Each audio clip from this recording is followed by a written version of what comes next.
Yes, please start.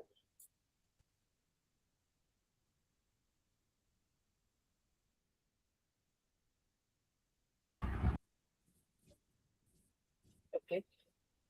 A very good morning, good afternoon, good evening, and namaste from India to the galaxy of intellectuals, respected dignitaries, distinguished speakers, academicians, researchers, scholars, students, and participants joining us from different parts of the world. It gives me immense pleasure and honor to welcome you all to day 2 of the 2 days international conference on multidisciplinary research in education, equality, employment, entrepreneurship, business, and sustainable economic development, organized by Arrows Research Consultancy Limited, Auckland, New Zealand, in collaboration with the Social Science and Management Welfare Association, Open University of Entrepreneurship and Enterprise Development, New Zealand, and the Global Forum for Peace and Development.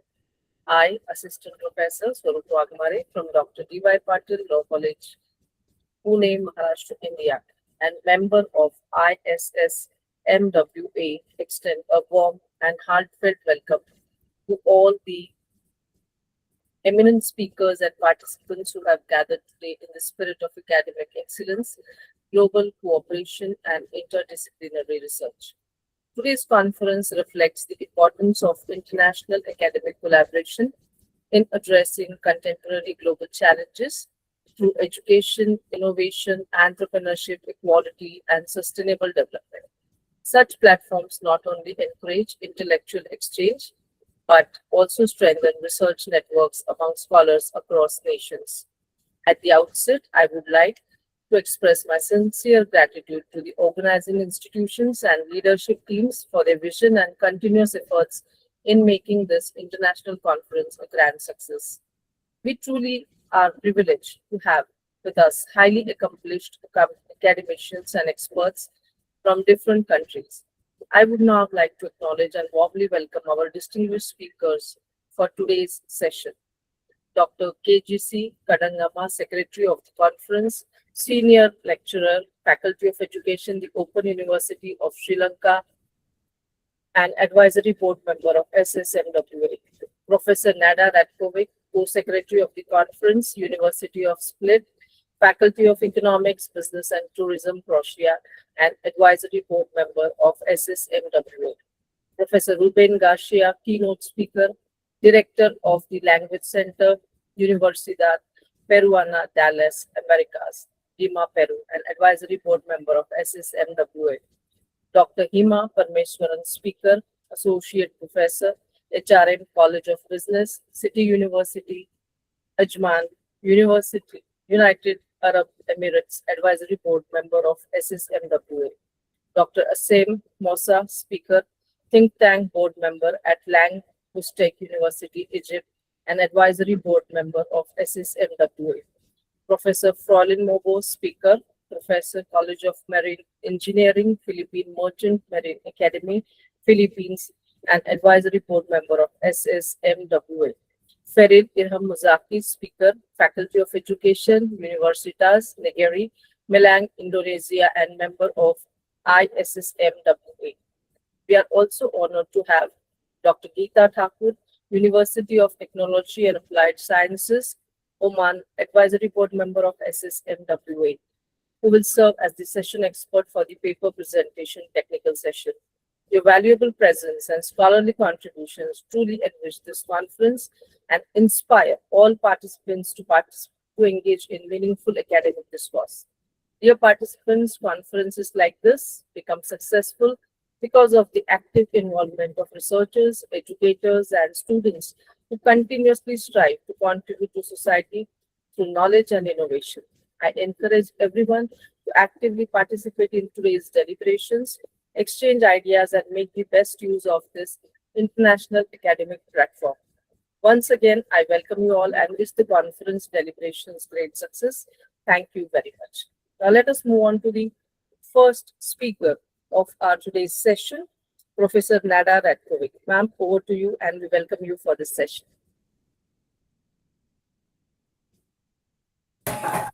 Very good morning from Croatia. Greetings. Really honored, blessed, and grateful to be here on this today's conference. I don't have a permission to share. I can't share my present. Okay. Yes. Here. Thank you.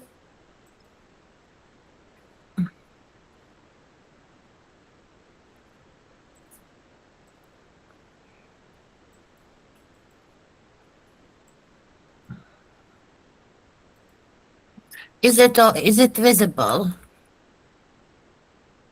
Yes, it is visible. Yes. Okay. Okay. So for today, I choose a topic, metaverse. What is metaverse? Metaverse is a blockchain. Just a moment.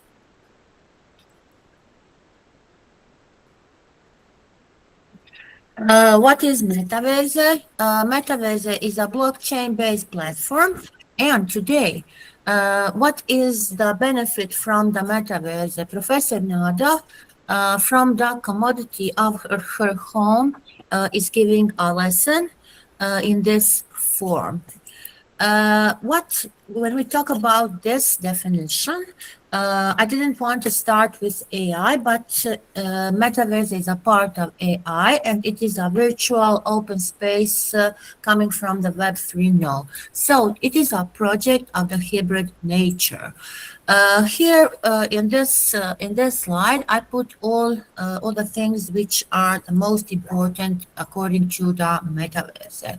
So the elements from the both physical and virtual world. We have that things. Then, just like the internet, metaverse needs to be decentralized.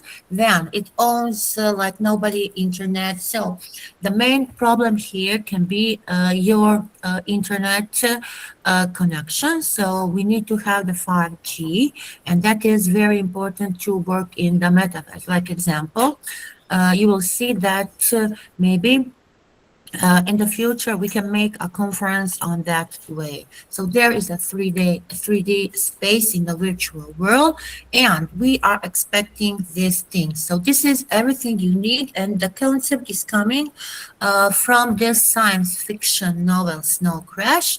When they start, nobody didn't think that metaverse will come where it is today. Every year it continued to advance like AI. So here we have this reality, AR and VR reality. Main features are the freedom of creation. You can make yourself uh, like an avatar in any shape, any color. That is for me very good. You don't need to put your photos, because today we are talking about cybersecurity, this security of the data, of your privacy. And in metaverse, there is a freedom of creation. Then we can choose many technologies, and also we have this interoperability. What it means, interoperability? So, pardon, we have a movement between different spaces. So we can walk from one space to another space, and we have this transformer. So you see here, it is a brain-computer interfaces using AI, also the Internet of Things, extended reality, blockchain, and 3D modeling. These are the metaverse transformers, from dynamic technologies to the things, to the virtual roles, to the development of metaverse.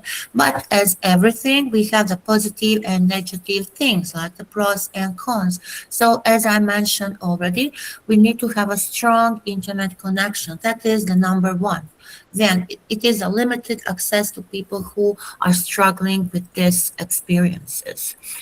From this platform, we can move on different things. So using the blockchains, we know that, like example, where we use also the blockchains in the finance system. So when we are going to bring the money or to the money, there's a chain by chain. So this is very flexible. This is very scalable. And disadvantages is, like I said, in Croatia, we have this Also, in my country, we have this digital inequality, so it is really clearly visible. Many parts still have the problem with the internet. A lot of challenges, as I mentioned, and these are the components. So what is Web 3.0? It is an internet of the new generation. So many innovations, many technologies, and things like using this blockchain. You see this blockchain here.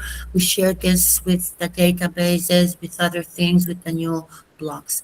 Leading benefits today, you see creativity, imaginations. We can travel to the world without moving. Like example, we can go in India and still be at the home, create complexity, more possibilities in education.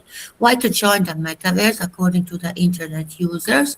So you see work possibilities. Many who are very innovative, creative, can have a job in this segment of the technology. Where can we have the applications of the metaverse, and what is the future of the metaverse? So you see here in every part, in engineering, in healthcare, in emergency tools, and are using today the this kind of the technology. So love the virtual, love the reality, but love the virtual reality. Metaverse is today rising. So when we talk about this rising, this concept is a very, very strong concept. So from the physical world to the virtual world, one of the examples I put here is the VR AR Academy.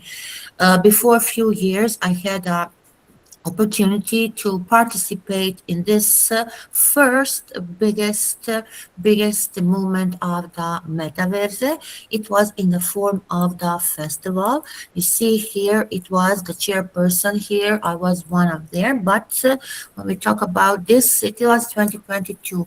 So what is the point? Like example, Korea, China, India, everything is stored in a cloud, and in every second that all around the globe the things are happening. This was with this IVRFF film festival.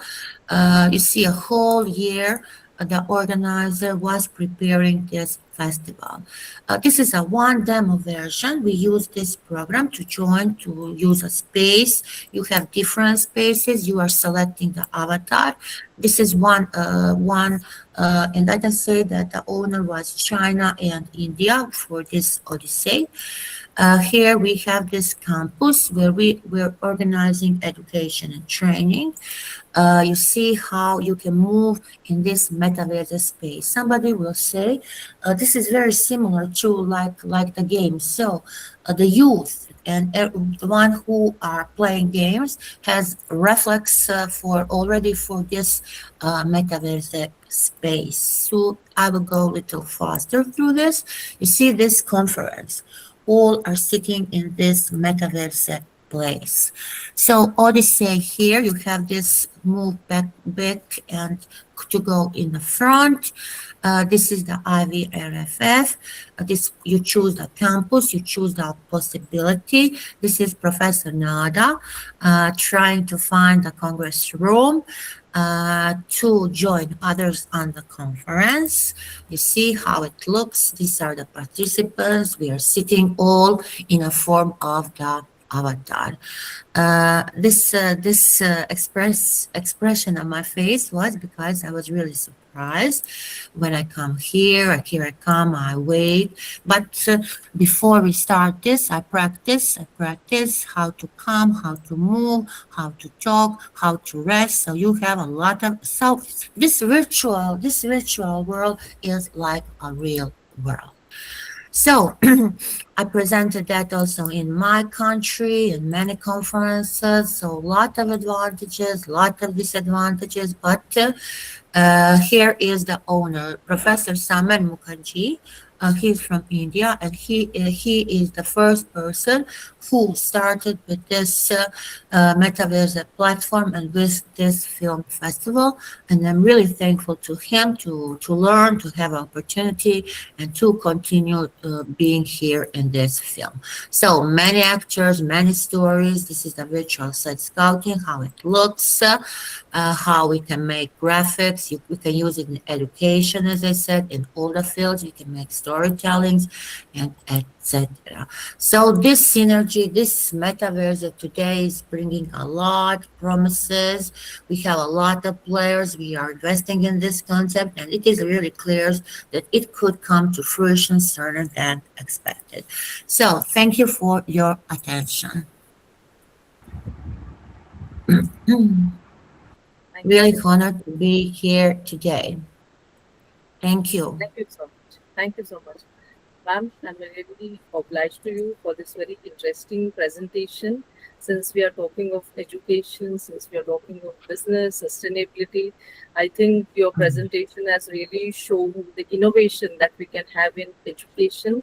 Since we are talking so much of technology advancement, AI, etc., I think this was really a very interesting presentation where we could see how we can make use of metaverse, and specifically when you shared the spaces and how we can operate. So thank you so much for this very interesting session. Thank you. Thank you so much. Now we move on to our next keynote speaker, Professor Ruben Garcia. So welcome to the session, and over to you.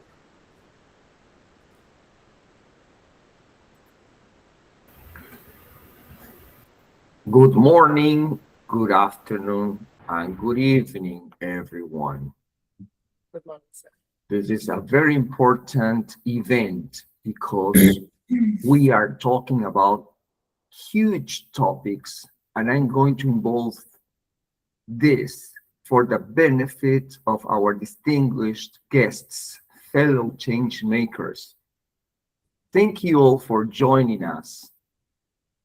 Let me start by saying to you, imagine a world where every child in Lima's bustling streets or Nairobi's vibrant markets has not just a textbook, but a launchpad to leadership, where equality isn't a slogan, but the engine of innovation, where sustainable economic development lifts communities without exhausting our planet. This isn't a distant dream.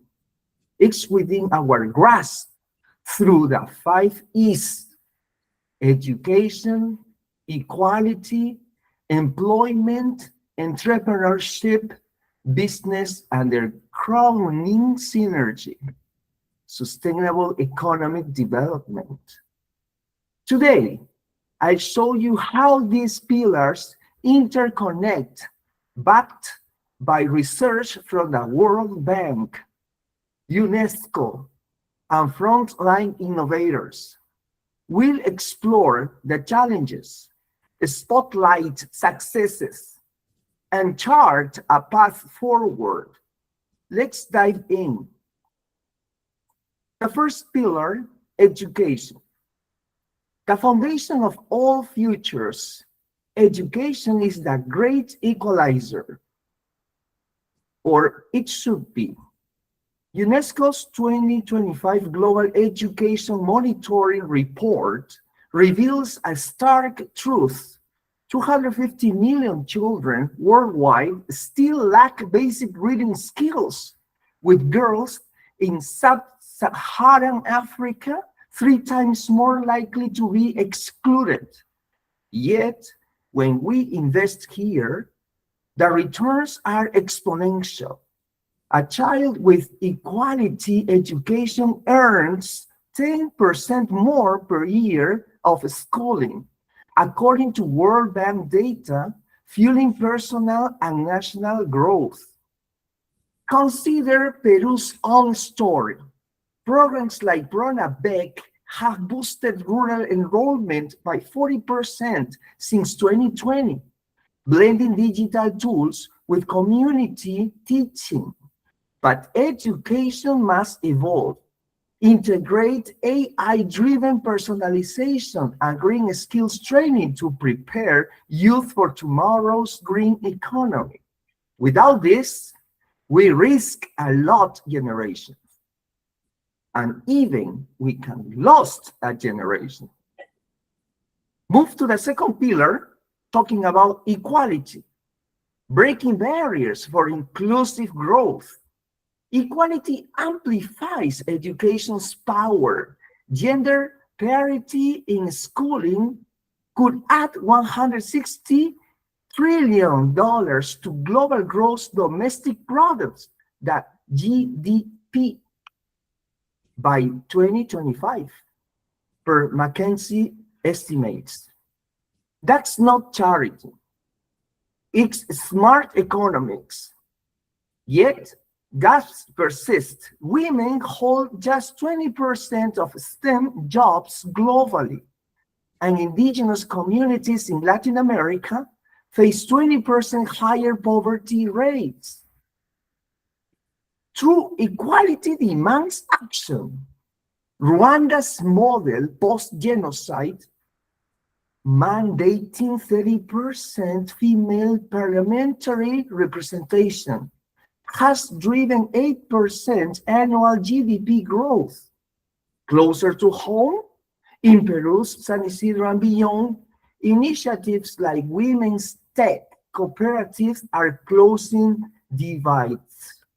We must scale policies that ensure equal access, pay, and voice, because inequality isn't just unfair, it's unsustainable.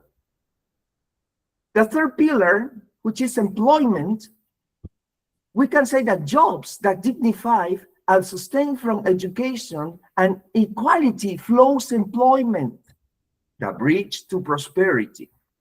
The International Labor Organization warns of 400 million youth entering a job market short 52 million equality positions by 2030.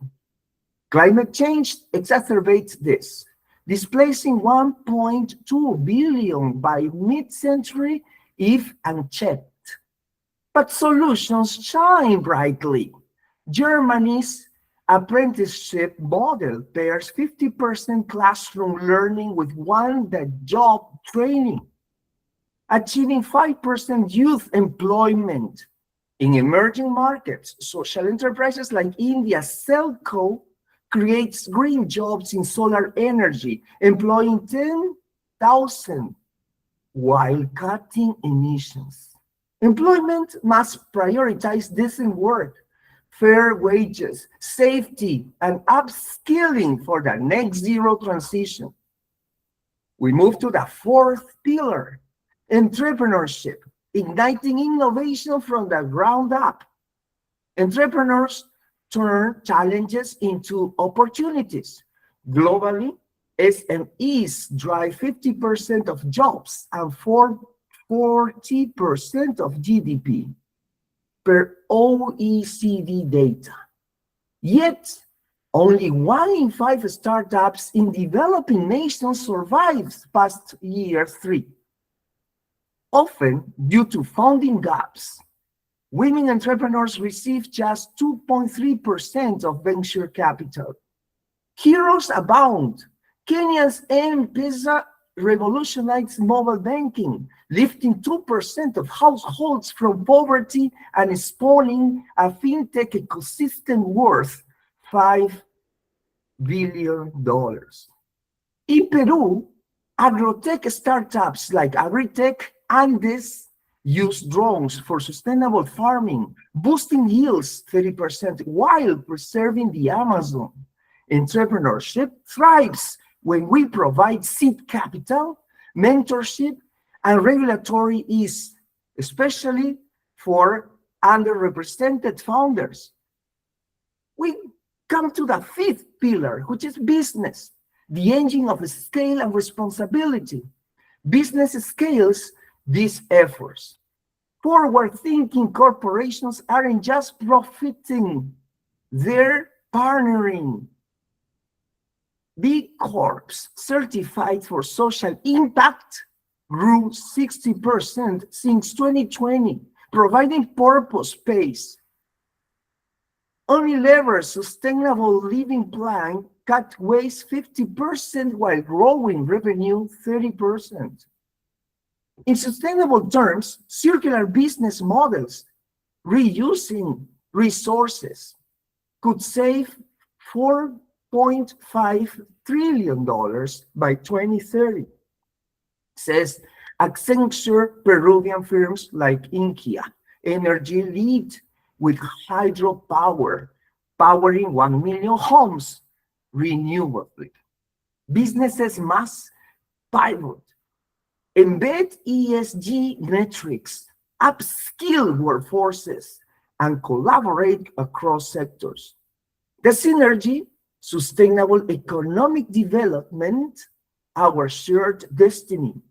Now, with this is together for sustainable economic development, the UN's SDG 8 targets 7% growth in least developed countries by 2030, but only through integration.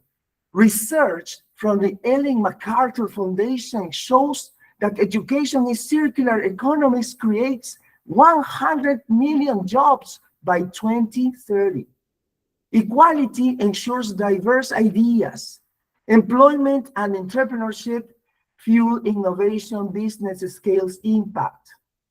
Look at Costa Rica, 99% renewable energy, top PISA scores, and 5% GDP growth, achieved via public-private pacts emphasizing all 5 E's, or Denmark's flexicurity model. Flexible labor markets with robust education and social safety nets, yielding high employment and happiness. Challenges remain: corruption, climate shocks, tech divides, but data prove the formula works. Call to action: build 5 E's ecosystem. So what now? Leaders, here's your blueprint. Invest boldly. Governments allocate 20% of budgets to education and green skills, as Finland does. Partner fiercely. Businesses launch inclusive entrepreneurship funds targeting women and youth. Innovate locally. Communities adapt models like Rwanda's to your context. In Peru, expand Pronabeg with entrepreneur tracks. Measure relentlessly the track progress with SDG indicators, holding all accountable. Act today. Start one initiative this quarter: a job fair, a mentorship program, a policy pitch. Together, we transform 5 E's from ideas to reality. Sustainable prosperity isn't inevitable. It's engineered. Let's build it for our planet, for generations unborn. Thank you very much. I love to hear your commitments. Greetings from Peru. Thank you so much, sir, for this very inspiring session. It's always pleasure listening to you and your ideas. Every time in all conferences, you so beautifully integrate the various aspects of the conference, like you did just now, in terms of education, equality, employment, business, and then associating it with sustainable economic development. So like every time, I always remember in all your sessions, you always talk of integrating it for the human species. So how well we can do it, and the predictions which you made and the numbers that you have said, it actually encourages us to again go into the foundational of research. So thank you so much, sir, for this really inspirational speech. Now, let us move on to the next speaker of today's session. Dr. Hima Parmeshwaran. Ma'am, are you there? Dr. Hima Parmeshwaran.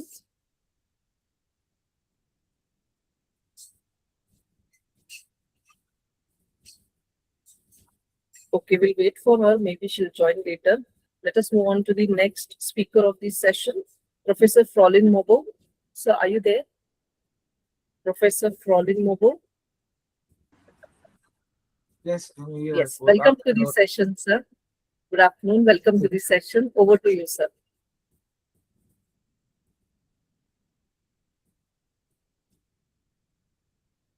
Yes, distinguished audience, it is a privilege to stand digitally among such a diverse group of scholars. As we have seen from our speakers today, the challenges of the 21st century do not exist in silos. Whether we are discussing education in Sri Lanka or tourism in Croatia, the common thread is our need for innovative, sustainable frameworks that can extend the global shifts. So, in my work at the Philippine Merchant Marine Academy, I've seen firsthand how the multidisciplinary approach isn't just academic buzzword, but it's a survival strategy. We're currently navigating a blue economy that demands more than just a traditional seamanship. Of course, it requires digital transformation, integrating artificial intelligence and machine learning into how we train the next generation of leaders. Of course, building an educational system that can predict and adapt environmental and economic disruption. And of course, ensuring that our technology advances, they do not leave developing maritime nations behind. So the research is being presented in the technical sessions today represents the fuel for this progress. When we publish, when we cite one another, and when we collaborate across borders, we create a roadmap for sustainable economic development. Our goal as a researcher is to move beyond the data and toward actionable intelligence. We must ourselves.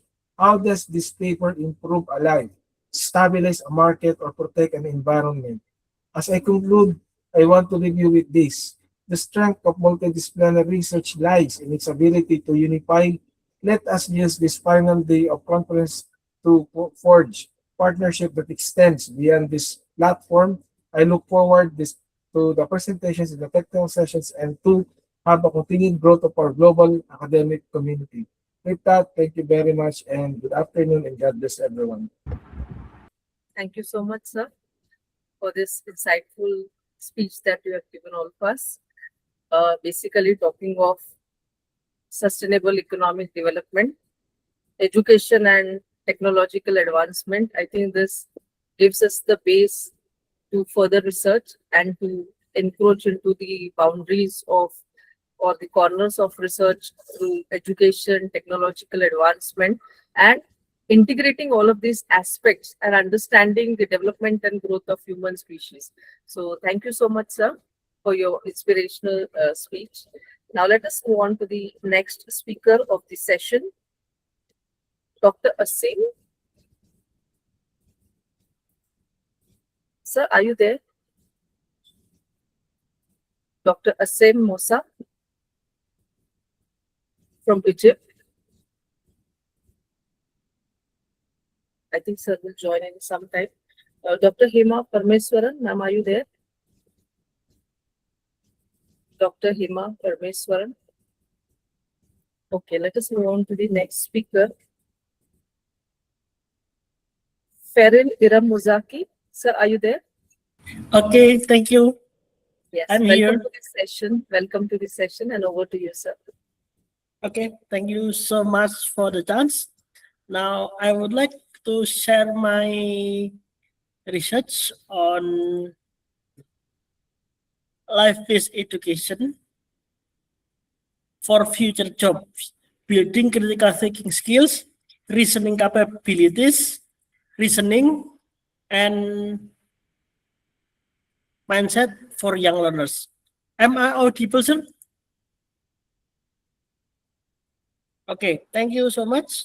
Now, here's the introduction. Yes. Excuse me? Okay. The global landscape of work is undergoing seismic shift. automation, artificial intelligence, and the rise of gig economy are rendering many traditional job roles obsolete, with creating new ones does not exist yet. According to World Economic Forum Future Job Report in 2023, analytical thinking, creative problem solving, and resilience are among the top core skills for 2025 and beyond. So the limitation of conventional education for future work.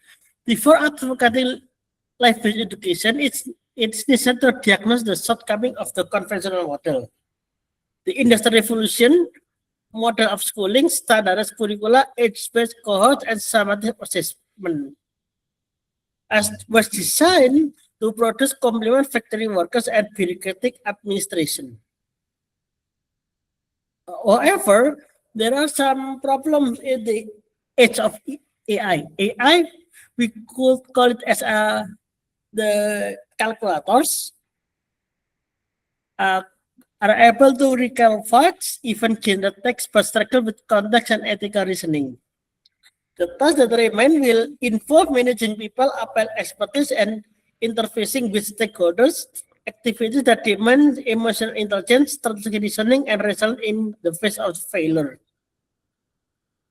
So, in order that, there are three pillars. The first one is critical thinking beyond memorization. So life-based education implement inquiry-based learning.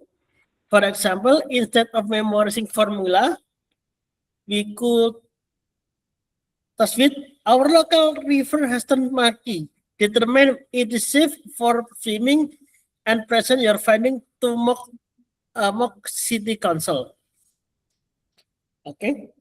This require learner to gather data, scientific data, economic impact, mathematical, with common opinions, social studies, and reconstruct argument literacy. Okay, now the second pillar is reasoning capabilities, the logic of action. Reasoning, deductive, inductive, and abductive is the machinery benefit critical thinking. For instance, a middle school module on supply chain may present your company can save 10,000 by using supplier that employ underwage worker. Should you, the learners must reason through consequences, legal framework, and moral principles. That is not abstract logic; it is a life logic. According to Kuhn, 2018, young children are capable of sophisticated reasoning when the context is meaningful to them. The pillar 3, resilience mindset. If critical thinking the core future job, resilience is the engine that keeps move forward to winning the world. Resilience normally grit of perseverance. It is a dynamic mindset encompass emotional regulation, adaptability, optimism, and the ability to learn from the failure. So, in other that, the resilience means normalizing productive failure. So like the Elon Musk, he think that one rocket explode means we know which one is the right method. In a life-based classroom, robotics project might be designed so the robot does not work to the first attempts. Students are guided to document each failure, hypothesis causes, and iterated this process dynamic. What way causes growth mindset believes that abilities can be developed through effort. Building emotional resilience, so the future job require collaboration across time and culture. Through collaborative project with project leadership roles, students practice negotiation, active listening, and conflict resolution. For example, a cultural economy simulation where students manage to mock business teach them to handle supply shortage and the team dispute. The evidence is compelling. Moreover, the students were rated higher by every years later on teamwork and adaptability. So integrated pillar is this is the example. The first phase one is problem framing. The second was inquiry data collection. The third one is productive failure. its literature critic and final pitch. This unit embeds with academic standard, math calculations, science literacy, and persuasive writing with a living context. The learning is not learning for a test, but learning to solve problems that matters to their community. This intrinsic motivation enhances cognitive engagement and memory formation. The challenge, life education is a research intensive, requires smaller classes, teacher retraining, and flexible curricula. Okay, and it is more regarding teacher training and pedagogy shift on guide the site is important in service coaching. Okay, so we need to teach the teacher how to teach this.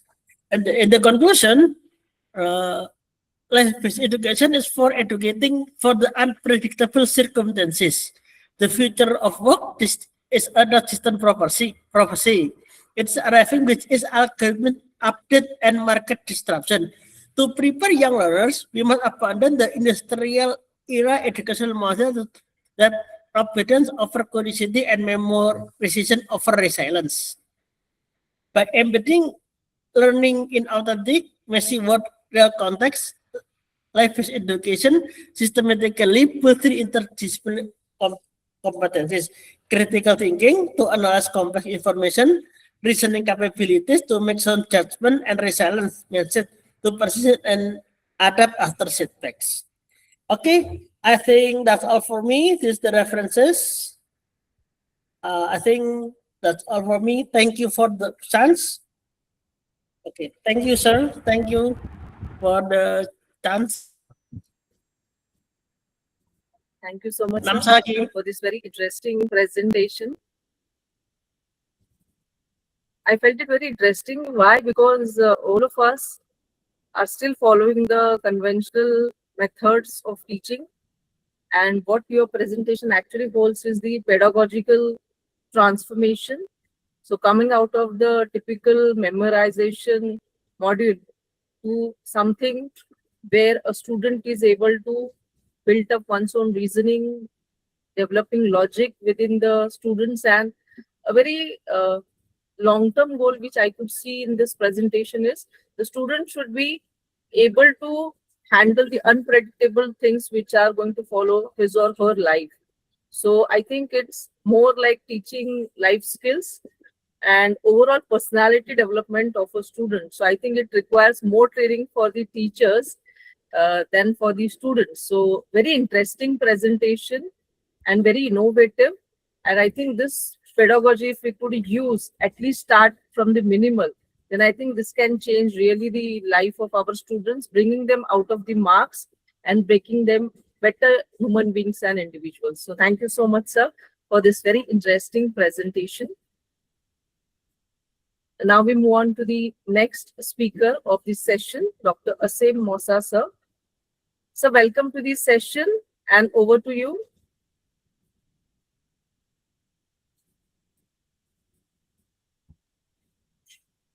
Sir, your speaker is off. Thank you so much. It's my pleasure to join you. Thanks for your invitation. I have the honor to be all among this amazing speaker. Today, I'm going to speak about my previous experience in peace as a global peace ambassador in technology of the 21st century that I got award from education about this new technology.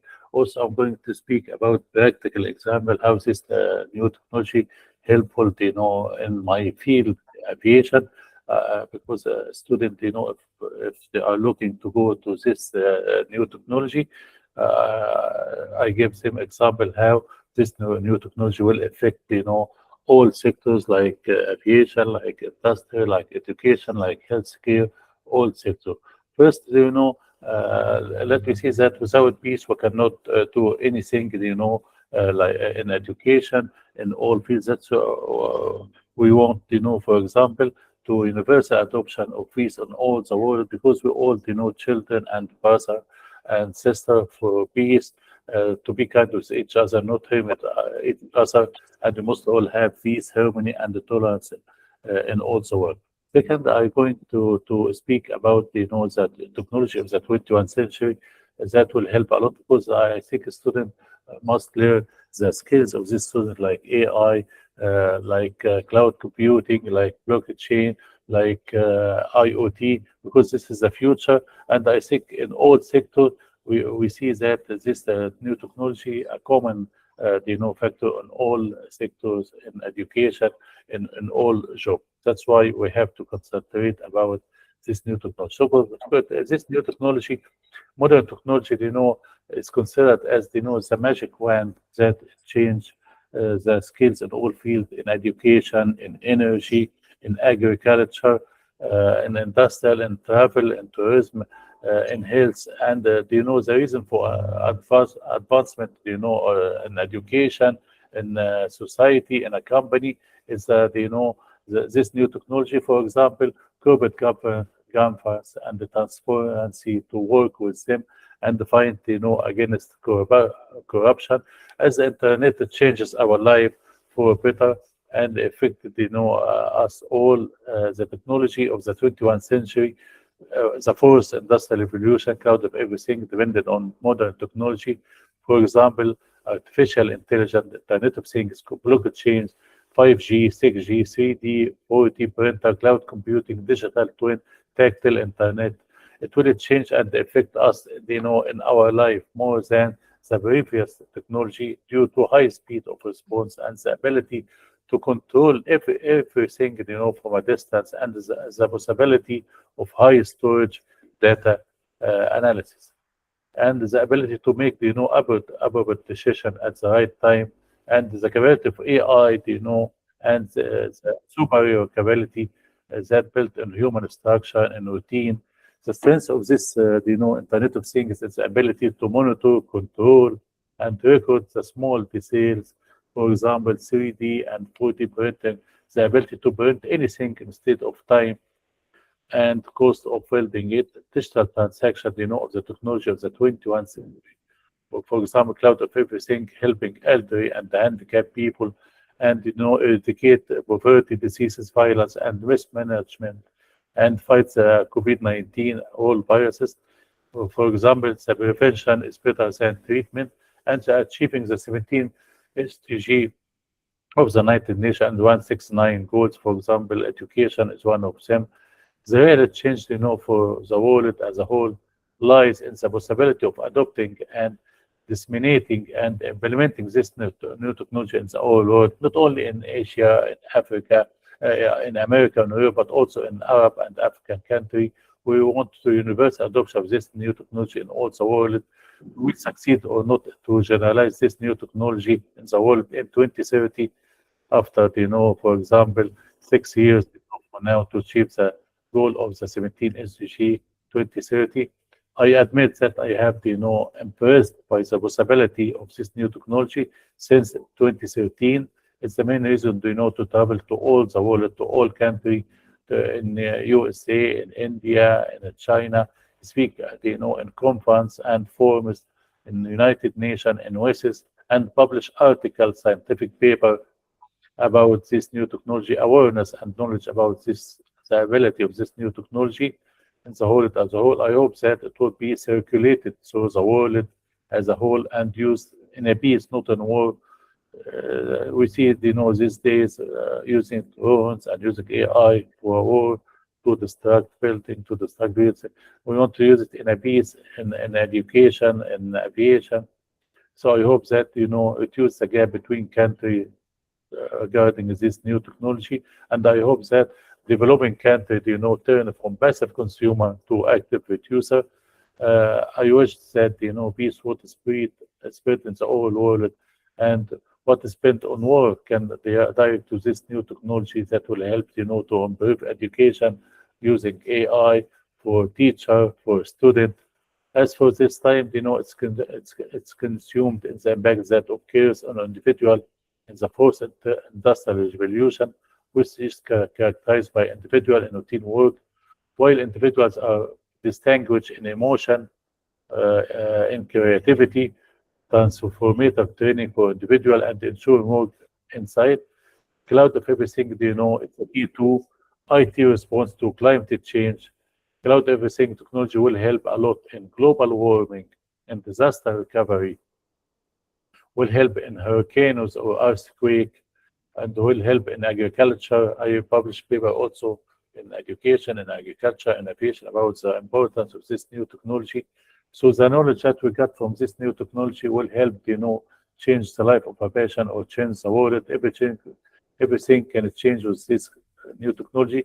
Modern education will be improved in the light of cloud computing and Internet of Things and AI. Technology advances are mostly seen as a step back for workers, but it will, create new job opportunity for the new generation. We want, to hand over the world to new generation in a better world, for this new technology will help. For example, 5G or 6G will solve your employment for the new generation. In aviation, will help in reduce travel time, increase safety and passenger, comfort. So the practical use for drones extend, far beyond, war, and will help, in commercial sector. The economy of all countries, is transforming into a digital economy, whether they like or not. A 20% increase in ICT investment will grow a GDP by 1%. True success comes in case of universal adoption of this new technology in all the world. Let us, put our, hand together to help, to adopt this new technology, to build this new technology will help, teacher, student for a better future, for a better education. Let me give example for the new generation, how, apply this new technology in a sector, for example, in aviation. If anyone, looking, to know more about aviation, to go to the route of this new technology in aviation.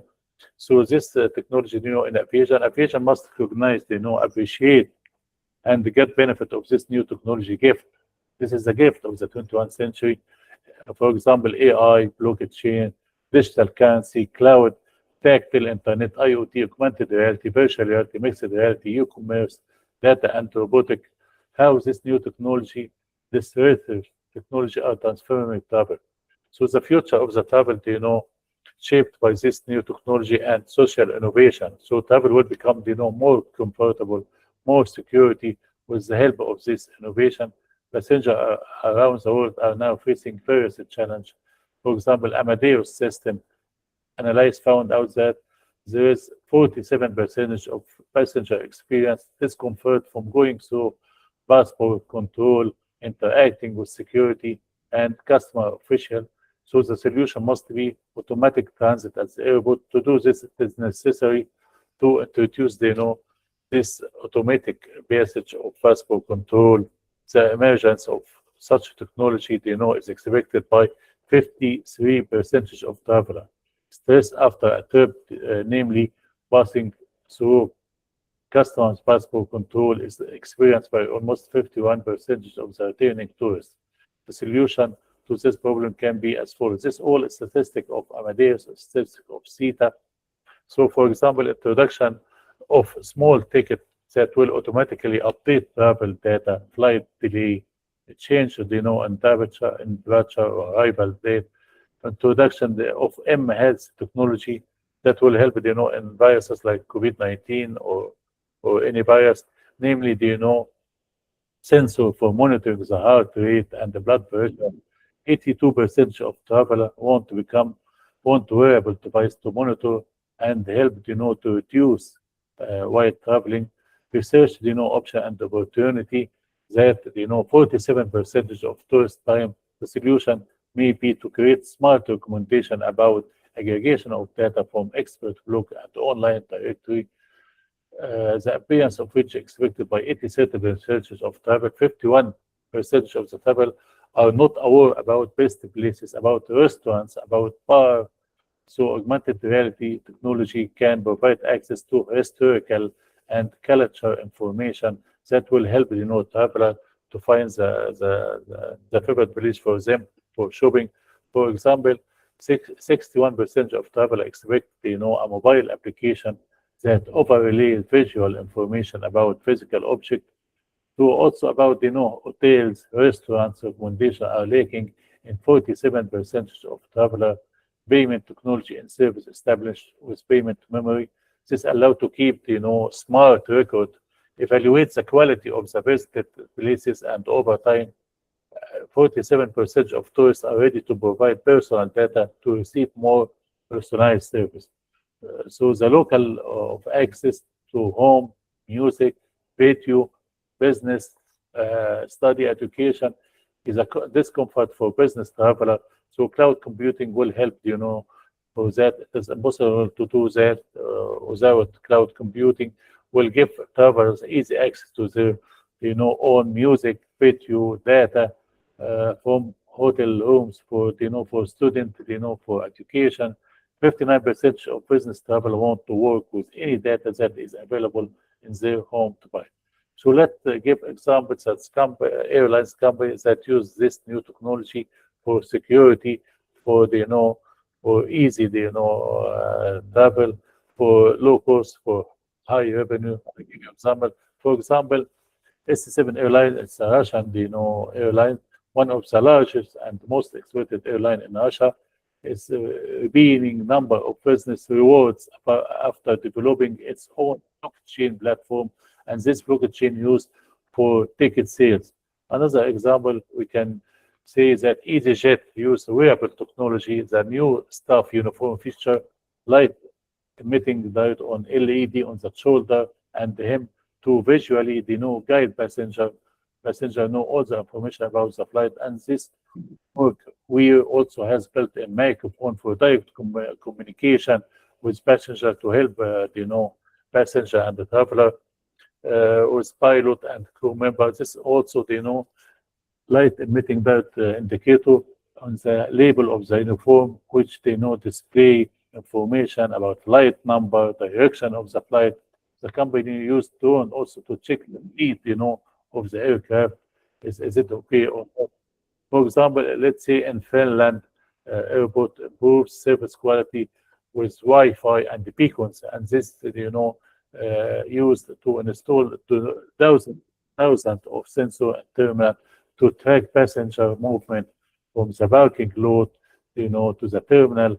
Air harbor, service can, also prevent the queue to reduce the queue time, and the airport shop can now send push notifications to passenger about, the best deal, about discount. Also, we have Virgin Atlantic Airlines has connected Boeing 787 aircraft to wireless network, and technical service of airlines receive real-time data from IoT. If anything happens in the engine, we can reduce the repair time using drones, using monitor of this data. So aircraft can produce about 0.3 terabyte of data per flight. The number of flights per year, it's 1,000 point. Latest aircraft have wireless connectivity to almost everything from engine, flaps, to landing gear, can monitor when the aircraft in the air. This reduced repair time. London City Airport also have sensor network and the data hub to track passenger traffic. This project allows you to measure the number of passengers through a network of sensor and camera tracking bases, provide client with local location-based service. Miami Airport in USA has, for example, 500 beacons, the network which provide details of information about customer in this terminal. To use this service, to download the MIA Airport official mobile application. User can scan boarding, navigate between different points in the airport, and check in countries. Based on the distance of vehicle from the passenger, the application calculates the distance between the point and the point, the approximate time for which it can be covered. Can know, the distance, time and distance in meter. Lufthansa also launched a radio frequency tag network. This will help in track package from terminal to flight. Instead, travelers keep waiting for luggage. He can track, his luggage all the time. Australia, largest airline, Qantas, has launched entertainment service using virtual reality headset, and this aircraft equipped with onboard virtual reality that allow you to match a new movie, learn about airlines, flight direction, and information. This all using this new technology. Rolls-Royce is working with Microsoft to implement IoT technology to make aircraft engine smart. So Microsoft have a lot of solutions are used to diagnose the potential engine flaw, if any flaw in the engine, because of safety, of the passenger can't monitor it in the air, and also can't use drone to move the engine. So that's why reduce the repair time, the travel time. This also help a lot. Also, for airport in China in 2016 using airport, and this airport is equipped with 4 digital camera that can automatically battle the terminal and carry out intelligent monitoring, answering passenger question about flight information, and will help a lot. So this new technology seems the best option to take aviation, to take all sector like industry, like education, like agriculture. I published paper about this new technology in agriculture, in education, in technology, in aviation, as an practical example because of my previous experience in all my previous experience in oral presentation of this new technology in all the world, in USA, in China, in Europe. That's why I want to move my experience to the student and let them, and guide them to go to this new technology, because some people think that is it better, to let anyone have the power of this new technology, work as a lawyer or work as a accountant, or let the accountant or the lawyer know about this new technology. Thank you so much. It's my pleasure to be with you. Thank you for giving me a chance to show my previous experience in this new technology, in peace experience, in aviation experience. It's my pleasure to be with you today, with all among amazing speaker, with the organizer, with all these great people. Thank you so much. It's my pleasure to be with you. Thank you so much. Thank you so much, sir, for this really insightful session where you have tried to associate new technology with education, and I think it's the need of the hour. And we all are going through a transformative phase in education, wherein we are looking for more of life skills, creativity, and this is going to be part of our social change. So it was a very interesting and insightful session, sir. Thank you so much. Now let us move on to the next speaker, Dr. Hima Parmeswaran. Ma'am, are you there? Dr. Hima Parmeswaran.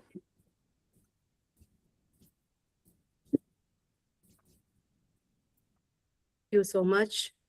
Nice to see you, all of you.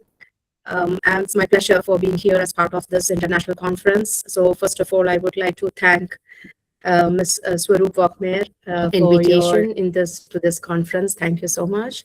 And to all other guest invited speakers, Dr. KJC Kandagama, and then this conference organizers, Multidisciplinary Research in Education, Equality, Employment, to this ICMREEEBSED, and also to this Open University. So I think some familiar faces are over here. All right. So again, glad to see you, all of you. And yes, so a great opportunity. I feel it is a great opportunity, and it's my pleasure for being here as part of this 2 days international conference. Right. So today I would like to share some of my thoughts related to people analytics.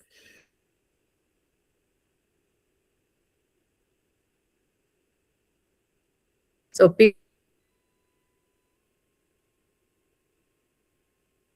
and or last time we did discuss something about the equality, women empowerment.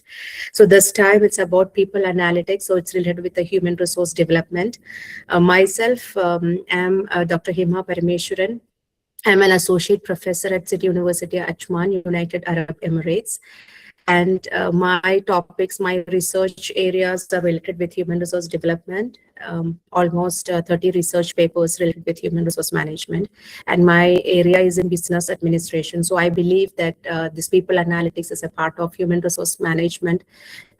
Is really thought-provoking, and it can make a great contribution to the entire workforce. It's not only specified to some group of people, it's like for the entire organization as well, because this has shifted from a nice to have administration tool to core strategic drive for modern organizations. When we hear about this HRM, someone raised their eyebrows at like how it can be an organization development, because it's more involved with the employees.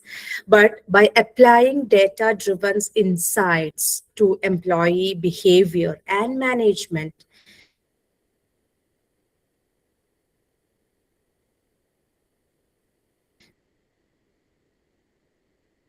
from that decision making towards evidence-based strategy. So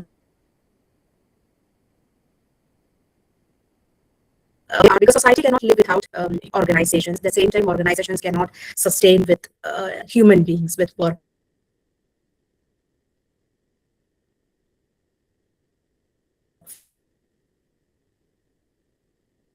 Looking towards like this or like robotics or something like that. However, this development of human beings, it's imperative, and it's a profound thinking for this kind of organization development.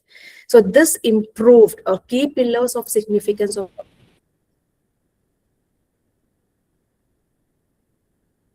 people analytics is about balance employees. For example, there are a lot of theories related with high performance work teams. For example, prefer theory for high performance work teams. So these high performance employees and predict which can predict which candidates are most likely to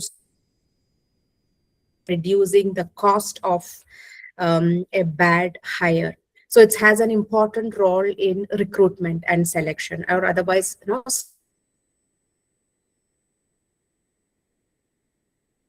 staffing methods.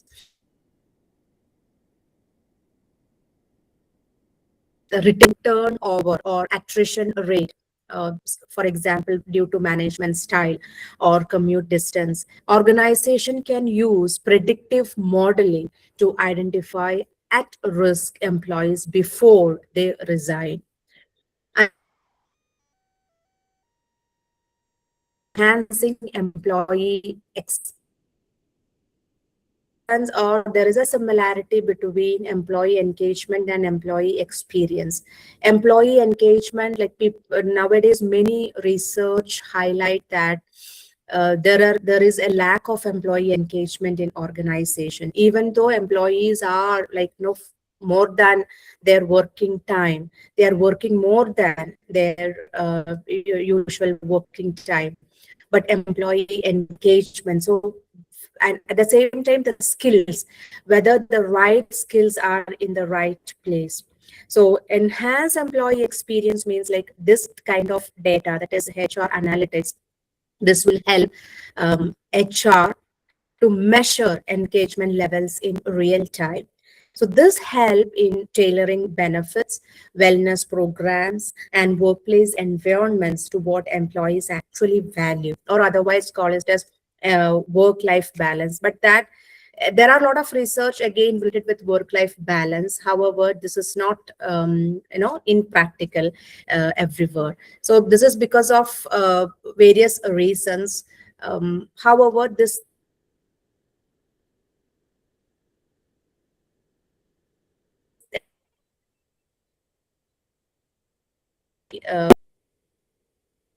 linking HR to business outcomes. So it bridges the gap between workforce metrics, for example, training hours, and financial performance like revenue per employee or return on investment, giving HR a stronger voice in the boardroom. So core components and methods like to be effective in implementing this people and typically focus on several layers of data maturity. For example, descriptive stage. So the goal of this is to understand what happened. So the descriptive stage will help to understand about these things. See, for example, analyzing the last year's turnover rate. So this will help, it's a descriptive way of understanding things. Another stage is like something like diagnostic. There is a term in organization development like diagnostic approach, like a medical doctor or medical professional diagnosing a patient, like through some kind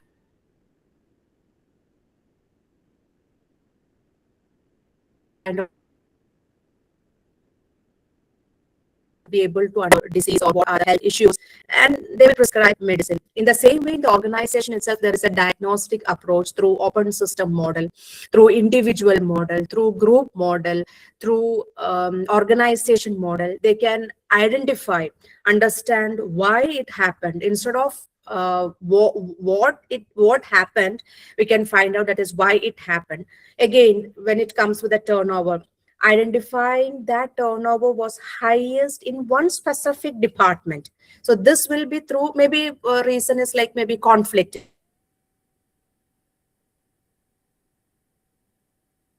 in the between teams. Another stage is like predictive analytics. So that will forecast future trends, predicting which departments will face talent shortage in 6 months. So this is another example. Another stage is like prescriptive analytics. So this will determine the best course of action, and identifying these way of analytics will help to recommend specific leadership training to reduce turnover. So these are the different stages through which HR analytics or people analytics or workforce analytics will help to make an organization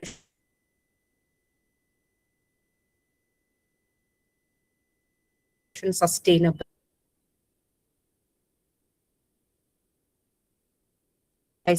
And using analytics to map the skills inventory of the workforce to better deploy talent when it is needed. And many organizations, US-based organization, we know that there is a job description as a part of staffing or recruitment or dealing with employee engagement. We have a job description, but many organizations now they move away from this kind of specific job description. It's that will increase employee experience as well. If we have a specific job description, that the talents cannot be more creative. So now that trend has been changed. So through this kind of HR analytics, without a specific job description, that employees will be engaged into more and the task identity, and they can develop it's a type of talent management. Another one is AI and automation, leveraging machine learning to sort through massive data sets to find hidden correlations that human analysts might miss out.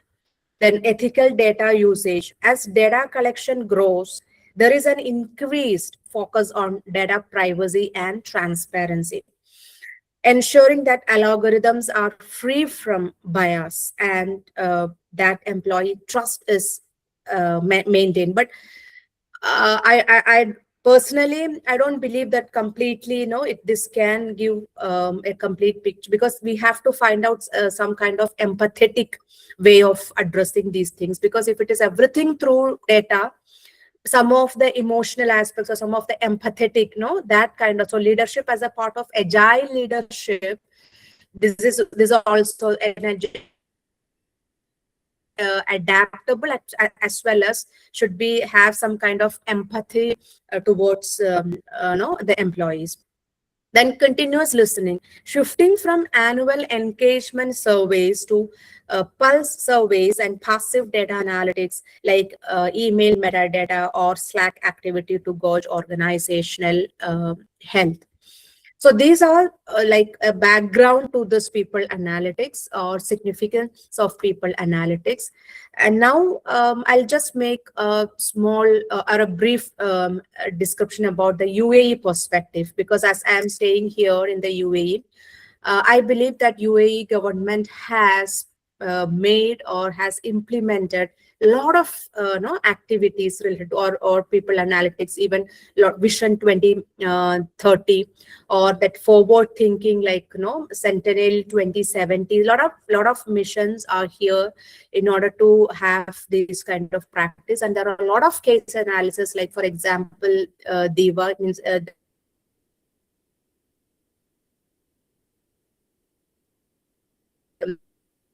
educational systems. So a lot of sectors they have already started this sector they already started, especially this with aviation, because as Dubai like the city Emirates is more into these kind of technological development. So Emirates, and they have these kind of technological adoptions in various industries, especially in the tourism, aviation industry, then healthcare, education sector, and energy and sustainability, because these are the 4 pillars they are more looking into for sustainable practices.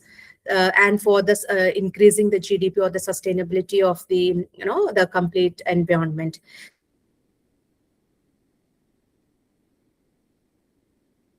So and as you know, here UAE is almost like more than 117 nationalities are there, and it's a melting pot of diversity, but at the same time inclusion is also very important. So unlike other region, analytics here must navigate a workforce where over 80% are expatriates, making data-driven insights into retention and cultural integration a business necessity. Organization is here, as otherwise called as NAFIS. These are for an entry of more workforce, national or local workforce into organizations. So analytics are now critical for tracking and predicting progress toward nationalization targets. Organizations use data to identify high potential local talent and map their career trajectories to meet government government mandates. Then HR 2.0 government initiative. In 2026, the Federal Authority for Government Human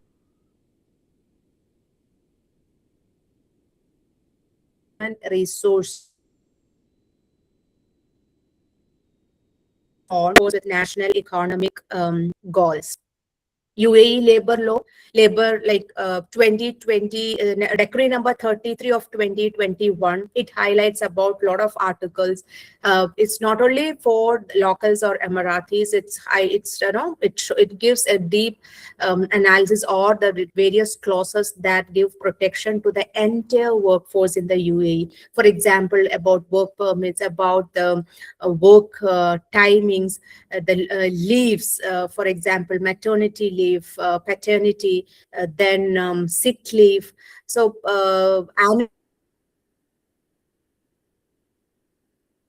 OSHA, it's 34, Article 34. So there are a lot of, and even employers' role, employees' role, data protection.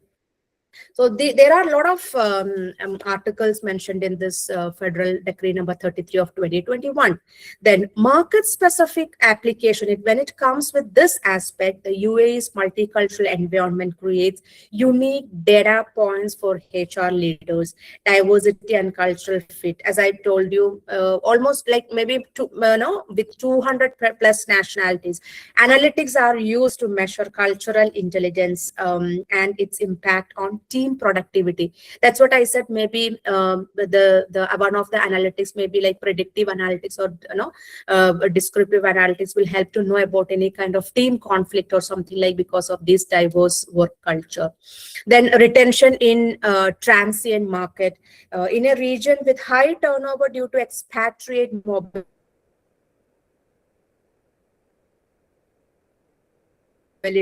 Predicting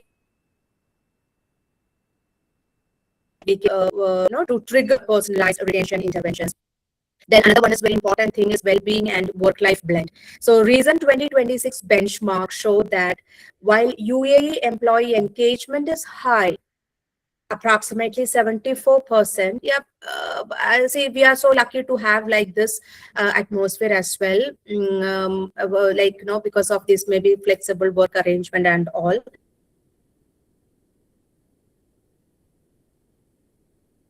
So work-life, that's why 74% employee engagement is high, but the work-life blend remains a low-scoring area. So analytics are being used to justify flexible work models in a traditionally office-first culture. Say, for example, Netflix, they don't have any specific time or something, but their work culture is entirely different. Again, it depends on that particular work culture. Netflix, they don't have any annual leave. They don't need any kind of office or anything. They can attend the meetings from anywhere. For example, from beach, from a hotel, anywhere. They cannot do it. So it's according to our dose. So that kind of work-life blend is it is very less. Then the UAE is home to a mix of global giants and localized startups.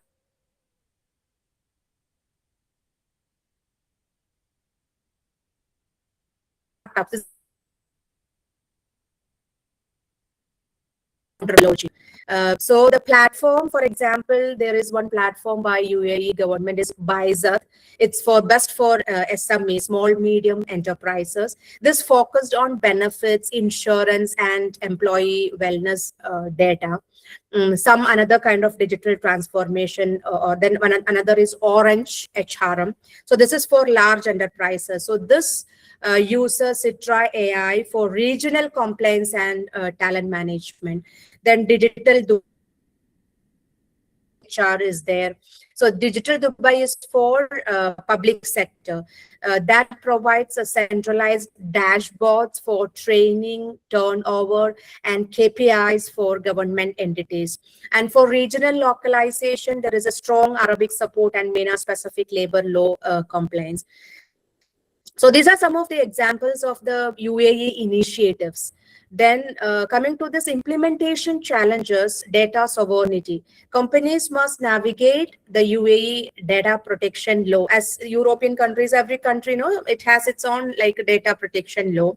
So ensuring employee data is stored and processed according to strict privacy standards, especially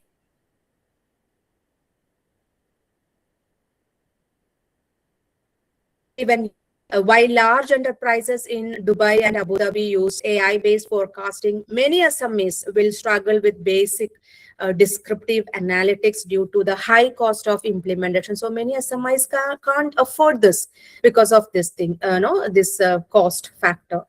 Then bias in AI.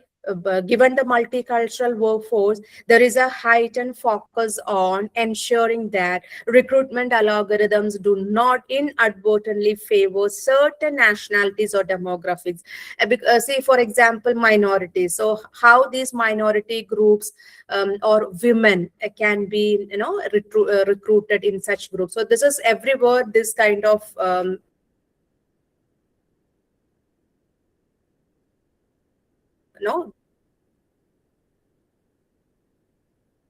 formative action plans. So a brief description. This HR analytics is a deep, it's like an ocean, and it's an evolving area because of this digital transformation. So I have just it's like a tip of iceberg.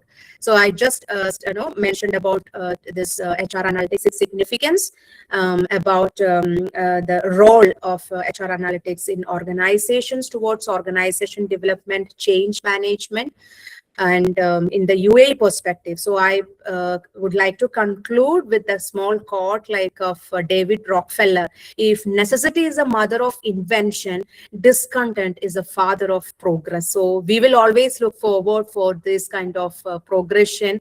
Yes, we need change. We need change for our survival and as well as for the organization survival. So I always believe, even though with all AI or in IoT, data analytics, human brain is needed. So we cannot remove humans from anywhere. Because it's a human brain, it's a cognitive, it's the cognitive power,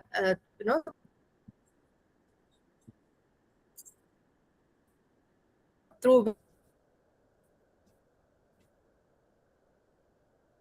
forward to more programs, more events, conferences like this to share my ideas. And it's a very good platform to hear about a lot of ideas and thoughts from various experts from different parts of the world.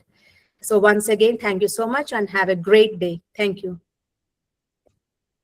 Thank you so much, ma'am, for a really interesting session about HR analytics. So connecting everything, sustainability, organizational behavior, and specifically the UAE model. So it was very interesting to understand, to the risk employees, then high performance, how it could be studied through HR analytics. I think we also in India can try something like this and just try to look at the retention level for our own employees in the organization. So I really think this is really an interesting session, and sometime later we can have a seminar on this. Like you said, it's the tip of the iceberg. So there's so much to learn, so much to discuss. So very interesting. So looking forward for much collaborations like this. So thank you so much for this very interesting session. Now, before we move on to the next part of this session, which is the vote of thanks, I would like to inform all the paper presenters, just be ready with your paper presentations. So today the paper presentations would be from serial number 141 to 190. Please make note of it. Those who weren't able to present yesterday can present today after the serial number 190. Anyone who hasn't yet sent the paper but want to present can do it after the serial number 190. But you'll have to just raise your hand or inform in the chat box. So immediately after the vote of thanks, we will start with the paper presentation. Please go through the schedule for paper presentation. I'll just read out 2-3 names. Serial number 141, Dr. Premlata. Serial number 142, Vivek Kumar. Serial number 143, Dr. Jyoti Kirve. So just be ready with your presentation. Now moving on to the last part of this session, the vote of thanks. So respected dignitaries, distinguished speakers, academicians, researchers, scholars, students, participants. As we come to the conclusion of today's inaugural session of day 2 of this prestigious international conference, it is my proud privilege to propose the vote of thanks. On behalf of the organizing institutions, Arrows Research Consultancy Limited, Auckland, New Zealand, Social Science and Management Welfare Association, Open University of Entrepreneurship and Enterprise Development, New Zealand, and Global Forum for Peace and Development, I extend our heartfelt gratitude to all the dignitaries, speakers, participants, and organizing members for their valuable presence and contribution. I express my sincere thanks to our distinguished speakers, Professor Nada Ratkovic from Croatia, Professor Ruben Garcia from Peru, Dr. Hima Parameswaran from the United Arab Emirates, Dr. Asim Mosa from Egypt, Professor Frolin Mobo from the Philippines, and Feril Irham Muzaki from Indonesia. Your insightful presentations, global perspectives, and scholarly contributions have greatly enriched this conference and inspired all participants. I would also like to express special appreciation to Dr. Geeta Thakur from Oman for kindly joining as the session expert to guide the technical paper presentation session. Our sincere gratitude goes to all the organizing committees, coordinators, technical support teams, moderators, and volunteers whose dedicated efforts ensured the smooth conduct of this international conference. I also extend heartfelt thanks to all research scholars, faculty members, students, and participants from various countries for your enthusiastic participation and academic engagement. I'm also grateful to Dr. Brijesh Kumar sir and organizing committee for giving me the opportunity to be part of this prestigious international conference. Lastly, I thank every collaborating institution and academic partner for promoting global research dialogue and international academic cooperation. With this, I once again thank everyone for making the day of this international conference meaningful, successful, and memorable. Thank you all. Have a wonderful day ahead. Now let us start with the paper presentation session. Serial number 141, Dr. Premlata. Ma'am, are you there? Hey, good afternoon. Yeah, I'm here. Yes. Ma'am, your presentation is ready. We can start. Yes, thank you. Let me share this screen.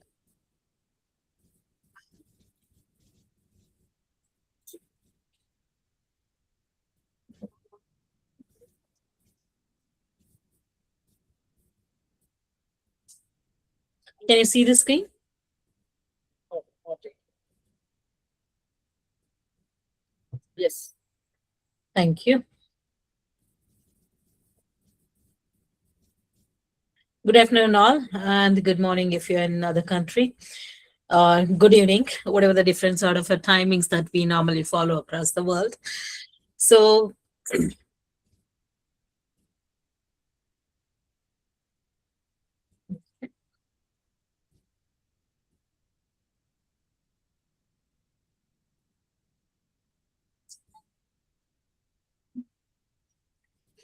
the topic for the presentation, which I has chosen, is the financial inclusion as a catalyst for social justice, and which is an empirical analysis of its role in reducing the economic inequality in developing countries, and for which I have taken the research objectives, inclusive of which is examine the relationship between financial inclusion and inequality, and to analyze the impact of access, usage, literacy on social justice, and further to which it also to determine and challenges in financial inclusion, and finally to provide policy recommendations. So for this research paper, I have included the hypothesis. The H1 includes the financial inclusion negatively impacts economic inequality.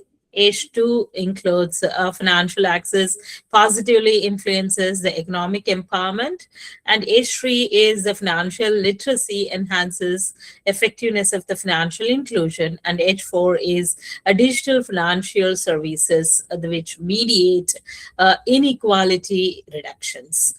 And I have included the methodology that is quantitative, obviously, towards the research design. And this further had primary as well as a secondary data being collected with a sample size of 300 respondents. And analytical tools were used in this study, including the regression correlation and the structural equation modeling. And the structural equation modeling, which is SEM, findings were financial inclusion significantly improves the empowerment. Economic empowerment also reduces the inequality, And financial literacy strengthens the relationships, and digital financial services act as the mediators. And the model, which was highly fit enough with overall goodness, was AMOS, which stands for Analysis of Movement Structures. And this was tested using the chi-square and CFI, which is Comparative Fit Index, and TLI, that is Tucker-Lewis Index, and RMSEA, which included root mean square error of approximation, and SRMR, which is further elaborated as a standardized root mean square residual. And all these particular equations, as well as the models or the techniques and the tools, were good fit enough, and overall AMOS output was good fit enough for this research. But there were some challenges while having this research paper being prepared, as well as when the survey was conducted among 300 respondents. And the challenges were the digital division. Not everybody were very well versed with the technological advancements. For the financial illiteracy was the another one challenge, and infrastructure gaps were a little extra than what we actually expected to be, and social cultural barriers would also be present among this, which is inclusive of the challenges further. And currently most of us are in one or the other way they were exposed to was the cyber security risks.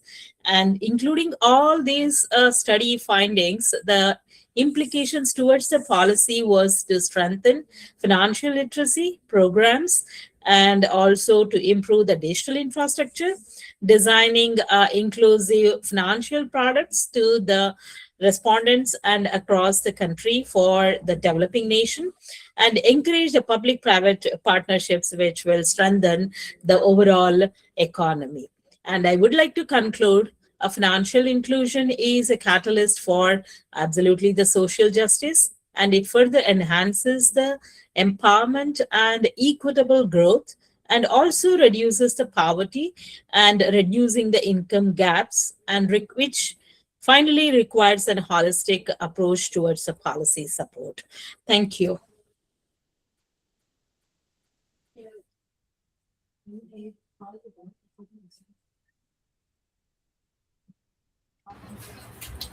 Thank you, and thank you for providing a valuable time among you all, and at the same time, thanks to the organizers and the entire team. Thank you very much, ma'am. Dr. Premlata, Professor of ICMREEEBSED. Next serial number is a. Thank you very much. Nice presentation. Next serial number 42, Vivek Kumar. Yes, sir, I'm here. Yes, Vivek Kumar, sir, research scholar, tourism and hotel management, Dr. Bhimrao Ambedkar University, Agra, Uttar Pradesh. Yes, please start, sir. Yes, sir. Maximum time limit 5 minutes. Yes, sir. Thank you.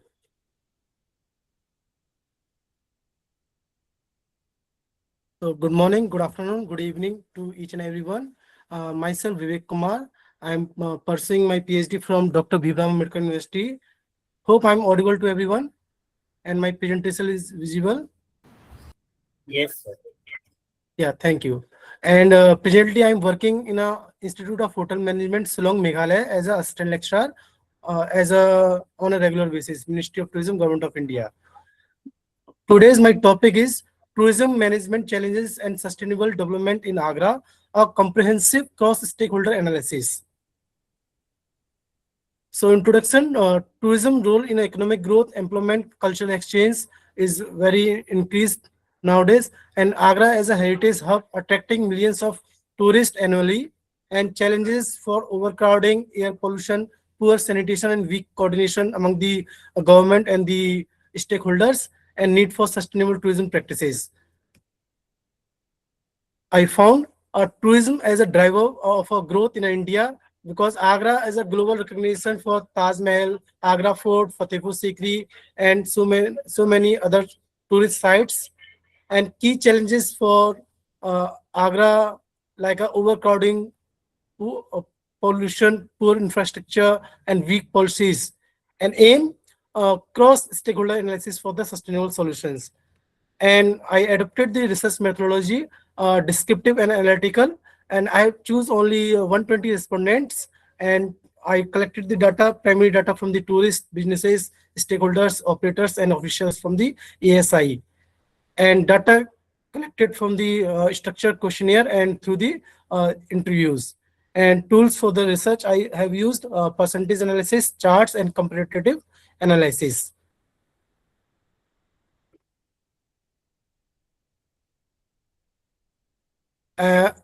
Key findings from the tourist sites: 55% tourists are satisfied with the facilities available at the Agra, and 30% are not satisfied.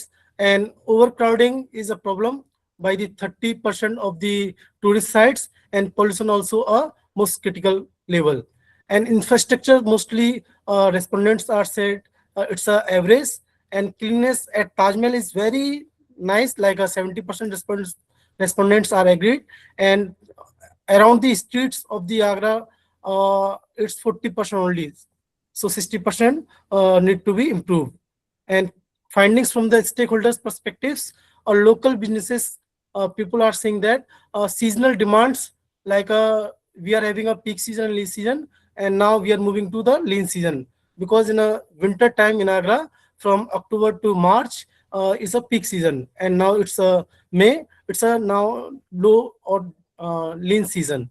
Low margin and regulation from the government, and tour operators need stronger coordination with the governments. And at Agra tourist heritage sites and nearby, we are having very few license guide. Like a 40% are a license guide, and 60% are not a license guide. Their cases are still in the court, Supreme Court of India. And government strong promotions 60%, and weak infrastructure 40%, stakeholders perspectives and regulations also only 45%. And some another findings: economic impacts. When tourists arrival in Agra, they spend 35% of their money on the accommodation side, and 25% food, and transport and shopping only 20%. And we are having limited diversification of revenue streams, and awareness of sustainable tourism is moderate to low. So we required some awareness program to the stakeholders and local people, so the sustainable tourism growth can be developed. Some recommendations from my side: a smart infrastructure development is required, and waste management and pollution control also should be required, and stronger stakeholder collaboration is required, and awareness campaigns for sustainability is also required, and digital services and eco-friendly practices, that is also very much required. And conclusion: Agra at a turning point, and persistent challenges: overcrowding, pollution, moderate infrastructure, and a holistic approach needed.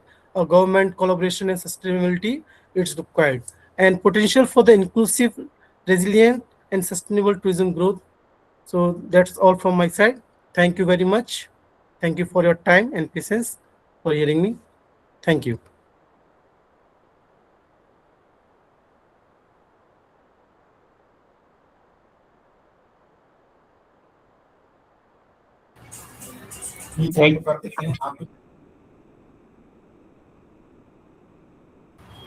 Thank you, sir. Thank you, Vivek Kumar, sir. Very nice presentation. Next, serial number 43, Dr. Jyoti Chalindar. Yes, sir, I'm here. Yes, sir. Dr. Jyoti, ma'am, My Assistant PPT. Professor of Commerce, SM Joshi College, Pune, Maharashtra. Please start, ma'am. Only 5 minutes. Yes, sir. Good afternoon, all of you. Sir, my PPT.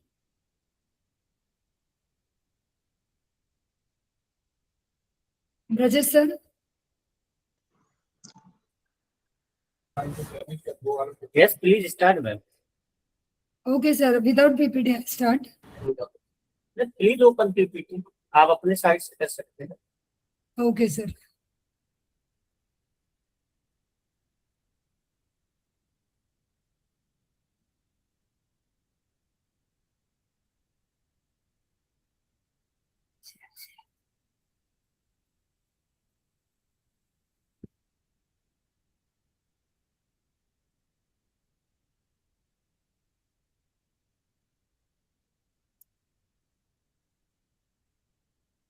Visible, sir.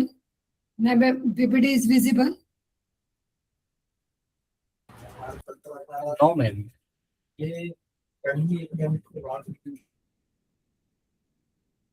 Sir,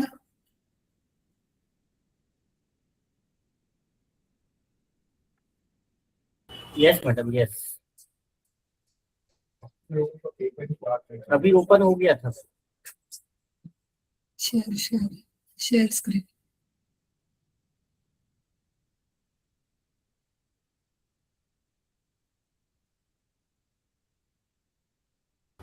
आपने mail किया है क्या ma'am? Yes, sir. Mail भी किया है अभी. I think my Yes. screen is share now. Show हो रहा है मैम, आप स्टार्ट कर सकते. Show हो गया ना? Yes. Yes, good afternoon, everyone. Today I am going to give a presentation on the topic of entrepreneurship development and startup ecosystem in India. In this presentation, we will understand what entrepreneurship means, how startups grow in India, government supports, challenges, and the future of startup in our country. Introduction to entrepreneurship. Entrepreneurship means starting and managing a new business with innovative ideas. A person who starts a business is called an entrepreneur. Entrepreneurs take risks to earn profit and solve problems in a society.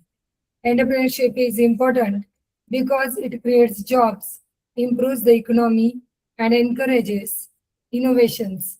Some qualities of entrepreneur are creativity, leadership, confidence, and decision-making skills. Meaning of startup economy ecosystem. A startup ecosystem means all the people and organizations that help startup growth. It includes entrepreneurs, investors, mentors, government support, and economical institutions. For example, investors provide funding, mentors give guidance, and the government provides schemes and policies. A strong startup ecosystem helps big businesses become successful. The next, growth of startups in India. India is currently the third largest startup ecosystem in the world. Many startups are growing in areas like technology, online education, healthcare, and digital payments. The increase in internet usage and digital technology has helped startups grow quickly. Indian startups are also attracting investment from different countries and creating many job opportunities. Next, government initiatives for entrepreneurship. The Indian government has started many programs to support startup and entrepreneurs. Startup India provides funding, support, tax benefits, and easier rules for startups. Make in India encourages manufacturing and business growth in India. Digital India promotes digital technology and internet services. Innovation Machine encourages innovative among students and young entrepreneurs. Then the role of entrepreneur in economic development. Entrepreneurs play a very important role in the development of economy. They create employment opportunities for people. They introduce new products and technologies in the market. Entrepreneurs also help in increasing national income and improving living standards. Because of entrepreneurship growth, both rural and urban areas can develop faster. Then the challenges faced by startups in India. Even though startups are growing, they also face many challenges. Some startups do not get enough funding or investment. There is also high competition in the market. Many businesses face difficulties with the legal procedure and finding skilled workers. Marketing and attracting customers can also be difficult. With proper supports and guidance, startups can overcome these challenges. Successful Indian startups. India has many successful startups that became popular worldwide. Flipkart is a famous e-commerce company. Payment is a digital payment platform. Byju's is an online learning platform. Zomato provides food delivery services, and Ola offers transportation services. These startups change people's lifestyle and inspired many young entrepreneurs. Then the future of startup ecosystem in India. The future of startup in India is very bright. Technology and digital businesses are growing rapidly. Fields like artificial intelligence, green businesses, and online services will create more opportunities. And also, entrepreneurship and rural entrepreneurship are also increasing with government support and innovation. India can become global startup leaders. Then the conclusion of my research paper. To conclude, entrepreneurship is very important for economic growth and innovation. India's startup ecosystem is growing quickly because of technology and government support.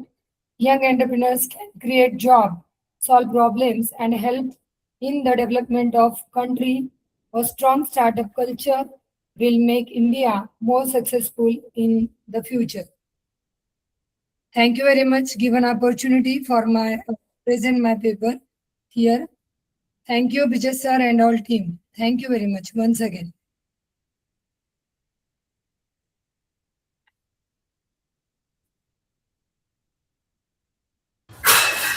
Thank you, ma'am. Thank you very much. Nice presentation. Next serial number 44, Dr. Bhupen. Dr. Bhupen Sachan. Yes, sir. I'm audible. Yes. Yes, sir. Department of Sociology, Hindu PG College, University of Lucknow. Yes, please start, sir. Only 5 minutes. Okay, so my title for today's is that from inequality to inclusion, education and employment in the 21st century. So I would like to say about this topic. This topic is not only academically significant, but socially urgent. We are living in a time of remarkable technological advancement, expanding educational systems and global economic integration. Yet, despite this progress, inequality continues to shape everyday life in visible and invisible ways. This paper and my reflections today examines how education and employment function both as opportunities for social mobility and at times as mechanisms that reproduce inequality. The central argument is simple, though uncomfortable access alone does not guarantee inclusion. As sociologists, we understand that inequality is not merely individual failure, it is structural. With some literature review that I have taken with thinkers like Karl Marx, a German philosopher and sociologist, viewed inequality through class relations and economic power. Another, Max Weber, a German, expanded this understanding by showing that status, privilege, prestige, and authority also shape life chances. Later, Pierre Bourdieu, French sociologist, explained how educational systems often reward the cultural habits and confidence already possessed by privileged groups. And in the Indian context, we have towering Dr. B.R. Ambedkar, Indian jurist and social reformer, reminded us that political democracy without social and economic equality remains incomplete. These theoretical perspectives continue to resonate in the 21st century. Today, inequality appears in new forms. It appears in the digital divide between urban and rural students. It appears in the growing gap between degrees and dignified employment. And it appears when merit is discussed without acknowledging unequal starting points. The pandemic exposed these inequalities sharply. While some students attended online classes with laptops and stable internet, others struggled with limited connectivity or dropped out entirely. In theory, education became digital. In reality, access remained deeply unequal. This raises an important question. Can education truly become an equalizer when social and economic conditions remain unequal? The same contradiction exists within employment. The 21st century labor market is increasingly shaped by automation, artificial intelligence, gig work, and contractual employment. Young people today are more educated than previous generations, yet many face uncertainty, underemployment, and emotional stress. A degree no longer guarantees stability. This is especially visible among marginalized communities where caste, gender, class, and regional inequalities continue to influence employment opportunities. For women, participation in the workforce is often shaped by unpaid care work, social expectations, and wage inequality.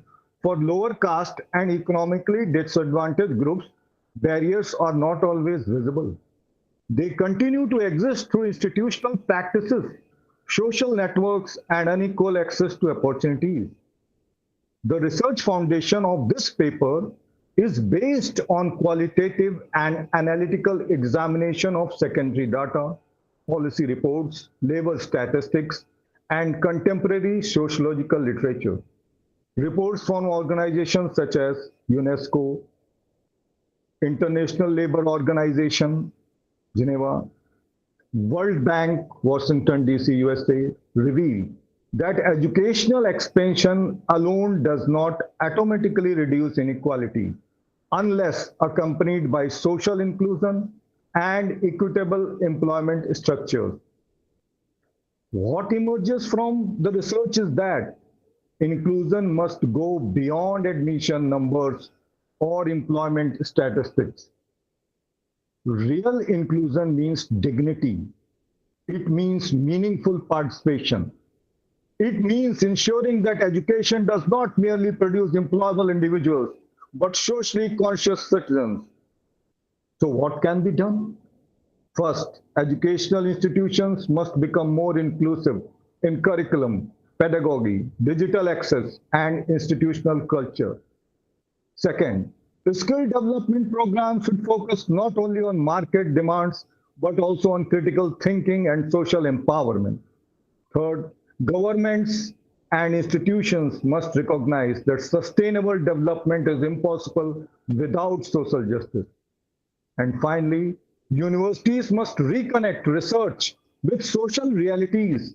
Knowledge cannot remain confined within academic spaces while societies continue to struggle with exclusion. Before I conclude, I would like to leave a few questions for future generations and perhaps for ourselves as well as academicians and teachers. Will technological advancement reduce inequality or deepen it? Will education remain a public good or become increasingly commercialized? Can societies achieve economic growth without sacrificing social justice? And perhaps most importantly, what kind of world are we preparing young people to enter? One driven only by competition, or one guided by dignity, empathy, and inclusion? Colleagues, the movement from inequality to inclusion is not automatic. It requires policy, participation, ethical commitment, and collective responsibility. Education and employment can either reproduce exclusion or become instruments of transformation. The choice ultimately is ours. Thank you very much for giving me opportunity to delve my views on this topic. Thank you so much.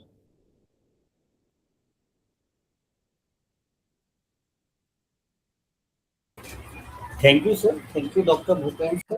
Very nice presentation. Next serial number 45, Risit Vinu. Yes, sir, I'm present. Yes, Risit Vinu, sir, student political science. ST John College, University of Kerala. Yes, please start, sir. Sorry, it's my screen. My screen is visible, right? Sir?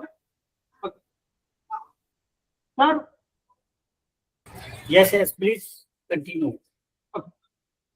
Greetings, everyone. I am Rishnu, a second-year undergraduate student from the Department of Political Science from St. George College and Auckland, which is updated in the University of Kerala. And here I should be presenting my paper title, The Digital Leviathan in the Global South, assessing the impact of fintech innovations on rural political agency and social mobility. So across the rural regions of the global south, there's an expansion of fintech or financial technology, due to which it emerges as a tool that's a hybrid of both economic empowerment and political control. This is evident from various benefits like economic benefits like financial inclusion, refinement of savings and remittances, stabilization of consumption, and the increment of women's agency. But at the same time, it produces digital footprints, which also have various associated risks pertaining to surveillance, monitoring, micro-targeting, algorithmic governance, and so on. So the problem that prevails here is that citizens are more exposed to the state by financial inclusion from fintech through transactional data, against which my research questions and objectives deal with the influence of fintech on rural social mobility and the state surveillance, as well as the economic benefits of fintech and the political challenges associated with it. And here I advance the hypothesis of my paper, which is fintech could reinforce rural social mobility, especially in the case of women, but it is at the cost of political autonomy via what is termed as surveilled inclusion. So there is a division in the literature between the optimists who are emphatic about the economic advantages of fintech, which is highlighted by various evidences across nations in the global south, such as UP in the case of India, MPs in the case of Kenya, as well as various of the mobile money systems, such as those in Bangladesh and Cambodia. And the critics who are emphatic upon the political disadvantages. And it is in this background that I apply two theoretical frameworks, which are firstly capability approach, which is concerned with real freedom, and algorithm governance framework, which is concerned with the threats from transactional data. And the research gap that is revealed here is that there's a lack of integrated focus on the analysis of social mobility and political agency in rural areas in a together manner. So nature of my research is that it is a blend of qualitative and descriptive types, which integrates thematic analysis of secondary data sources such as peer-reviewed journals, World Bank and IMF institutional reports, and policy documents which are all between 2020 and 2026. And the regions which are of the key focus are India, Kenya, Nigeria, Bangladesh, Cambodia, and US also. So to analyze how fintech influences the social mobility and political agency in the rural areas of the global south. So the findings of my paper points out to what is termed as digital leviathan in the global south, which is evident from the various economic benefits, but at the cost of political compromises. And these shortcomings are further curtailed by various structural barriers like lack of devices, lack of infrastructure, lack of digital literacy, poor connectivity, and so on. And the key inference that we could intake from this context is that political agency in rural areas is not automatically banned by social mobility, especially in the global south with regards to fintech, financial technology.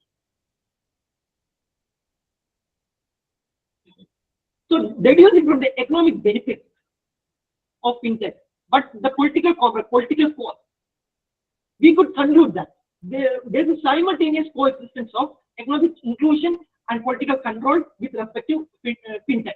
And in the light of this, I propose the key recommendation to reinforce digital skills as well as rights awareness, data protection laws, and redefine our governance into one that is based on right. And furthermore, the key risk areas like algorithmic governance, behavior monitoring, digital political control, etc. must be studied by future research. And then, as I conclude my work, the key takeaway I would like to reiterate here is that inclusion without protection leads to what is termed as surveillance inclusion. Thank you everyone for your attention, and I thank Brilliant Star and as well as other coordinators of the conference for this opportunity.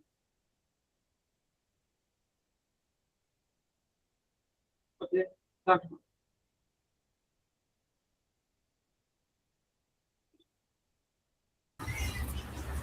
Thank you, sir. Thank you, Mr. sir. Very nice presentation and good PPT. Okay. Please send all presenters PPT conference email. If anyone who not send, please send. Next serial number 46, Gantav Gupta. Gantav Gupta, sir. Yes, sir, I'm here. Yes, Rajiv Gandhi National University of Law, Punjab, sir. Yes, please start, sir. Only 5 minutes. Sure, sir.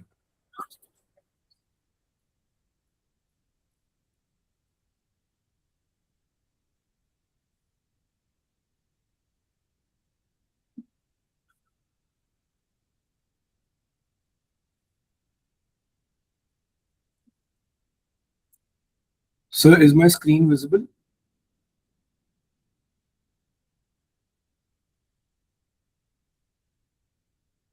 Yes, sir. All right, sir. Good afternoon, everyone. To all the international attendees and all the other co-attendees. I am Gantav Gupta, research scholar from Rajiv Gandhi National University of Law, and the topic of my research presentation is Stifling Due Process, the Saga of Media Trials in India's Digital News Landscape. Now, before proceeding, everyone would be inquisitive to understand as to what exactly is a media trial. Now, media trials are something that we have all seen happening around ourselves. This is not like a conventional judicial trial, but something of a sort which is done by the media houses. How so? It is something when it is done by way of a press and television news coverage, and the persons or the stakeholders who are involved in an incident or a situation, they are put to judgment or put to test by the media, and eventually they are just characterized and put out in such a manner that you tend to think, or you tend to start thinking that they have actually done the particular crime or part of that incident or everything, and it eventually prejudices the public mind and creates a presumption of guilt with respect to them. Now, vis-a-vis India, this is something which is not common just to India, but also to various other countries.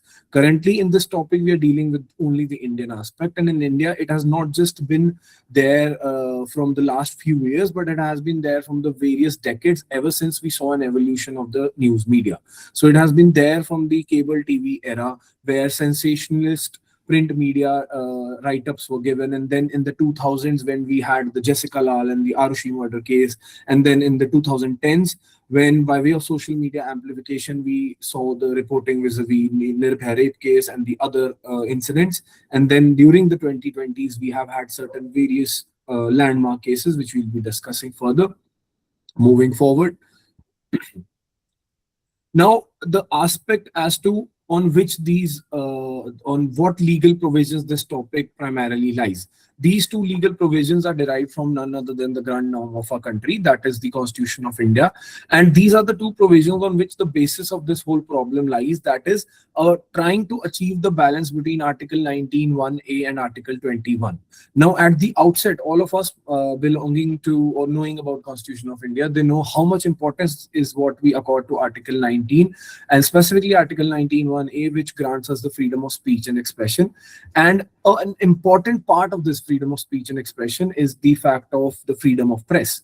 Now, time and again, through various judgments, Supreme Court or the other important courts of our country, Supreme Court being the highest one, has given utmost importance to the freedom of press ever since the independence and pre-independence era also, that so much so that they have included that as a part of the freedom of speech and expression, and given time and again motivation for the people out there, the journalists out there, to speak.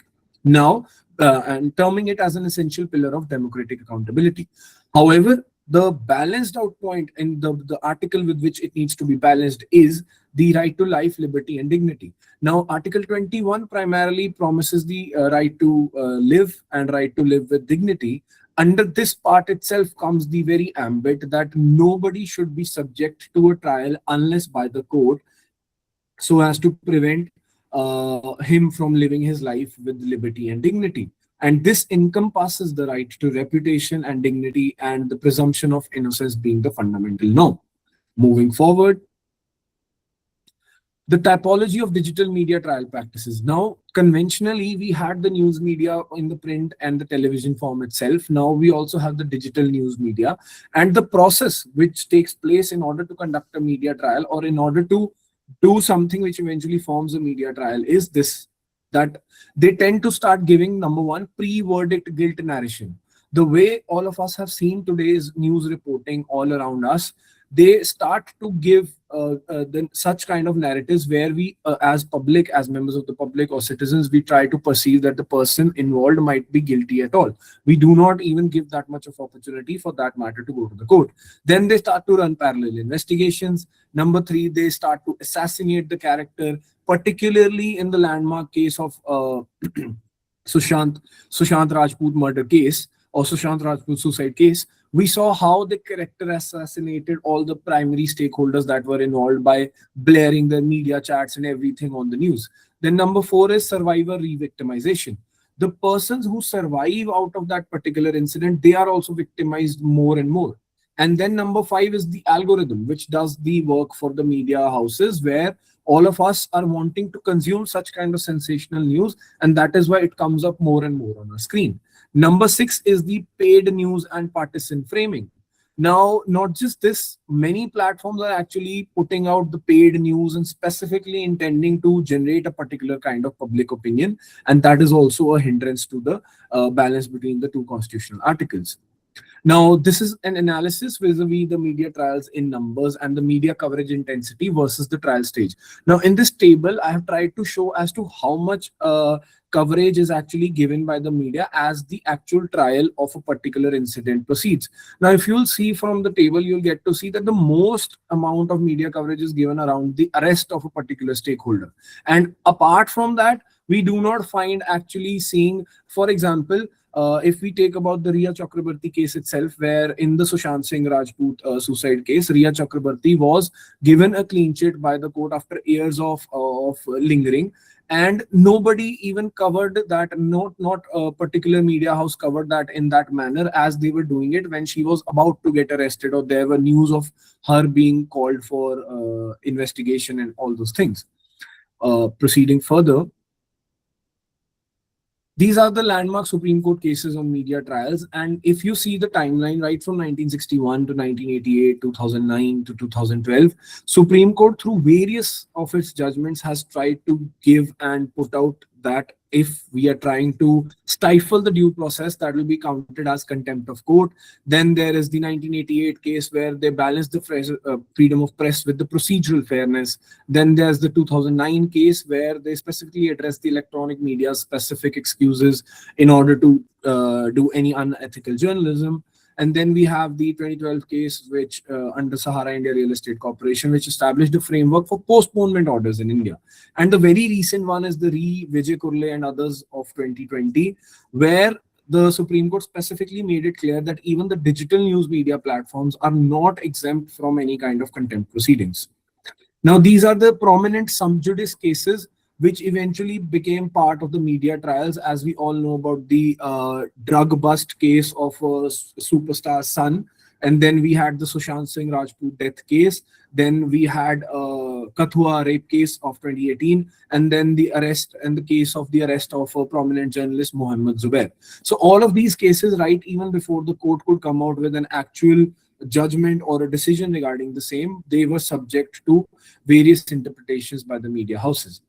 Now, these are the critical regulatory gaps, even after having certain framework of legislations dealing with the same, that there is no statutory definition of media trial in India law. The Press Council has no jurisdiction over the digital platforms. The contempt powers, which the court should be raising, they are hardly raised because that law is not being given much impetus to. Then no mandatory pre-broadcast legal review mechanism. So if they're broadcasting about an ongoing case, there is no pre-review mechanism. And there are various self-regulatory bodies also which do not have any kind of any such importance in the regulation of the same. And the key findings of my research were that yes, there is a regulatory gap. There's digital acceleration, considering the news media is now based digitally. Then there is an ambit of metrics-driven sensationalism by way of algorithms. Only certain kind of content is being shown. Yes, it poses the judicial integrity at risk. Then there is a disproportionate impact that a particular kind of content is being fed to a particular set of people. Coming to the conclusion, I would just like to say that India's current legal framework still needs to be equipped to cater to the digital media age and to ensure the balance between the rights. And we need urgent institutional and judicial reforms regarding the same. This was me, Gantav Gupta, and the attendees. Thank you so much for listening, and thank you to Brijesh and everyone for giving me the opportunity. People can reach out to me. Thank you so much.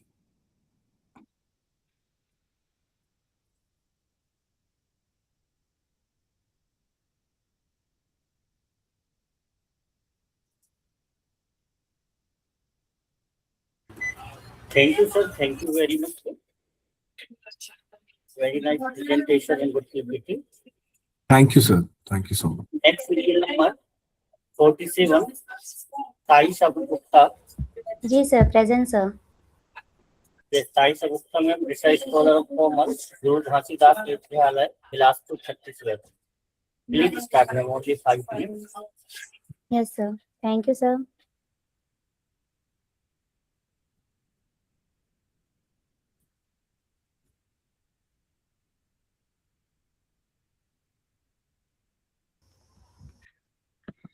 Good afternoon everyone. My name is Taisha Gupta. I am research scholar of Guru Ghazidas Vishwavidyalaya, Bilaspur, Chhattisgarh. Today I am presenting here my topic, Risk and Return Analysis of Mutual Fund. Introduction. Mutual fund have become one of the most popular investment option in India because they provide professional management and diversification. Different category of mutual fund offer different level of risk and return, which makes their analysis very important. In recent year, awareness regarding SIP and mutual fund investment has also increased significantly. My objective of this research is mainly focused on analysis the risks and return of mutual funds and comparing the large cap, mid cap and small caps funds. The research methodology I am calculating the mean, standard deviation and Sharpe ratio. The study focused on secondary data, which is collected from AMFI reports, RBI reports, and other research work. The period I covered, that is 2025 to 2015 to 2025. And I find that the large cap fund generally provides stable returns with lower risks. Mid cap fund provides moderate growth with the moderate risks. Small cap fund generally a higher return but also involve higher volatility and higher risks. So higher return opportunity are generally associated with the higher risks. The table shows my analysis table. PPT actually वो है. This tables present category-wise comparison of mean return, standard deviation, and Sharpe ratio for different investment periods. The analysis show that the long-term investment generally provides better return in mutual funds. This graph show the average return generated by the different category of mutual fund. The analysis indicate that small cap fund generated comparatively higher returns in long-term investment period. Sharpe ratio help in involving the risk adjustment performance. Higher Sharpe ratio value indicated better investment effectively. The analysis show that some mid-cap funds perform effectively in the long-term investment period. This section highlights the increasing participation of women investor in mutual fund. And definitely हम सबको भी पता है कि जब 2000 नोटबंदी का समय आया था, तब जितने पैसे बॉयज के पास या घर के मेन के पास नहीं थे, उतने फीमेल्स ने अपने जमा पूंजी में से निकाले थे। तो अभी के टाइम पे जितना इन्वेस्टमेंट डीमैट अकाउंट्स का इंक्रीमेंट हुआ है इकोनॉमिक ग्रोथ के अकॉर्डिंग भी, इकोनॉमिक टाइम्स ऑफ इंडिया में इसका न्यूज भी आया था कि अभी 30% फीमेल्स ने ग्रोथ किया हुआ है डीमैट अकाउंट ओपन करने में। और जो फीमेल्स हैं वो ज्यादातर एसआईपी इन्वेस्टमेंट करती है, छोटे छोटे से बूंद बूंद से सागर भरता है। Women investors are increasing adopting SIP investment and long-term investment. SIP investment have increased rapidly in recent year. This effectively financial awareness, investing behavior, and growing retail participation. The study focused that the small cap fund generated higher return, but involving higher risks.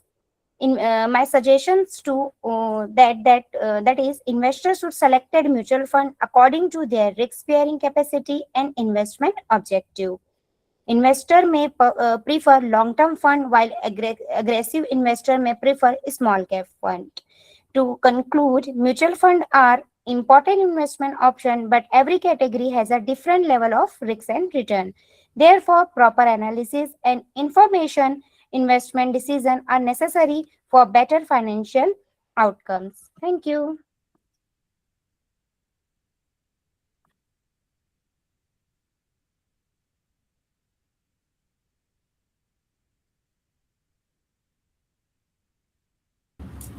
Thank you, ma'am. Thank you very much.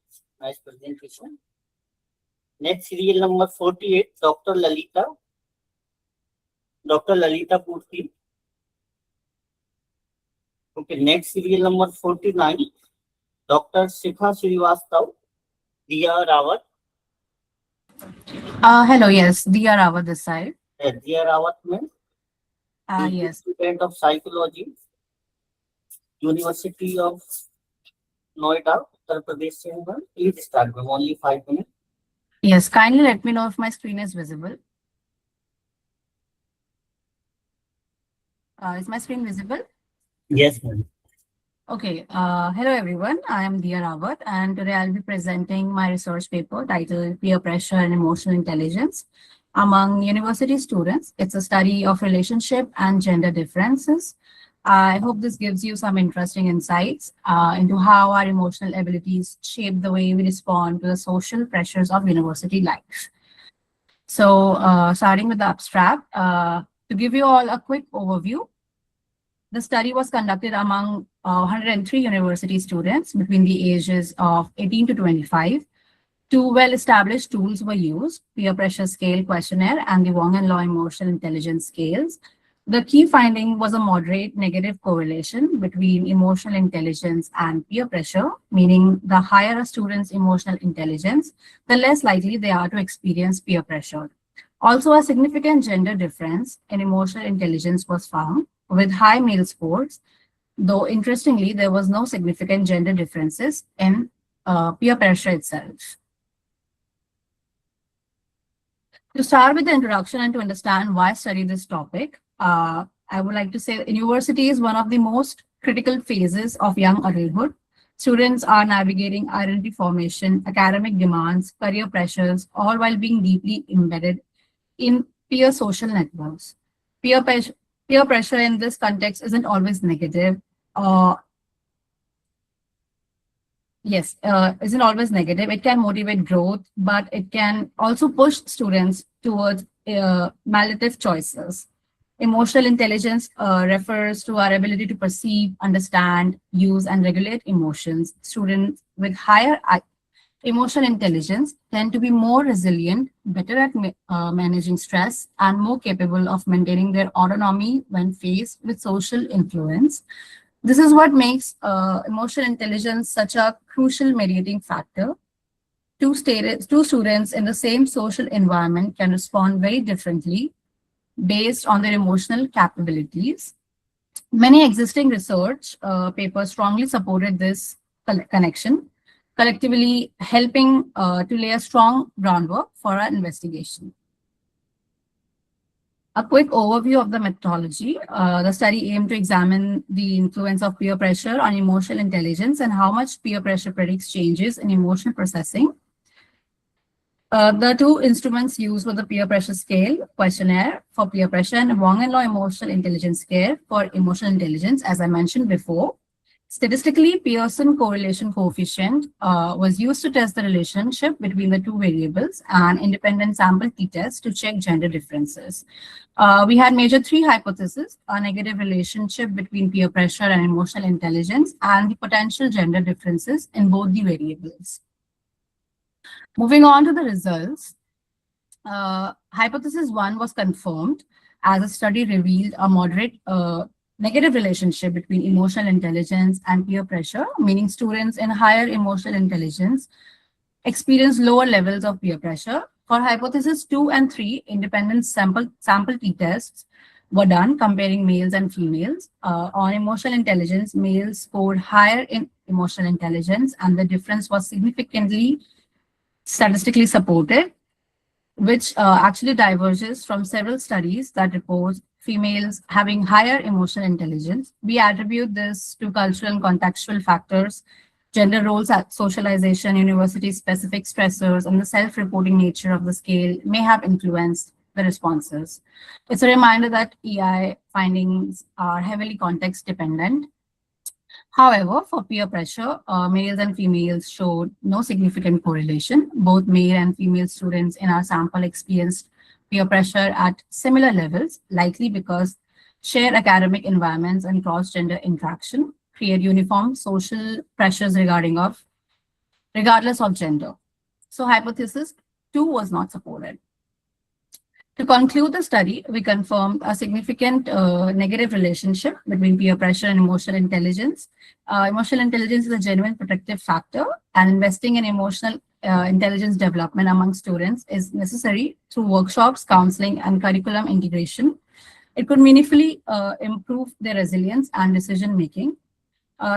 We do acknowledge several limitations. It was a correlational study. Self-report bias is a concern, and our sample was limited to one university with an unequal gender distribution.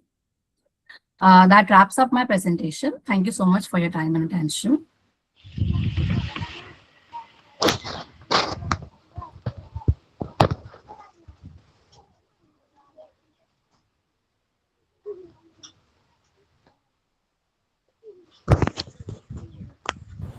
Thank you, ma'am. Thank you very much. Nice presentation. Next serial number 50, Ajit Kumar. Yes, sir. I am here. Ajit Kumar, sir, research scholar of political science, National University, Bihar. Yes, sir. Yes, sir. I am here. Only 5 minutes. Okay, sir. Okay. According to my topic, I will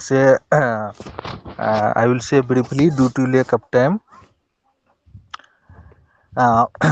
Panchayats have been the backbone of Indian villages since the beginning of recorded history.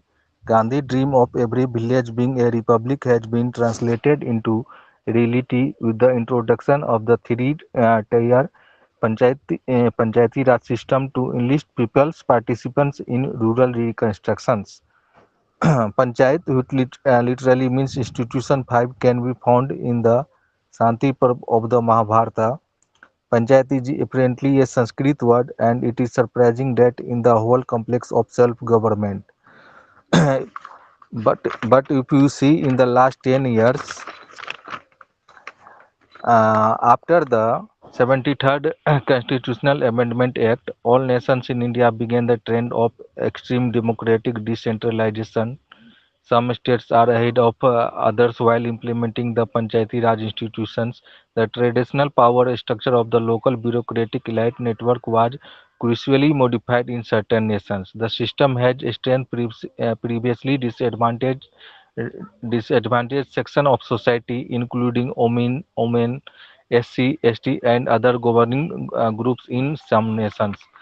Kerala, for instance, has a decentralized planning system with the participation of people and an initiative method to provide money to Panchayati institution. Higher level municipalities have no effect on lower ones. Panchayats presidents in Kerala are explicit in their role in the delivery, execution, and development of panchayat plans.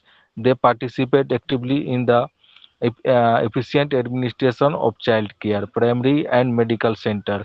UPC in India levels, the Panchayati Raj institution have begun participatory management of natural resources management and of water seals and adult literacy programs. The development process was largely supported by women and underprivileged groups throughout society.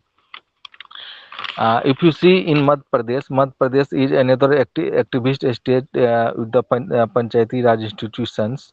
The district planning provisions of the 73rd Amendment Act were adopted in order to develop decision-making power to the districts of Madhya Pradesh. Gramin Sabha was also able via many Gramin Swaraj committee to accomplish Gramin Panchayati tasks. The Madhya Pradesh Panchayati Raj model features the form of a local committee controlled by the members of Gram Sabha. If you The development of rural areas in India was mostly supported by the government rather than individuals. A suitable institutional framework is needed to design and execute rural development initiatives. The Panchayati Raj institutions was set up in India to satisfy this requirement. Moreover, the PRIs provide the chance to participate in the creation and execution of rural development programs as self-governing organizations. Thus, in India, the PRI encourages rural development. Since independence, we have been focused more on developing enough rural economic and social infrastructure and on supporting general development in our national social, economic and planning policies. Agriculture and rural development have been given the uh, um, given the utmost priority in our country planning policy. The science initiative had a significant impact on rural economic development in the first 5-year plan. The first 5-year plan states that the growth of agriculture is based on rural labor and the full utilization of local resources. As stated in the Committee on Projects Report 1957, until the creation or construction of a representative and democratic organization providing local interest, monitoring and assistance to guarantee that local objects are spent in ways that satisfy local requirements and usage. For a long period, Panchayat was around in terms of authority, purpose and financial resources. The current organization is substantially different from the past. There are four major components to the current regime. First, the ubiquitous creation of democracy and panchayat. Second, the transfer of these bodies to new state authorities. Third, the development transfer to the panchayat. And fourth, the enhancement of resources of the bodies concerned, and furthermore agriculture and assigned responsibilities, health, welfare and education. Rural development mostly involves the construction or upgrading of overhead social infrastructure or facilities such as schools, clinics, roads, communication, water services and markets. Rural development is well known for its multi-sectoral operation. Rural development is primarily aimed at improving the quality of the rural population, particularly in weaker and poorer areas. The Panchayati Raj institution offered a chance for local initiative and involvement in development operation in order to foster democratic decentralization. if if you see that Panchayati Raj institutions are involved actively in fulfilling the most cherished goal of development with social justice, bringing the aspirants of the Indian people for their participation in the development process of the country. A clear-cut role for Panchayati Raj institution in rural development has been invested subsequent to the 73rd Constitutional Amendment. The Government of India and the state governments increasingly seeking the assistance of Panchayati Raj institutions in the implementation of various schemes as well as poverty alleviation programs. Of these, the following development plans of the Government of India and the state governments have participated in the meaningful involvement of Panchayati Raj institutions. A specific role has been carved out for them in the context of the 11th schedule and the 5 years plans. Thank you, sir.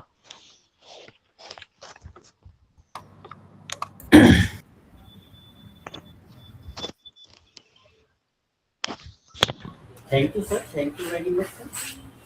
Thank you. Nice presentation. Next, serial number 51, Nidhi Pandey.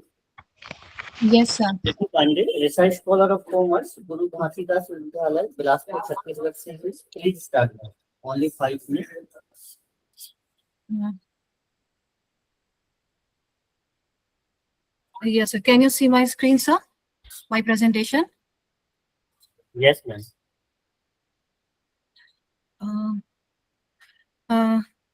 Good afternoon, all of you. I'm Nidhi Pandey, here to present my paper.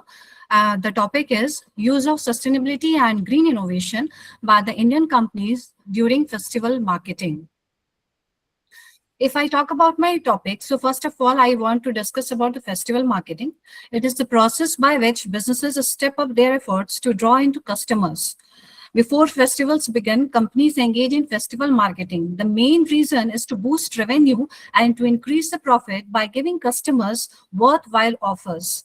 Companies use a variety of tactics to please their consumers and customers, and one of them is following sustainability. It is the technique of drawing consumers while supporting festival marketing in a sustainable manner. Consumer requirements are satisfied and organizational goals are achieved through festival marketing in an environmentally friendly way. If we go for the mood of the consumers, the customers want a variety of products that are sustainable and that are good for the environment. If we talk about the Gen Zs and the millennials, then 81.7% of the Gen Zs, these are the consumers that favor environmental sustainability goods. 30% of the Gen Zs and millennials are likely to spend more on products that are highly transparent and good for the environment. 2/3 of the consumers are willing to pay more for the sustainable products. So why do Indian companies promote sustainability during the festivals? It is because of the mood of the consumers. The Indian companies have accepted that collaboration with the competitors is accelerating by going sustainable. 34% say that collaboration with policymakers is optimized. 29% say that collaboration with suppliers is accelerating while they are following sustainability in their festival marketing. So it has become an important part of their business. That is, they are going responsibly with their products by also going sustainable in the marketing system. These are the literature review that I have followed.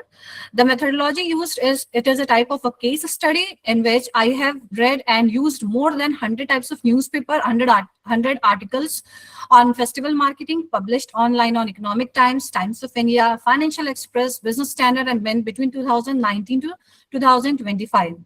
4 ritual components have been targeted here. Artifacts, that is the products promoted during the festivals, targeted audience, that is the consumers, behavioral pattern of their, and the performers, that is the companies. These are the subject matters in which the Rook's 1985 structural model of rituals have been followed. The data pertaining to ritual alternatives was analyzed using theoretical thematic analysis technique given by Braun and Clark in 2006. These are the newspapers, some of the newspapers. Actually, it was impossible to show here 100 newspapers. So some of them I have shown here on the basis of which the study has been followed. If I talk about the theoretical thematic analysis, then it is guided by a pre-existing theoretical framework or a specific research question to analyze the data. Through it also, it allows for the discovery of emergent themes. The method involves a 6-phase process: getting to know the data, generating initial codes, searching for themes, reviewing themes, defining and naming themes, and producing a report. The researcher's role is that the researcher actively interprets the data through the lens of theoretical framework, using it to guide their analysis and interpretation. This is the Rook structural model of rituals. The 4 ritual components I have discovered here is the artifacts, that is the products promoted using sustainability during the festivals, targeted audience, that is the consumers who demand such type of products, behavioral pattern or behavioral episodes of the consumers, and the performers, that is the companies who go for the sustainable festival marketing. The data on ritual alternatives were analyzed using a theoretical thematic analysis, under which the 4 parts are subverting the production techniques by the companies. That is how the companies are increasing their sustainable production, or they are going for the sustainable production, adopting a proactive approach, that is going according to the mood of the consumers, incorporating behavior change. And this, the companies as well as the government step in to educate the consumers and to bring a behavioral change. These are my findings, which are the subverting the production techniques, adopting proactive approach, and incorporating behavior change. If one by one I go for it, subverting production techniques by the companies, there are various examples like Mahindra Group, which use Rise for Good product, Cut the Crap campaign, in which they are reducing the such type of things in the production techniques which causes pollution. ICA, one of the biggest companies, has followed people and planet positive approach. Better Air Now initiative and forwarding items are used by them. They are producing such type of items which are creating less pollution and their carbon footprints is reduced. They are also producing such a type of forending items in which the rice husks are used, which is very good for the environment. HCL Technologies, HCL ecosystem management system has been followed. Nykaa is producing such type of products, that is Air Jordan, which is using less harmful products. Dell is a star company because it is using the initiative Go Green with Dell, in which it is recycling one product if it is selling one. It is using completely eco-friendly packaging. Thale company, it is one of the India's growing company, which is using recycling packets which is produced by them by using plastic bottles. Paduk.com, it is producing shoes which is made up of old used tires. Bakul Foundation, it created or generated revenue of 6,000 crore last Rakhi by producing plantable Rakhis. So these are the subverting the production techniques by the companies. Adopting proactive approach, 86% of the Indian consumers pick eco-friendly products.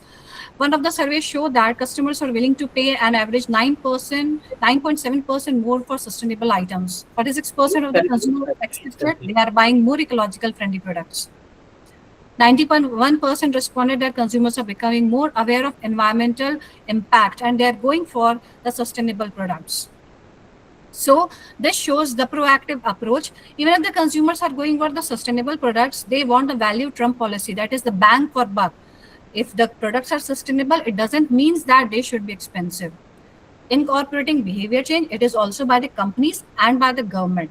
Companies are using green storytelling, influencer. Yes, sir. Gamification, another. Yes, sir. Just completing, sir. So green certification and green industrial policy, green sectoral policy are used by the government. Behavioral change is done by ABCDE, which I have shown here. So finally, I want to say that if a company is going for the festival marketing, sustainable festival marketing, it is going for the 5C or sustainability, that is clean, culture, community, corporate governance, and care. It is also fulfilling the sustainable development goals 11, 12, and 13, that is providing universal access to the children and women, green and clean, climate action, and responsible consumption. So in this way, I want to conclude my paper. Thank you so much.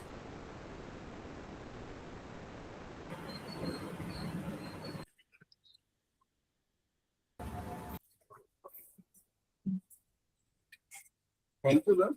Thank you very much. Thank you, sir. Thank you, sir. Next, serial number 52. Amira Mahalakshmi. Yes, sir, I'm here. Mahalakshmi, PhD scholar, Department of Management Studies, Pondicherry University. Yes, please start, ma'am. Only 5 minutes. Yes, sir.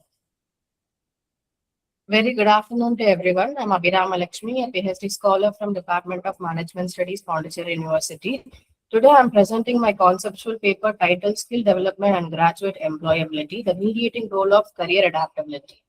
This study focuses on how career adaptability can strengthen graduate employability. Graduate employability has become a major concern in higher education because the job market is changing rapidly due to technology and globalization. Employers today expect graduates not only to have technical knowledge, but also transferable skills and the ability to adapt to changing working environments. This makes career adaptability an important concept.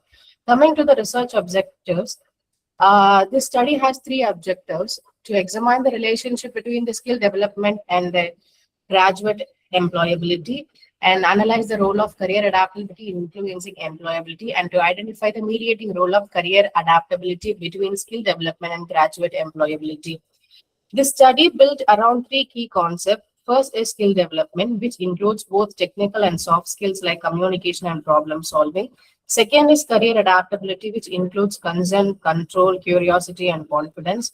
The third is graduate employability, which refers to the ability to obtain, maintain, and progress in the employment.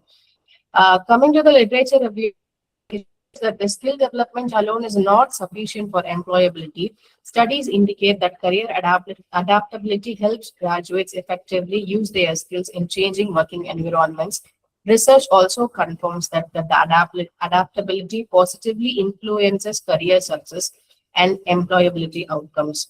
The main research gap is that most previous studies examine skill development, employability, and career adaptability separately rather than integrating them. Based on this, the study suggests that higher education institutes should focus more on internships, career counseling, mentoring, and stronger industry collaboration. Here I conclude that the skill development remains essential, but it alone is not enough. Career adaptability plays a crucial role in helping graduates manage career transition and to improve employability. Therefore, the universities should focus on developing both skills and adaptability to prepare graduates for long-term career success. Thank you. Thank you for your time and consideration. Thank you so much. Thank you, ma'am. Very much. Thank you very much. Nice presentation. Next, serial number 53. Thank you. Dr. Shivani Sabharwal. Okay, next serial number 54. Dharmi D. Yes, sir. Yes, am I audible? Yes, Dharmi D, Department of Management, Pondicherry University. Yes, please start in only 5 minutes. Yeah, sure, sir.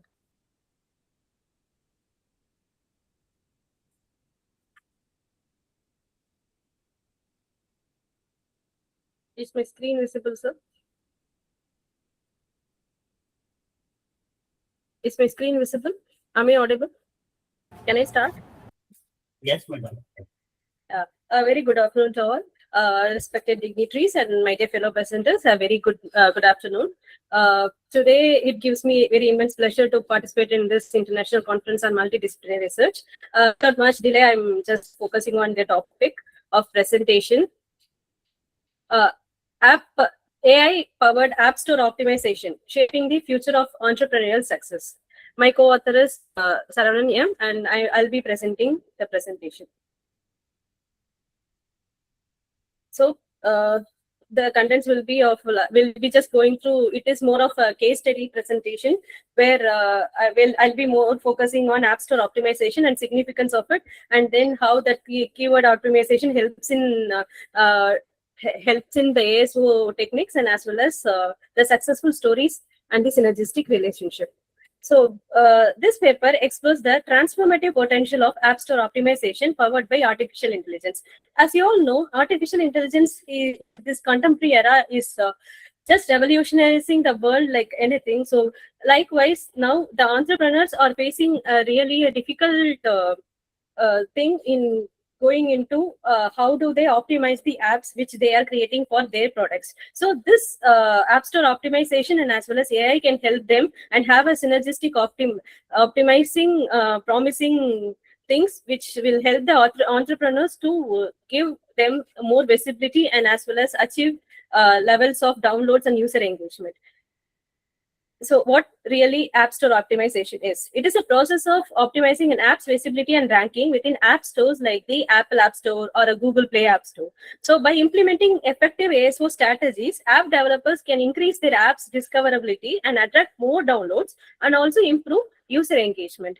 These are done by 4 techniques mainly. One is keyword optimization, and then where we, for the relevant keywords, we'll be giving them, optimizing them using title, description, and keywords, which the field is matching. And whenever the person is typing that keyword, that app will get displayed in the first row. And then app title and description,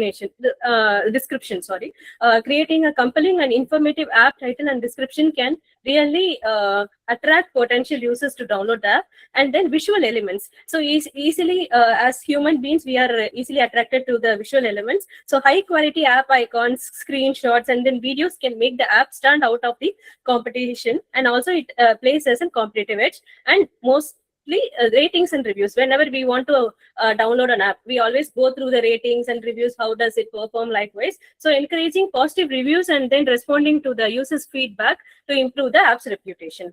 So what is the significance of it? It increases visibility for a business. It increases really the visibility, and also it highes the download rates and then better user engagement. So the next technique is keyword optimization and metadata. AI algorithms can analyze vast data sets of App Store search queries to identify the most relevant and effective keywords. Using those, when we optimize the keyword and the metadata, we can achieve a very good dynamic and shifting trends, which gives entrepreneurs an edge over the competition. And also we can get a real-time update also, where we can ensure the effectiveness of the app and how it is performing. And then we can do a predictive analysis. How do user ask the queries? And then we can do ASO strategies like that. Then sentimental analysis is nothing but the study of how the raters, reviews, and ratings are being done, whether the users are satisfied or not, and then pinpointing what are the improvements are needed. So likewise, when we do the sentimental analysis and addressing the negative sentiments, like how the experience and whatever it is, it will lead to the greater engagement and then retention. And then we have to have a responsive ASO strategies. We have to be more responsible towards the user satisfaction. Then real-time optimization. Using AI, we have so many softwares that can run the real-time data, through which we can enable dynamic ASO strategies, where entrepreneurs can adjust keywords, content, and also even the app functionalities based on the immediate feedbacks. So this can even address the ever-evolving nature of the app markets, and then allows apps to stay competitive every time. Then a powerful combination for app visibility is ASO, SEO. SEO is nothing but search engine optimization. I would like to throw simple knowledge about this search engine optimization is, as for the websites, the organic way of drawing the attention towards the websites is done by the SEO techniques. So ASO, SEO is a term used to describe the specific SEO techniques that are tailored for the App Store optimization. So by combining these elements of traditional SEO and as well as the ASO strategies, entrepreneurs can enhance their app's visibility and then reach the app stores and search engines effectively. So by implementing these things, as usual, increase the App Store rankings, and also drives organic traffic without paying any money to it. If you actually, this can be done by even paid search also, but for a startup which is having a constraint of financial stability, they can go for a organic traffic to the website. This can be achieved by constant keyword usage, app descriptions, and also encouraging backlinks from the reputed websites. So next is in a synergistic relationship. We can see AI and ASO can establish a synergistic relationship as AI is evolving and being incorporated in every field which we are doing. So this can be ASO strategies also can include AI in the keyword research, sentimental analysis, and then personalized app recommendations. Whenever we go to Instagram or YouTube, whatever it is, in between, even now this IPL season, people are watching, in between they are coming for a Swiggy app. And then sometimes in Jio Hotstar, we are getting apps recommendations also. So likewise, we can have AI recommendations using that personalization, and also real-time optimization can also be done using this AI. I'll just quickly go through the successful stories of AI-powered ASO without much time. One is Duolingo. As you all know, this is a learning platform where we can learn any language using this. It is GPT based system, and this machine learning analysis uses behavior and personalized lessons accordingly.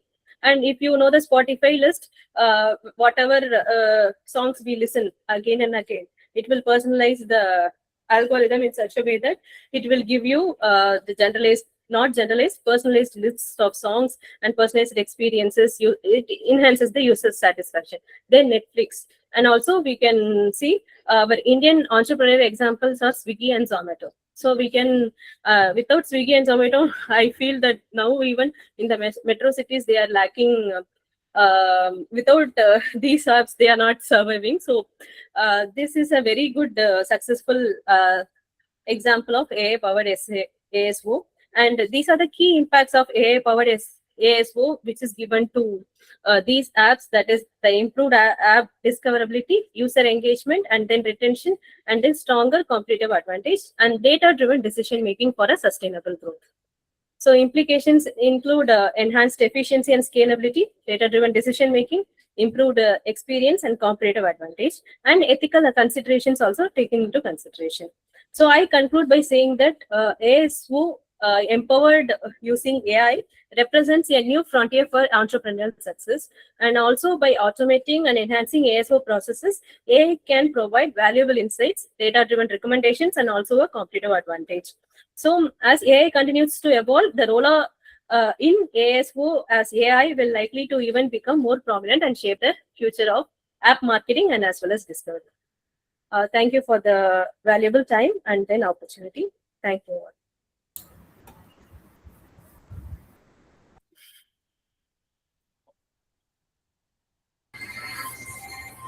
Thank you. Thank you very much. Nice presentation. Thank you, sir. Next serial number 55. Chanchal. Yes, sir. Good afternoon, sir. I'm present, sir. Yes, I'm Assistant Professor, Department of Language and Literature, Dr. C.V. Raman University, Glasgow.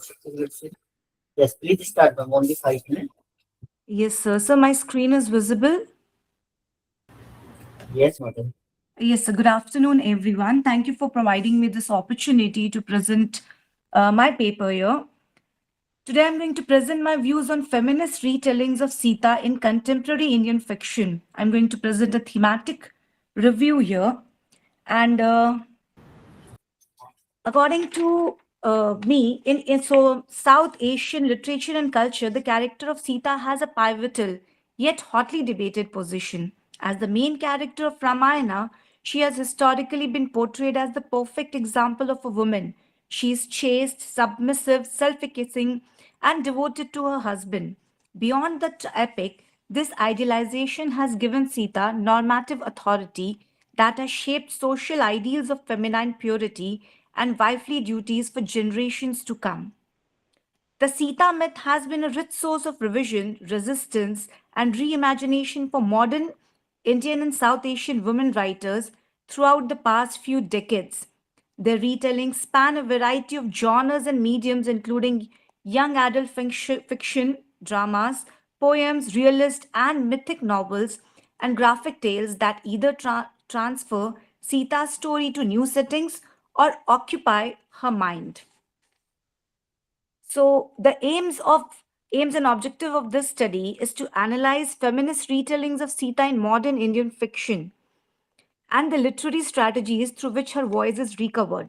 This article provides a thematic analysis of feminist Sita retellings in modern Indian fiction, focusing on these well-known books.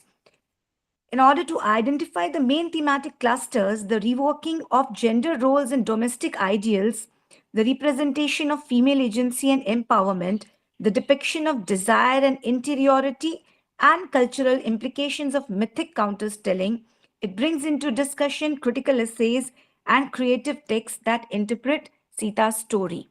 These are the literature review that I had followed. And here, I would like to discuss about the conceptual framework where feminist literary criticism, as it has applied to mythic, epic, and revisionist storytelling, in South Asian context is the foundation of this work. So feminist interpretation highlights that Sita is a character whose image encodes, legitimizes, and occasionally unsettles patriarchal norms rather than just being a symbol of chastity and sacrifice.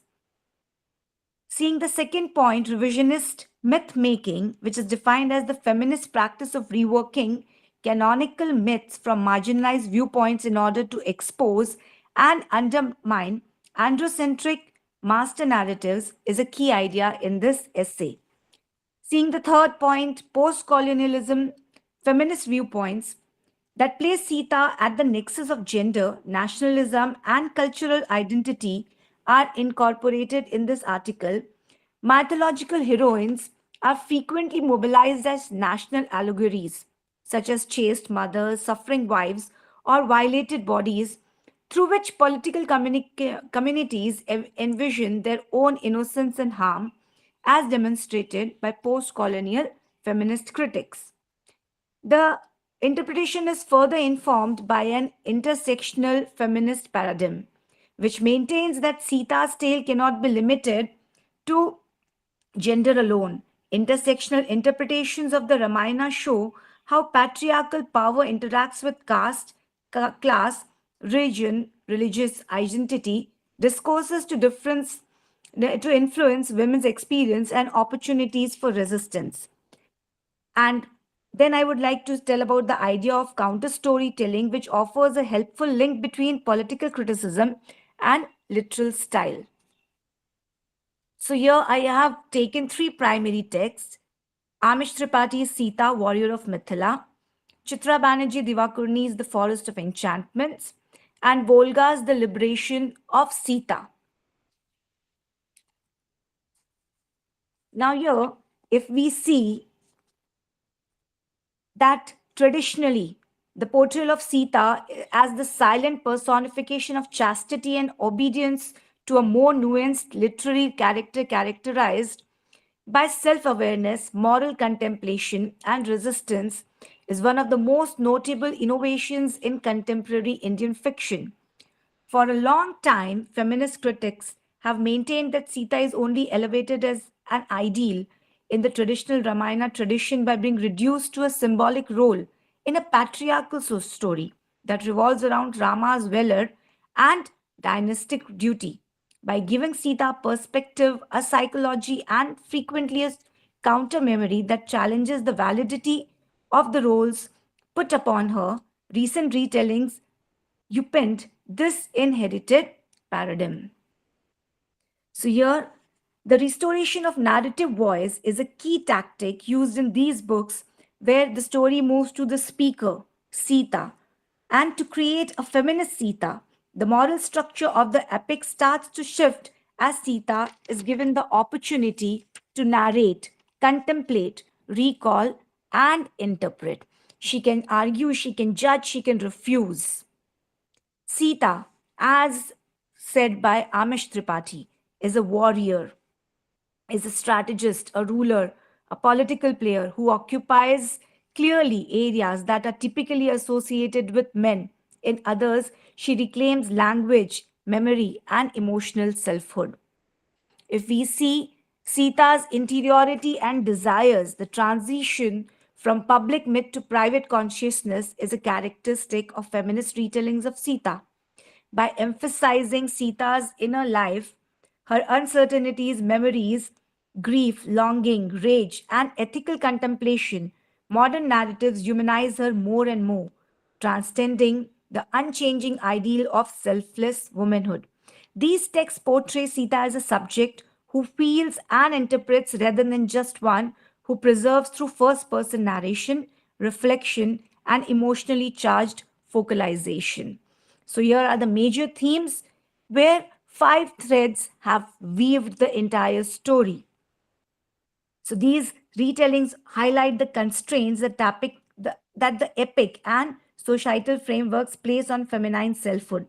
Sita's fury and protest are frequently restrained by concepts of duty, love, and relationships, along with responsibilities. My findings and the conclusion is that the male-centered narrative of the epic gives way to a literary space where Sita emerges as a speaking, feeling, and morally self-aware subject in feminist retellings of Sita in modern India fiction. Recent critic repeatedly demonstrates that by emphasizing Sita's agency, interiority, and ethical judgment, these interpretations contradict the traditional image of Sita as solely passive, sacrificial, and defined via wifehood. Sita is transformed from an object inside patriarchal memory into a multidimensional heroine who negotiates responsibility, desire, sorrow, and selfhood on more autonomous terms by modern writers through revisionist narrative, counter storytelling, and reconfigured mythic symbolism. So, this thematic study indicates that feminist Sita tales navigate a dynamic conflict between critic and continuity rather than consistently rejecting tradition. Sita's depiction is nonetheless shaped in a subtle but important way by ancestral ideas of love, motherhood, sacrifice, and moral purity, which are frequently evident in even the most revisionist writings. In the end, I would like to conclude that feminist Sitayans show how myth is still flexible in today's literary conversation. These pieces provide fresh perspectives on gender, power, and narrative authority in Indian fiction by reclaiming Sita's voice and redefining her as an agent rather than an emblem. So these are the references that I followed. Thank you so much for providing me this opportunity, and thank you for the platform. Thank you for your patient listening.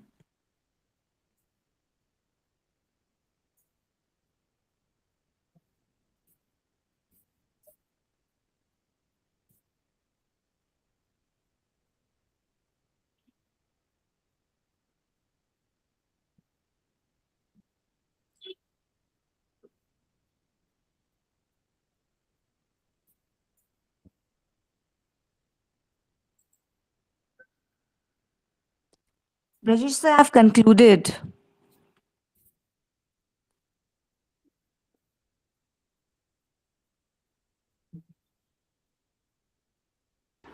Sir, can I present, sir?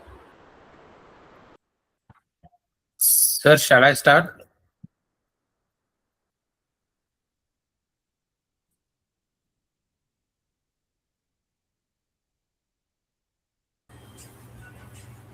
Hello. Thank you, ma'am. Thank you very much. Nice presentation. Next serial number 56. Kailash Yes. Mr. Rao Paul. Yes, sir. Yes, Kailash Mr. Rao, sir, research scholar of law, Jaswant Rao, Chavan Law College, Pune, Maharashtra, sir. Please start, sir. Only.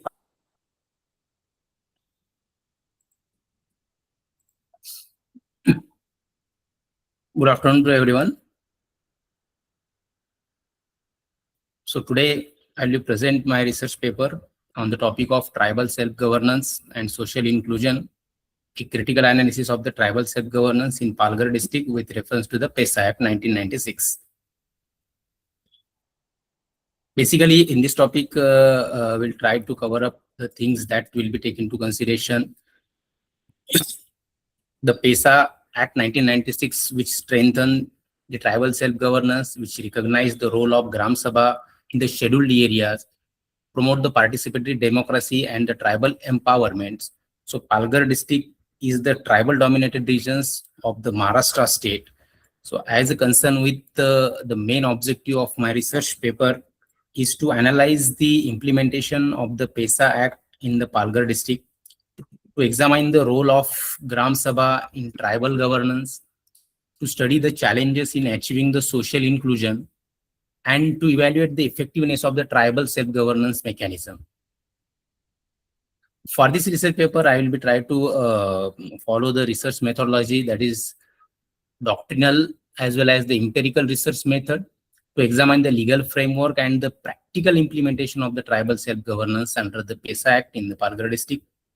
In the doctrinal methods, specifically the constitutional provisions, PESA Act, judicial decisions, government reports, and certain journals as well as the books, I'll be trying to analyze.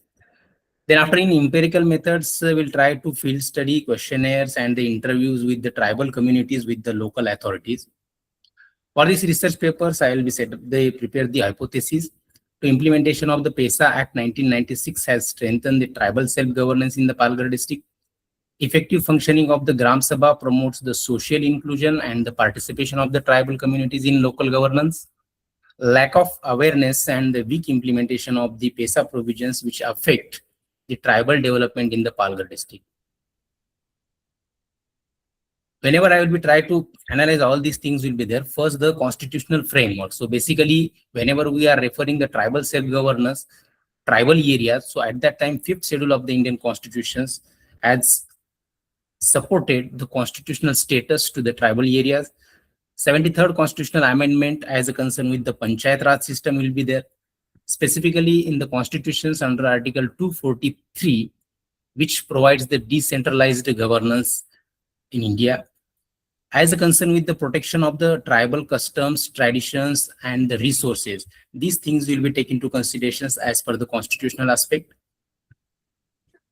If we are legal analysis in the PESA Act 1996, so basically it empowers the Gram Sabha in the scheduled areas, which protect the tribal, cultural, and the customary practices, which provide the control over the natural resources.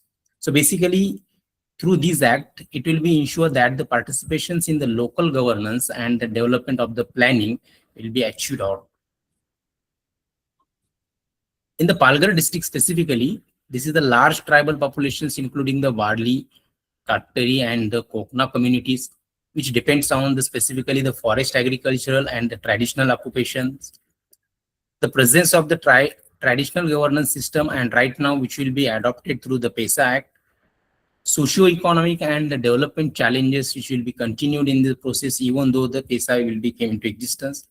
Basic challenges for the implementation of the PESA Act 1996, that is the lack of awareness regarding to this act, administrative interference and the weak implementations through the governments whenever they are trying to applying this PESA Act in the tribal areas, specifically for the Palghar district. Limited participation of the tribal communities. It means that the Gram Sabha is there, some power will be there, autonomy will be there, but even though, so this is just only completed the procedure, so actual things is not happen. Some issues relating to the land alienations as well as the forest rights should be considered. These are the certain challenges at the time of implementations of the PESA Act. The role of the Gram Sabha specifically as an central institutions in the tribal self-governance. So participations of the Gram Sabha in the local decisions making, management of the community resources, and the promotion of the democratic decentralization which is required as a concern with the basic role of the Gram Sabha under the PESA Act 1996. There was some social inclusion through the tribal development whenever we are studied in these particular presentations. So PESA promotes the inclusions as well as the participatory governance. It enhances specifically the representations of the marginalized tribal communities, which support the protections of the cultural identity and the rights also. So which needs to a stronger implementations and the awareness of this, the PESA Act through this part. So there was the few findings as a concern with this particular part as well as the suggestions. The effective implementation of the PESA remains limited. There was the need for the capacity building and the legal awareness. The strengthening the Gram Sabha autonomy is essential as a concern with the traditional self-governance and right now the which will be provided by the government under the PESA Act. So better coordination between the administrations and the tribal communities is required. So these are the few findings as well as the suggestions in this regard.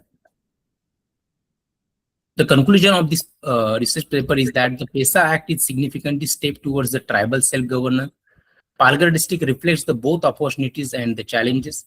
Strengthening the local institutions can ensure the inclusive development in this particular part, and the effective implementations is necessary for the tribal empowerment and the social justice in this regards. Thank you so much for giving me opportunity to presenting this paper. Thank you, sir.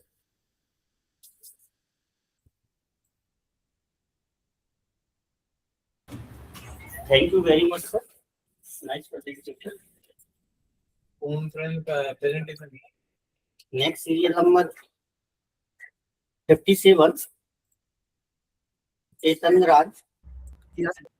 Yes, sir, present. Chetan Raj, sir, Assistant Professor of Commerce, SDM College of Business Management, Mangalore, Karnataka, sir.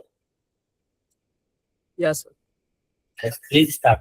So whether my screen is visible?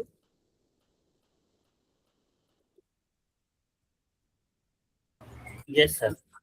Yeah, Yes. thank you, sir. The moderator, please note that the serial number 57 as well as 68 are the same, and I'm the person who is going to present, and she's my co-author. It's Sangeeta Shanbu.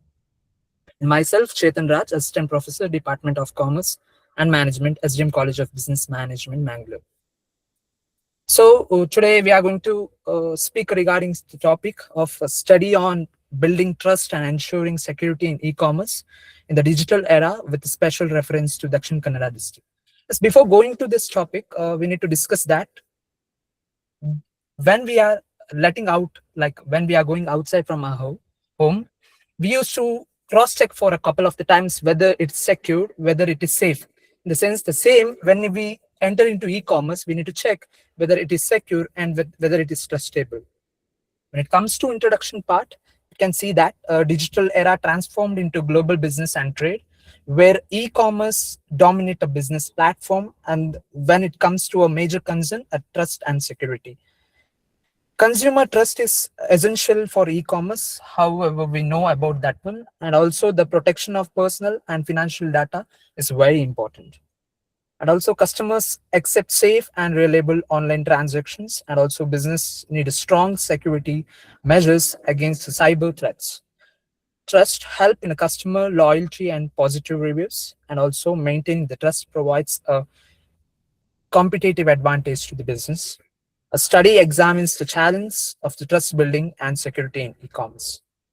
When it comes to objective, a study says that to analyze the consumer perception, attitude, and behavior towards the trust and security in e-commerce, and also it speaks about to identify the key elements that contribute for building a customer trust in e-commerce, and to assess the impact of security breach in e-commerce and consumer trust and loyalty. When it comes to the last objective, to study the role of technology and innovation for enhanced trust and security in e-commerce.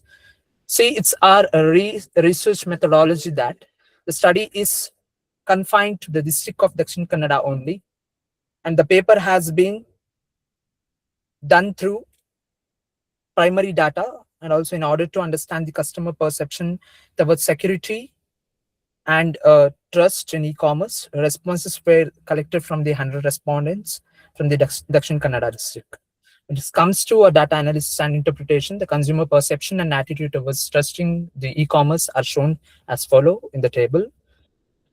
About the technology and innovation solutions also. When it comes to the findings, so we can see that the significant portion of the females engaging in online shopping on a monthly basis further indicate that increasing digital literacy among females, and also research indicates that e-commerce is rapidly expanding its bridging the digital dividing and providing increases access to the online shopping in rural communities. And also it says about the study relieved that the significant number of the respondents have encouraged as well as to trust and security breach while engaging in e-commerce actions like cybersecurity threats such as a data breach and malware and virus websites, as well as payment frauds, and being among the most common concerns. And also the survey indicates that there will be a decline in the trust and confidence of consumer and encounter such instance of security breach and the trust violations. The last findings of our study is significant portion of online shopper expressed hesitance as well as regulations of the come share their personal information with the e-commerce platform. We can suggest that the security payment gateway should be strong, and also SSL encryption should be formed, and also trust sales and certification should be adopted by the companies, and two-factor authentication should be done. Two-factor authentications are already there in the recent markets, but we need to go with that and we need to practice it. It comes to conclusion, consumer trust is influenced by the factors such as security payment methods like privacy protection and trust sales of customer reviews, brand reputation, and effective customer support. By this, we can say that when we used to go into any business, the first thing we are going to think that there should be a trustable persons as well as a trustable system and the trustable software which will be helpful for the person to go ahead with the more supportive aspects of safe. By this, I'm concluding my topic. Thank you, sir, for the great opportunity, and thank you for my co-author for your presence in the same online platform. Thank you.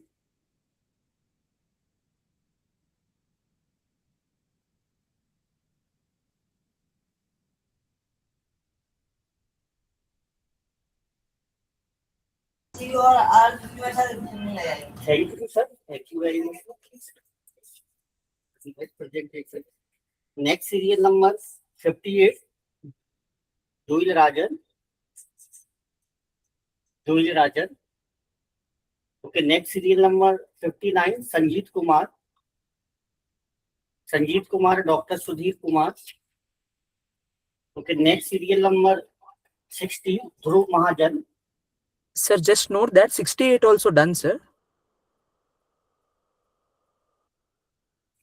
Next serial number 61. Prakash Dilip Patil. Sir, Dhruv Mahajan present. Dhruv Serial Mahajan. number 16. Ji, sir. Yeah, Dhruv Mahajan, sir, student MBA. Yes, sir. Can I present? Please start, sir. Okay, sir. Thank you, sir. My name is Dhruv Mahajan. I am presenting my dissertation report on effectiveness of Suryaghar scheme in Jammu and Kashmir. The PM Suryaghar Muft Bijli Yojana is one of the most important renewable energy initiatives launched by the Government of India to promote rooftop solar adoption among households. The scheme aims to reduce the electricity expense, encourage clean energy usage, and support sustainable development across the country. The motivation behind choosing the topic come from the unique energy challenges faced in Jammu and Kashmir. The region experienced high electricity demand during winters, irregular power supply in several areas, difficult geographical conditions, and increasing electricity cost. In such a condition, rooftop solar systems can become an effective and sustainable solution. The main objectives of my study were to understand the concept and scope of Suryaghar scheme, to examine the level of public awareness regarding the scheme in Jammu and Kashmir, and to analyze the adoption and effectiveness of Surya rooftop solar system among households. For this research, I used both primary and secondary data. Primary data were collected through questionnaires, interviews, and telephonic interviews with respondents from different areas of Jammu. Secondary data were gathered from government reports, research papers, newspapers, and official portals related to renewable energy and rooftop solar initiatives. The study reveals several important findings. First, awareness regarding the scheme is relatively highly, especially among urban households. More respondents came to know about the scheme through friends, family members, and social media platforms. Second, the biggest motivation behind adoption rooftop solar system in the reduction in electricity bill. Many respondents shared that they experienced significant saving from installation. Some respondents also mentioned improved reliability of electricity supply and reduced dependence of conventional power resources. Third, the role of government subsidies is extremely important. Subsidies has encouraged many households to consider solar energy as an affordable long-term investment.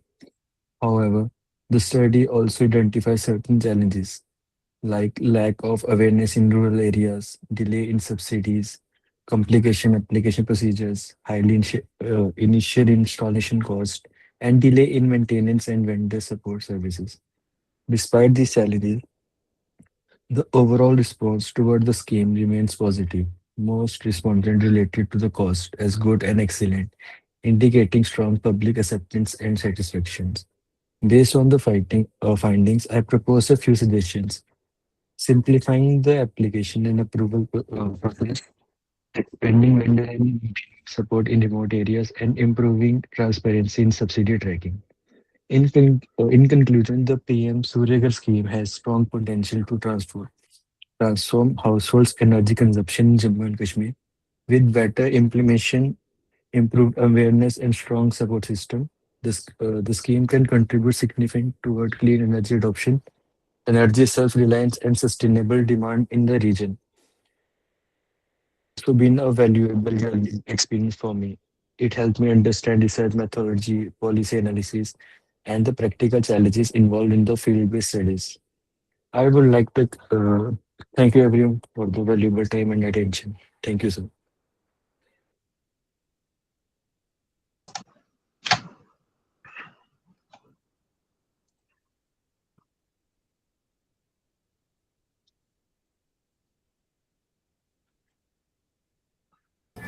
Thank you, sir. Thank you very much, sir. Side presentation. Next, serial number 61, Prakash Puri Patil. Yes, sir, I am here. Yes, Prakash Puri Patil, sir, Associate Professor, Department of Geography, Kisan Art Commerce College, Jalgaon, Maharashtra. Please start. Thank you, sir. Thank you for giving me an opportunity. My research topic is, am I audible and my screen is visible, sir? Yes, sir. Okay, thank you.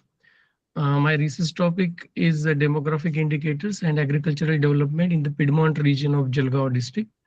Let's see the introduction first. The study mainly attempts to examine the demographic indicators influencing agricultural development in the Piedmont region of Jalgaon district during the study period 2001-2011. The study mainly focuses on analyzing the spatial variation of demographic characteristics and their relationship with agricultural development indicators. The findings of the study are expected to contribute to regional planning and sustainable agricultural development in the Piedmont region. Jalgaon.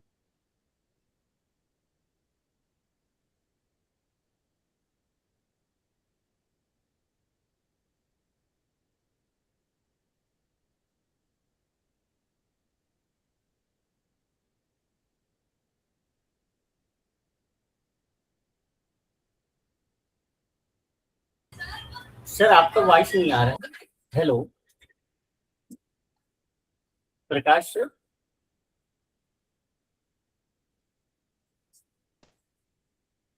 Yes, sir. This map shows the location of the study area, which is located in the northern part of Maharashtra, Jalgaon district, and the Piedmont region is located mainly in 3 tehsil of Jalgaon district, namely Chopra, Yaval, and Raver tehsil.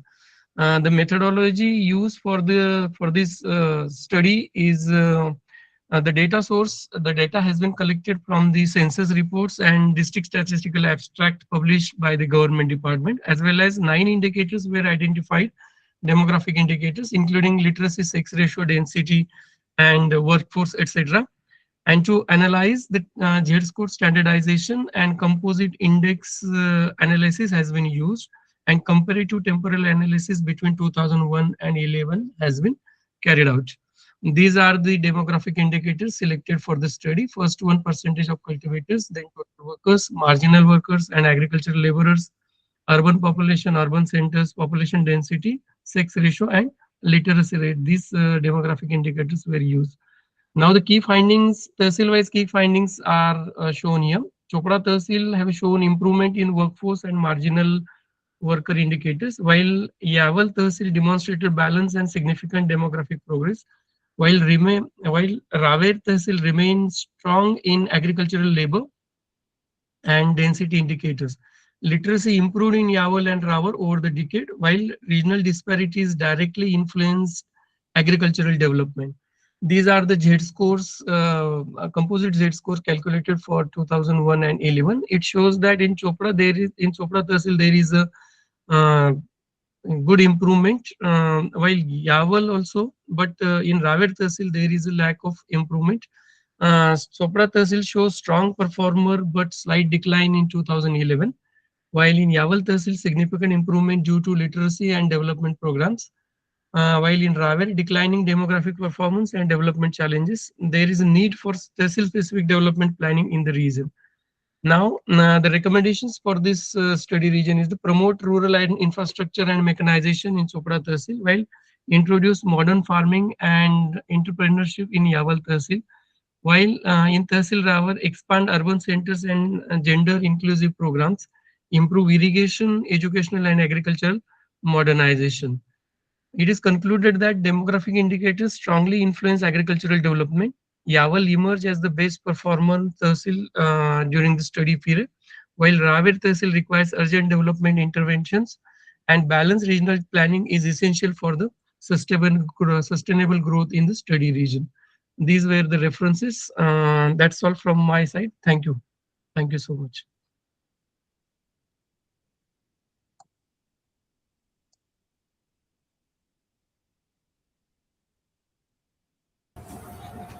Thank you, sir. Thank you, Dr. Prakash. Nice presentation. Thank you, sir. Next serial number 62, Kirina Mitra Ghosh. Kirina Mitra Ghosh. Yes, sir. Sir. Yes, Kirina ma'am, please start. Kavijaha College.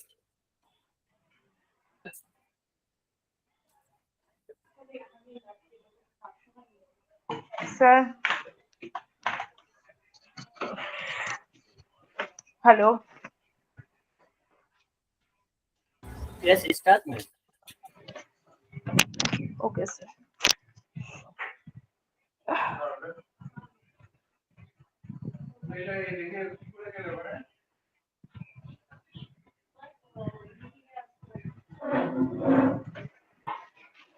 Sir, am I audible?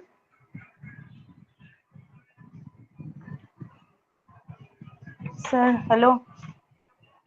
Yes, start, ma'am. Audible. Today I am going to present my paper on the topic Marxist concept on ecology in the context of the socialist state. The relationship between human beings and nature has become one of the most important issues of the 51st century. Environmental pollution, climate change, deforestation, ecological imbalance, and the destruction of biodiversity are now global concerns. In the context, the idea of Karl Marx and Friedrich Engels regarding nature and society have gained renewed importance. Marx clearly stated in The Capital that capitalist agricultural development by robbing the soil and destroying the long-term fertility of nature. He believed that capitalism separates human being from nature and transforms nature into a mere object of profit. Engels also warned that human beings should not consider themselves masters of nature because nature ultimately takes revenge against reckless exploitation.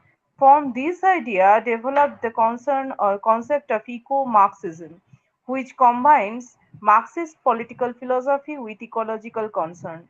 Eco-Marxists argued that capitalism is mainly responsible for environmental destruction because capitalism is based on continuous production, profit maximization, and the endless exploitation of natural resources. According to thinkers like Clark and Foster, the problem of nature is a problem of capital.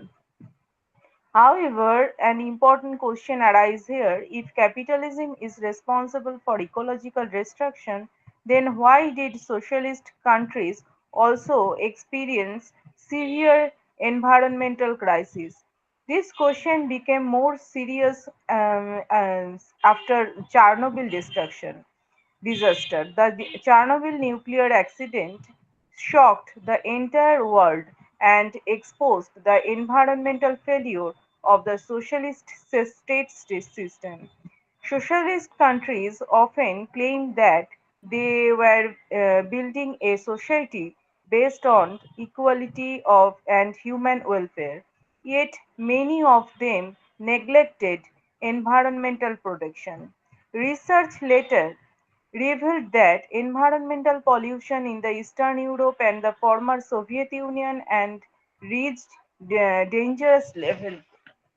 Large scale industrialization, therefore deforestation, toxic chemical waste, and excessive extraction of natural resources caused enormous ecological damage.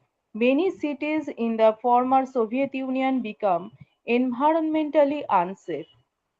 Many scholars argued that socialist state forced excessively on production and industrial growth.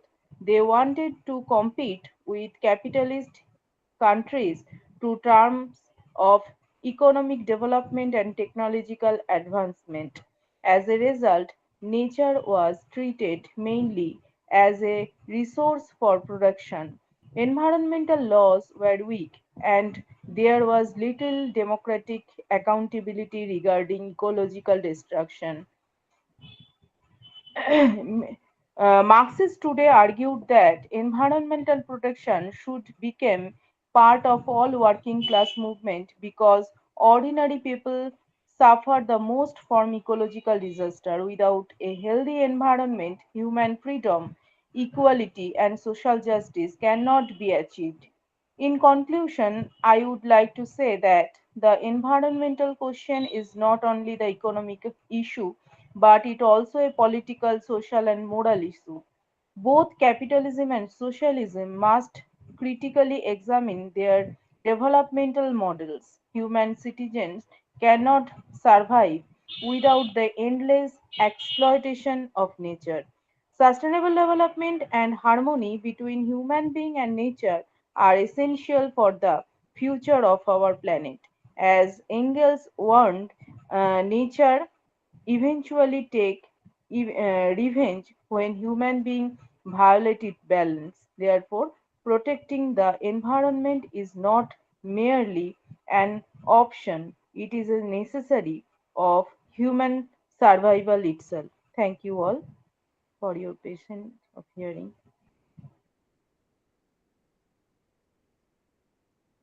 Thank you, sir.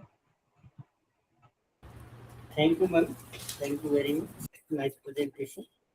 Next, serial number 63, Dr. Suprati Ghosh. Dr. Suprati. Okay, next serial number 64, Moon Devnath. Moon Devnath. Yes, sir. Am I audible, sir? Yes, Moon Devnath, ma'am. Galgotia University. Yes, please start, ma'am. Only 5 minutes. My name is Moon Devnath, and today I am presenting my research paper topic. I study the relationship between perceived stress and adjustment among university students. So now I present the topic in introduction. The nature of stress. Stress is a psychological and physiological response to demand that feel unmanageable. Transactional theory focuses on how individuals interpret and judge situations like primary and secondary appraisal. General adaptational syndrome. Sally's biological explanation involving the alarm, resistance, and execution stages. Next, methodology. The research model is described and correlation research design was employed. Participant. The data was collected from 100 randomly selected university students, also male and female, using purposive sampling. Procedure. Questionnaires were administered under supervised conditions and scores were analyzed using SPSS 22. Next, research objective and hypothesis. The core objective is to examine the relationship between perceived stress and overall adjustment among university students. Specific focus is how stress relates to specific dimension like emotions and emotional, social, and educational adjustment. Hypothesis 1. Perceived stress is significantly related to the overall adjustment level. Next, the tool use. First tool is perceived stress scale, used to gather data regarding the student's perceived stress. And the second tool is adjustment inventory of college student, used to measure response collection across 5 key life domains. The next is procedure. Administration. Both the PSS and AICS were given to participants one by one. And environment is testing occurs under supervised conditions to ensure data integrity. Data management. Scores were obtained, tabulated, and prepared for statistical computation. Next is statistical analysis. Software data was processed using IBM SPSS22. The correlation method is Pearson product movement correlation. Analysis was applied to examine connection between stress and adjustment scores. Significance testing. Two-tailed tests were used to determine the statistical significance of the observed relationship. The next is result. Education domains. Recording the highest mean score like 20.48, suggesting strong coping in academic context. Social and home domains showed moderate to high coping respectively. Health and emotion displayed higher variability, indicating this as potential area for targeted psychological support. Next is discussion and key findings. The overall correlation is relevated a very weak negative correlation between total stress and adjustment. The statistical significance is not significant, suggesting stress and coping operate largely independently in this sample. Contrast to literature. While many studies show a strong negative link, this specific sample, such as resilience or external factor, may buffer the impact of stress. Next is implication. Holistic support. Intervention should not just focus on stress reduction, but also on strengthening coping mechanism and support system. Domain-specific care. Because adjustment varies across domains like health versus education, support should be tailored to specific needs. Next is limitations and future direction. The limitation is the study was limited to specific sample and context also. Research gap. Many existing studies focus on either stress or adjustment, but more research is needed in the Indian context using standardized tools. The future focus is research should investigate complex interaction beyond just perceived stress, such as social support like self-efficacy. And conclusion. Summary. Perceived stress was not significantly related to adjustment across home, health, social, educational, and emotional domains in this sample. The final thought is stress and coping are independently psychological contrast. High stress does not automatically imply poor adjustment. Thank you, sir, for giving me this opportunity. And thank you, everyone, for listening with patience.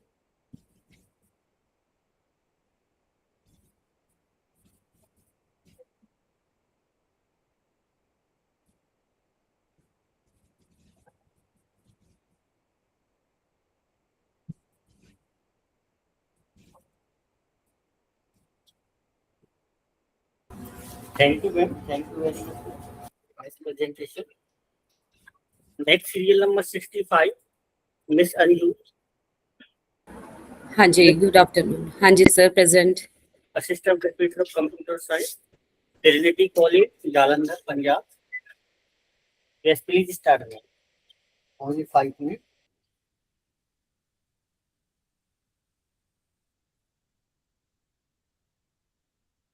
Okay, good afternoon, everyone. Sir, screen is visible and voice is visible, audible. Okay, okay. Good afternoon. Good afternoon, everyone. I am Anju, Assistant Professor in Trinity College, Jalandhar, Punjab. Today, I'm going to present my research paper. The topic is Artificial Intelligence, Effects on Modern Education, Changes, Advantages, and Difficulties.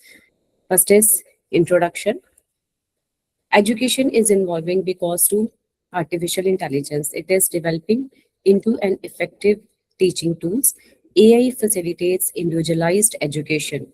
AI has a variety of effects on teaching strategies, and it aids educator in student support, planning, and assessments.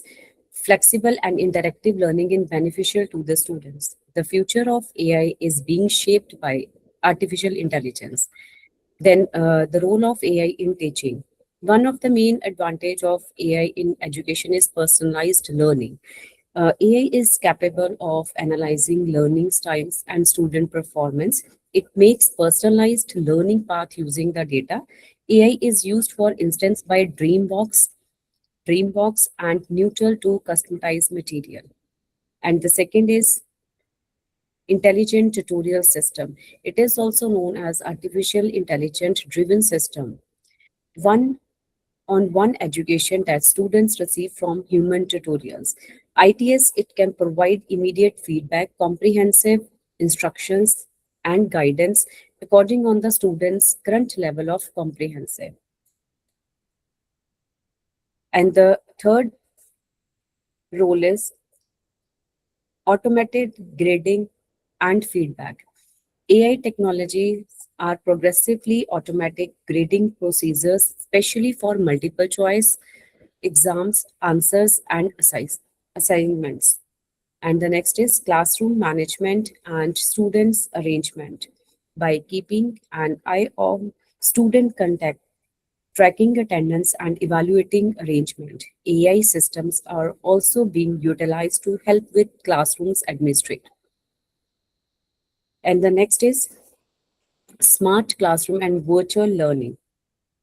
Online learning platform with AI support become important during after the COVID-19. Chatbot and generative AI.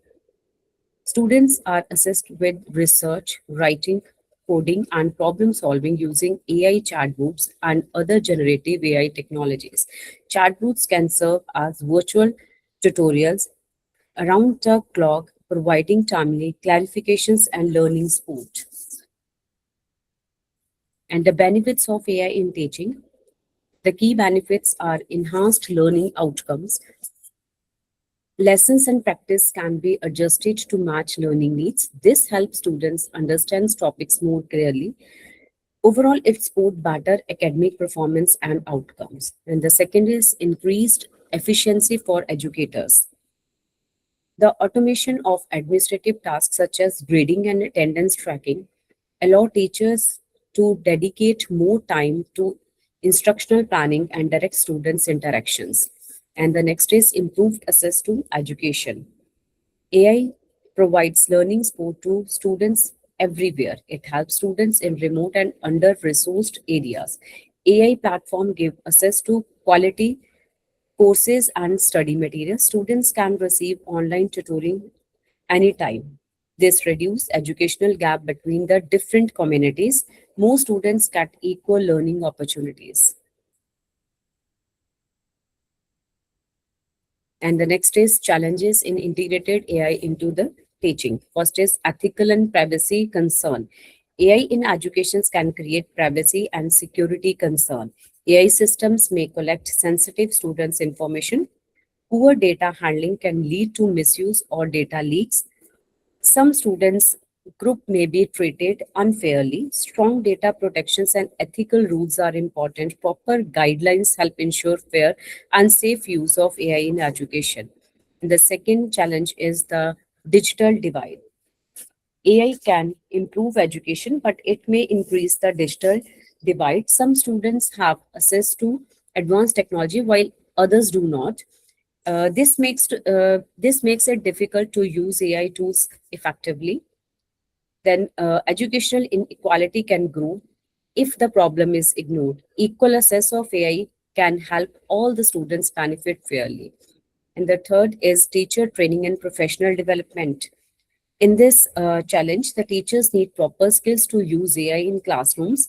Lack of training can slow the use of AI in education. Professional development programs can improve AI knowledge.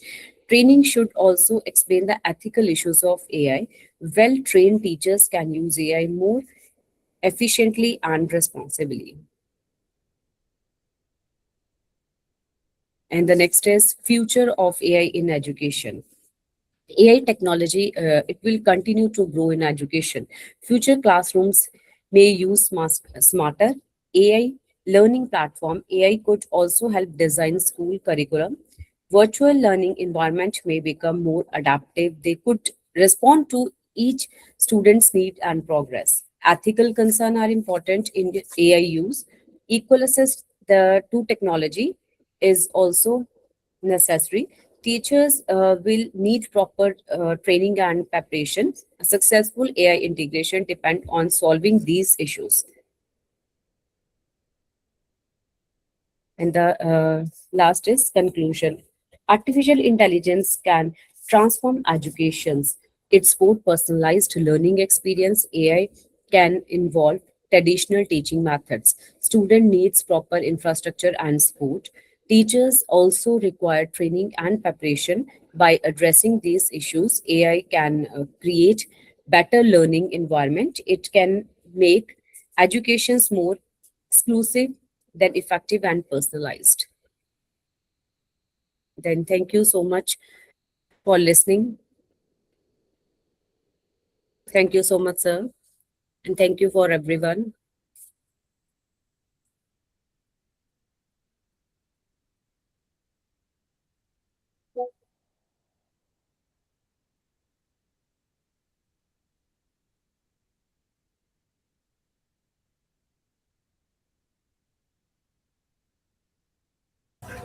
Thank you. Thank you very much. Thank you. Nice presentation. Thank you, sir.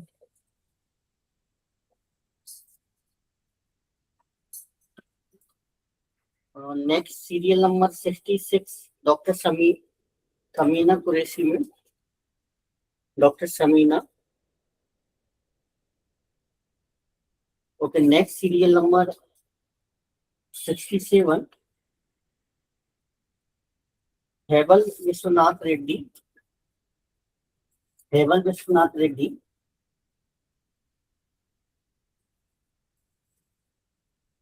Okay, next serial number 68, Sangeeta. Sangeeta Shanuboga.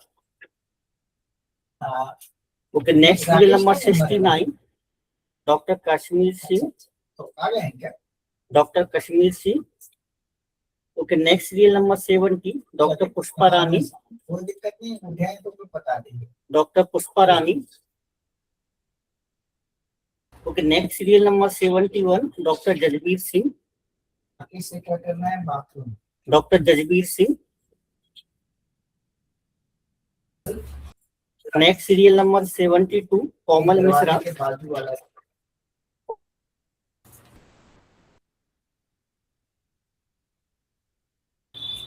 Komal Mishra. Okay, next serial number 73, Dr. Rajeshwari Garg. Yes, sir, I am there. Yes, Dr. Rajeshwari Garg, Assistant Professor of Education, Guru Ghasidas Vidyalaya, Chhattisgarh. Yes, please start, ma'am. Only 5 minutes. Yes, sir, yes, sir. Sure, sir.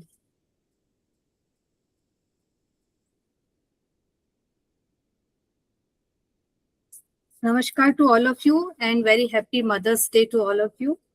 My today's topic is, I am audible, sir, na? Yes, ma'am. Okay, sir. My today's topic is the role of education in achieving sustainable development goals. As we know, education is both a standalone sustainable development goal and a cross-cutting means of implementations that underpins progress on all other SDGs. This paper synthesizes global framework on education for sustainable development, analyze how education contributes to specific SDGs, and illustrate these dynamics through Indian policy initiative and school-level case studies. The 2030 Agenda for Sustainable Development, adopted by all United Nations member states in 2015, comprised 17 SDGs that integrate social, economic, and environmental dimensions of development. Among them, SDGs 4 commits countries to ensure inclusive and equitable quality education and promote lifelong learning opportunities for all, highlighting education as both a human right and a driver of sustainable development.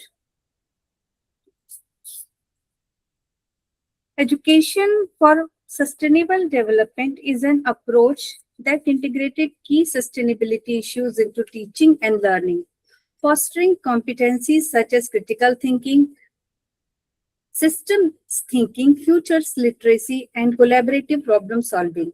ESD encourages learners to understand the interlinkage among environmental integrity, economic viability, and social justice, and to act as responsible citizens who can transform unsustainable patterns of production and consumption. UNESCO's ESD for 2030 framework positions ESD as a central strategy for realizing the SDGs and emphasizes 5 priority action areas: policies, learning environment, educators, youth, and communities.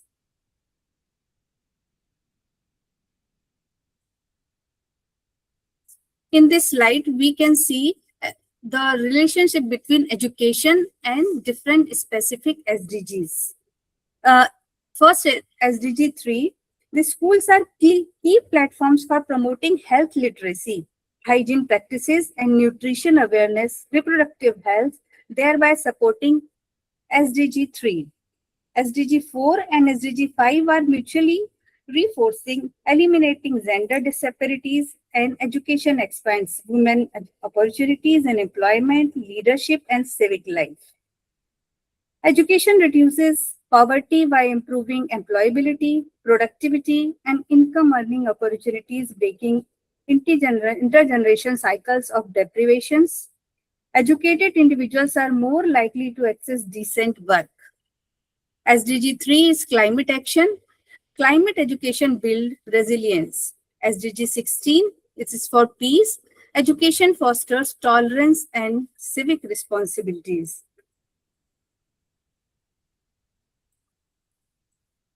Building on the UN Decade of ESD and the Global Action Program, UNESCO's ESDs for 2030 roadmap sets out strategies direction to integrate ESD across education systems up to 2030. It urges countries to mainstream ESD in education policies and curricula to transform learning environments. The roadmap stresses that ESD is indispensable for addressing urgent sustainability challenges such as climate change, biodiversity loss, and growing inequalities. India's National Education Policy, NEP 2020, explicitly aligns with SDG 4 by emphasizing access, equity, equality, affordability, and accountability in education, as well as holistic, multidisciplinary, and experiential learning. National programs such as Samagra Shiksha Abhiyan, integrated school infrastructure, teacher development, inclusive education, and digital learning. Swachh Bharat Abhiyan leverages schools for sanitation and hygiene education, linking SDG 3 health and SDG 6 clean water and sanitation, while initiatives like Skill India support vocational training for SDGs 8 on decent work and economic growth. Solar schools and eco schools programs in several Indian states demonstrate how education institutions can model renewable energy use and environmental stewardship. Now we can move to a case study. Kerala's Harit Vidyalayam initiative illustrates the integration of ESD into whole school development The program focuses on waste management, renewable energy, organic gardening, and biodiversity. Conversation. Supported by student eco-clubs and community outreach. Reported outcomes include reduced water generation, improved environmental awareness.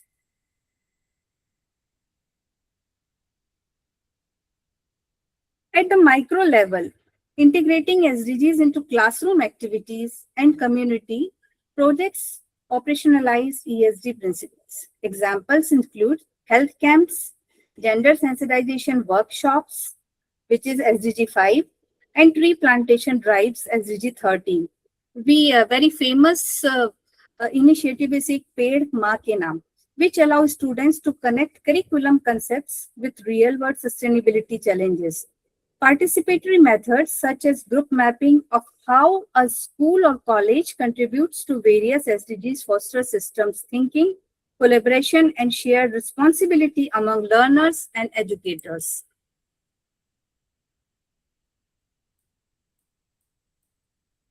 Some challenges for implementations. Many educators and students have limited awareness of SDGs and ESG concepts, which constrains meaningful integration into teaching and learning. Resources constraints such as inadequate school facilities, limited access to digital technologies, and shortage of trained teachers impede the implementation of quality education and ESG, particularly in low-income and rural contexts.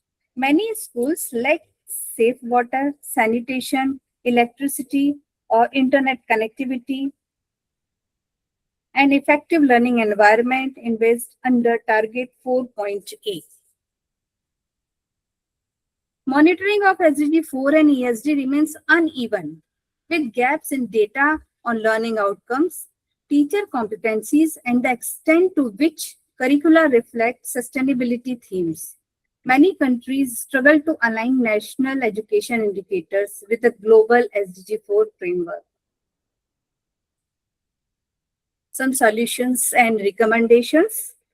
Teacher training is central to scaling ESD, as educators mediate how sustainability concepts and values are translated into learning experiences. Curricula need to embed SDGs and ESD as organizing principles rather than optional add-ons, linking goals, issues with global agendas across subjects. Information and communication technologies expand access to ESD resources, enable blended and distance learning, and connect learners to global SDG initiatives. National education policy should explicitly reference SDG 4 and Target 4.7. Clarify ESD objectives and align with broader climate, social protection, and economic policies. Adequate and equitable financing is needed to expand access to quality education. Young pupils are central across in advancing the SDGs through their roles as learners, innovators, community leaders, and activities. In conclusion, we can say that education is indispensable for achieving the 2030 agenda, simultaneously embedding SDG 4 and enabling progress across all other goals through human capital development, social inclusion, and transformative learning. Thank you very much for giving me this opportunity for presenting my thoughts. Thank you.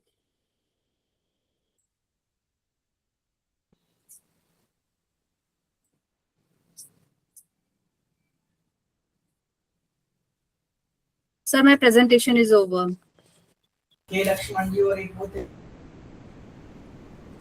Thank you, ma'am. Thank you very much. Very nice presentation.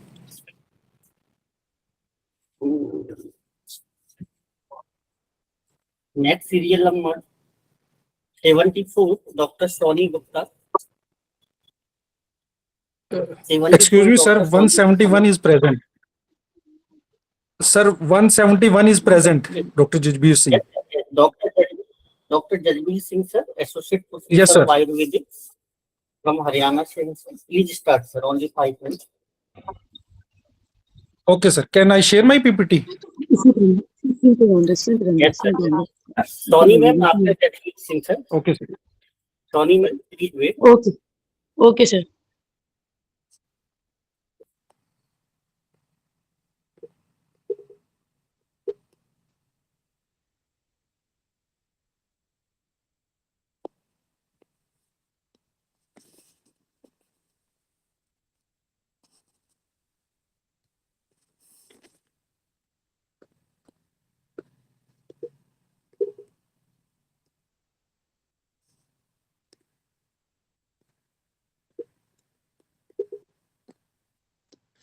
Sir, my PPT is visible?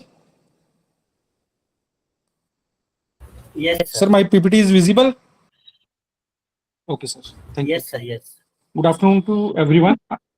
I am Dr. Jasbir Singh. My presentation topic is Ayurveda in the Chronic Disease Management and Integrative Holistic Framework for the Sustainable Global Health.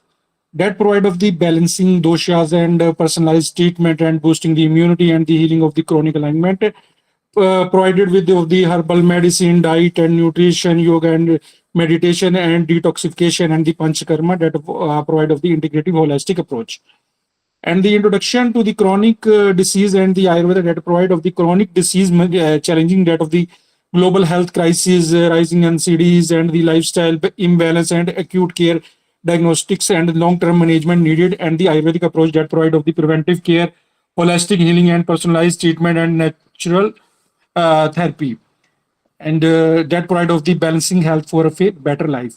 Global burden of the chronic disease that provide of the major chronic diseases such as of the diabetic mellitus and hypertension, cardiovascular disease, obesity, arthritis, respiratory disorder, mental stress disorder, and major contributing factor that of the sedentary lifestyle and processed food consumption, stress and anxiety, and sleep disturbance and environment pollution.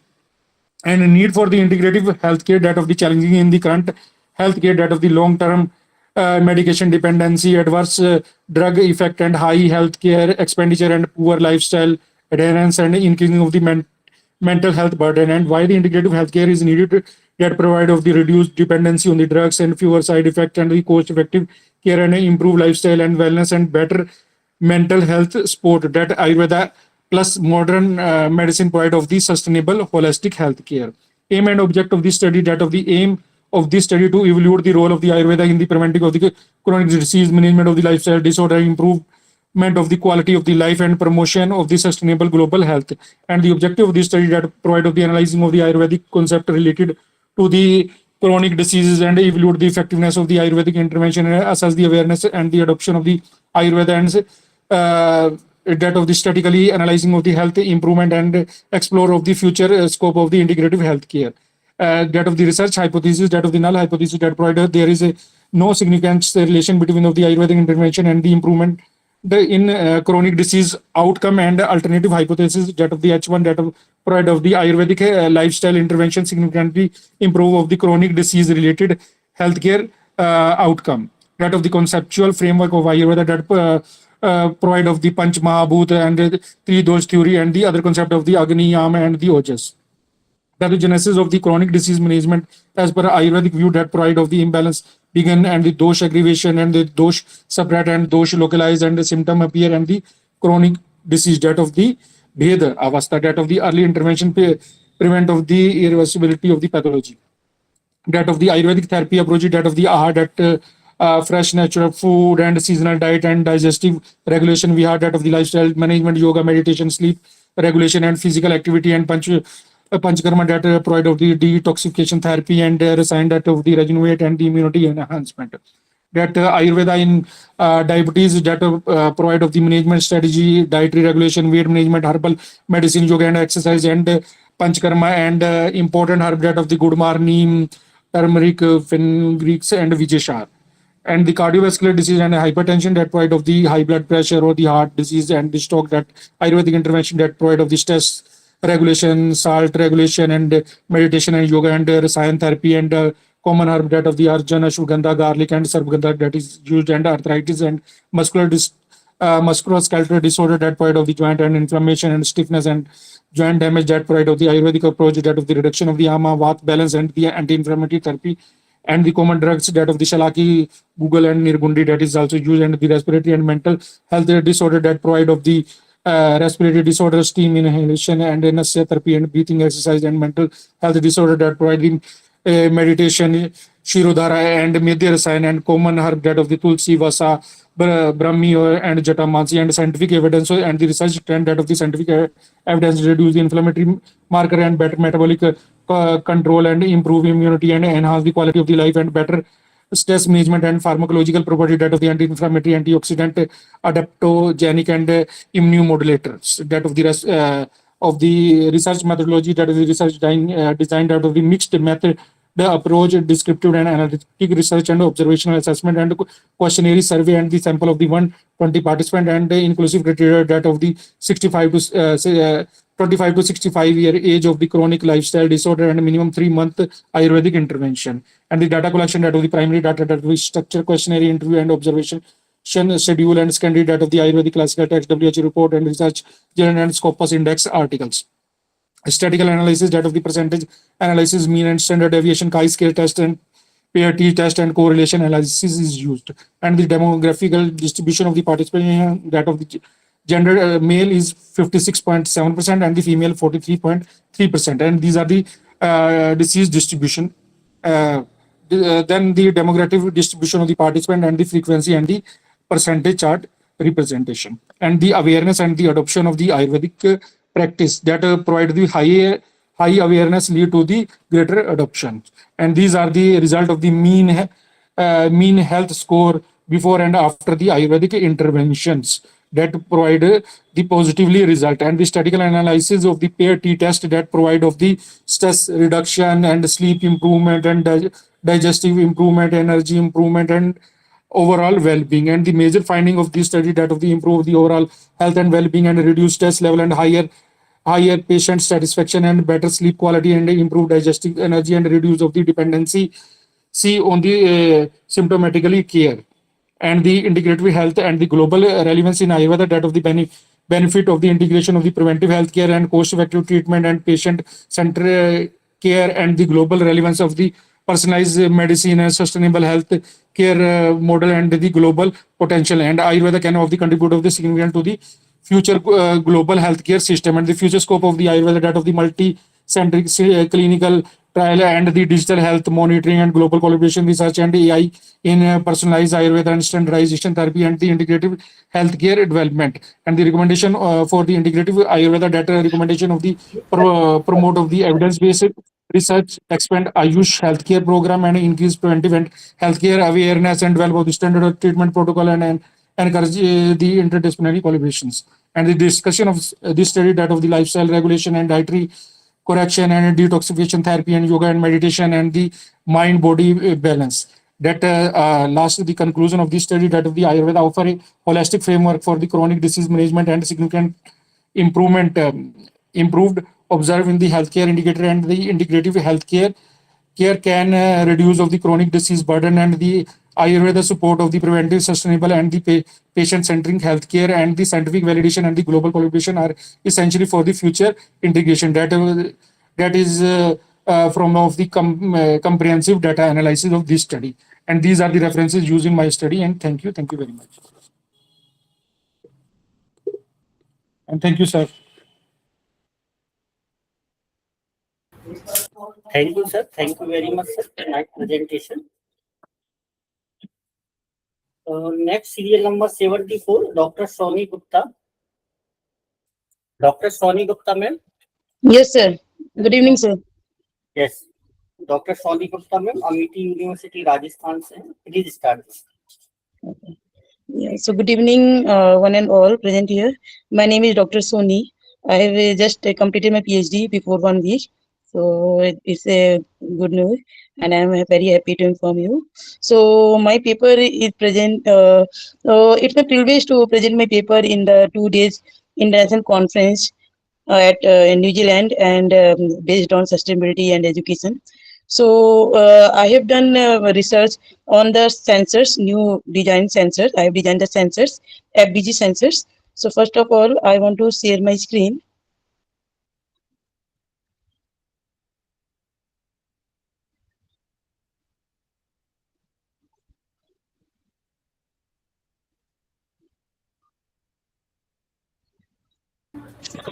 Ma'am, hello. Yeah, it's visible.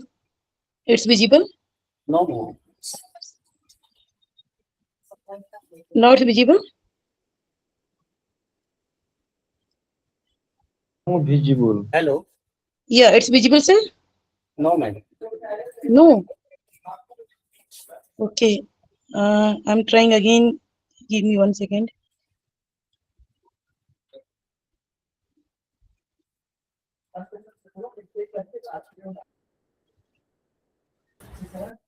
Ma'am, बिना PPT नहीं कर सकते.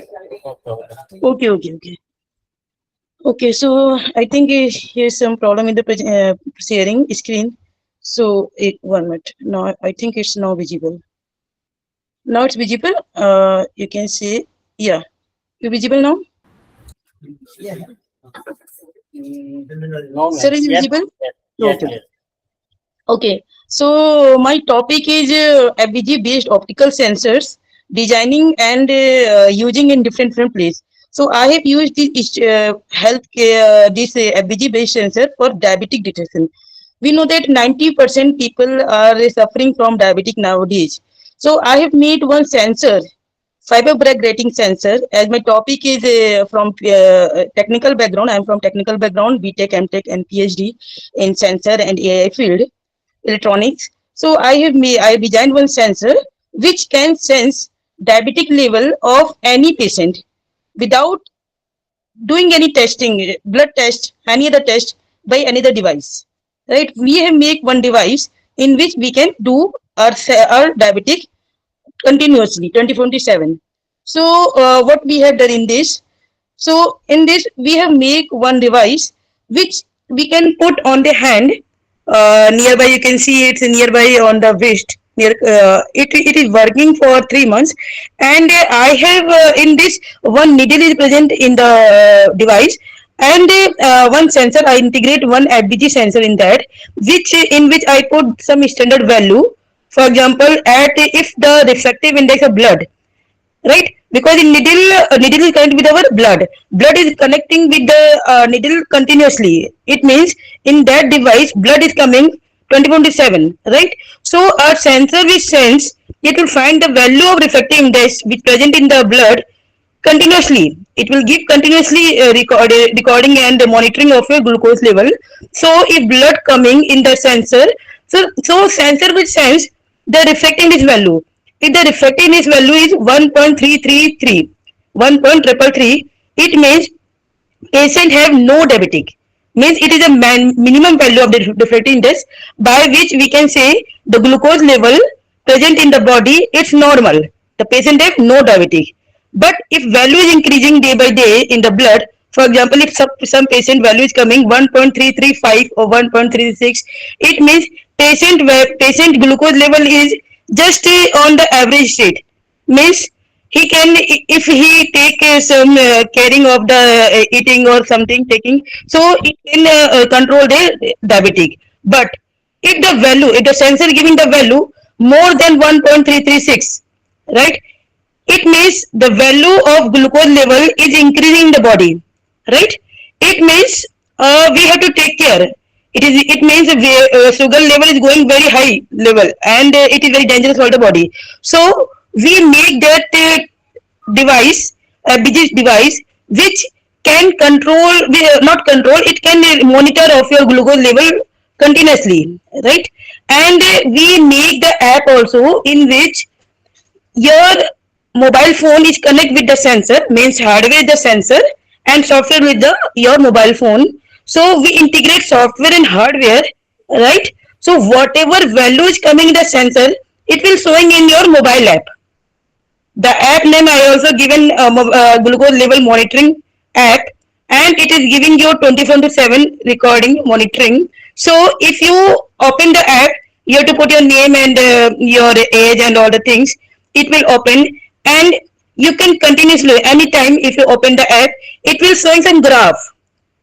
It means the value of graph is if increasing continuously by second, it means your glucose level also increasing. So at that time, without taking any test by the doctor, without going in hospital, without taking any tension, you just take your medicine. or start walking, whatever advice given by your doctor. So at that time you can do that thing, and you can control your diabetic on the same time. It means there no worry and no taking any tension that our diabetic level is increasing.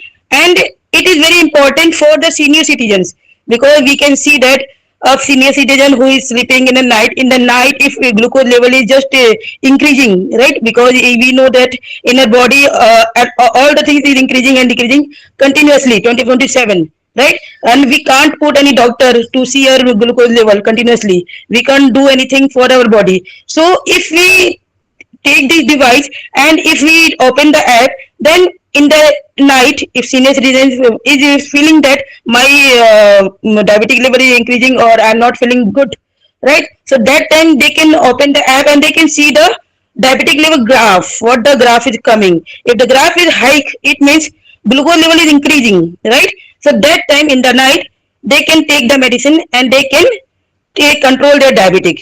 So it's very important thing for the senior citizen. Other field we can see for the pregnant lady, right? The pregnant lady is going for the delivery, and at that time, if diabetes level is increasing, right? So what? There is no doctor is not available on a medicine not available, not a thing, and no test is available that time. It is about to delivery, right? So that time we can check their diabetic level in the app, because glucose sensor already present in the hand, right? So it will directly coming the reading, what the reading is coming, and the graph is increasing.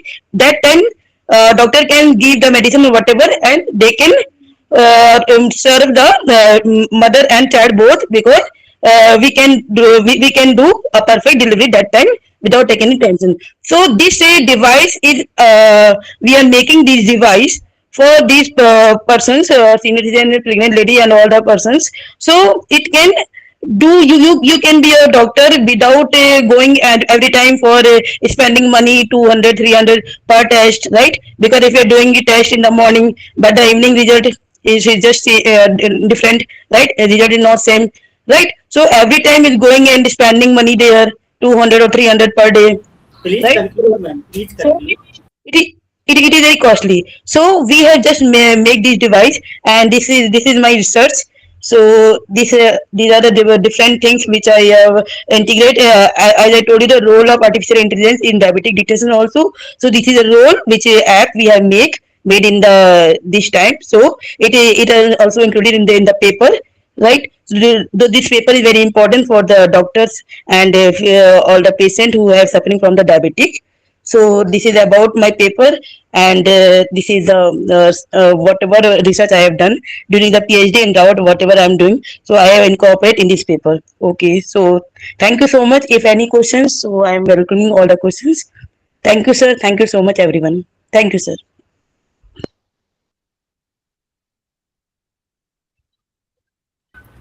Thank you, ma'am. Thank you very much, ma'am. Nice presentation. Next, CL number 69, Dr. Kashmir Singh. Doctor Kashmir Singh sir, आप presentation करना चाहते हैं sir? Please unmute sir, please unmute, आपका mic बंद है. No voice sir, no voice. Kashmir Singh sir, आपका mic बंद है. Okay, next serial number 75, Rashmi Tiwari. Rashmi Tiwari. Okay, next serial number 76, doctor Ved Prakash. Doctor Ved Prakash sir. Okay, next serial number 77, Shilpa. Shilpa. Okay, next serial number 78, doctor Rajaram Singh. Doctor Rajaram Singh. Next serial number 79, Mudakkappa. Mudakkappa. Okay, next serial number 80, Harinakshi Shetty. Hello, Harinakshi this is Shetty. Hello, yes, sir. Harinakshi Shia here. Can I present, sir? Miss Harinakshi ma'am, assistant professor of English, Purna Pranja College, Kodukpur, Karnataka से हैं ma'am. Please start ma'am, only 5 minutes. Yes, sir. Thank you. Sir, am I audible? Yes, ma'am. Good evening, respected organizers, panel members, and fellow participants. Um, that I am presenting my paper titled "The Conflict Between Personal Choice and Social Expectations: The Dilemma of the Modern Woman in Shashi Deshpande's Moving On and in the Country of Deceit." Shashi Deshpande, and today, as we are celebrating Mother's Day, I think this topic will suit this day too. Shashi Deshpande is one of the most significant voices in Indian feminist literature. Her novels not merely portray women as victims of patriarchy, rather, they explore the psychological struggle of women who attempt to negotiate identity, desire, morality, and freedom within traditional Indian society. The paper focuses on two protagonists, Manjari from Moving On and Devayani from the novel In the Country of Deceit. Both women represent the modern educated Indian women who desires emotional independence and selfhood, yet remains trapped within social expectations, moral judgment, and internal psychological conflict.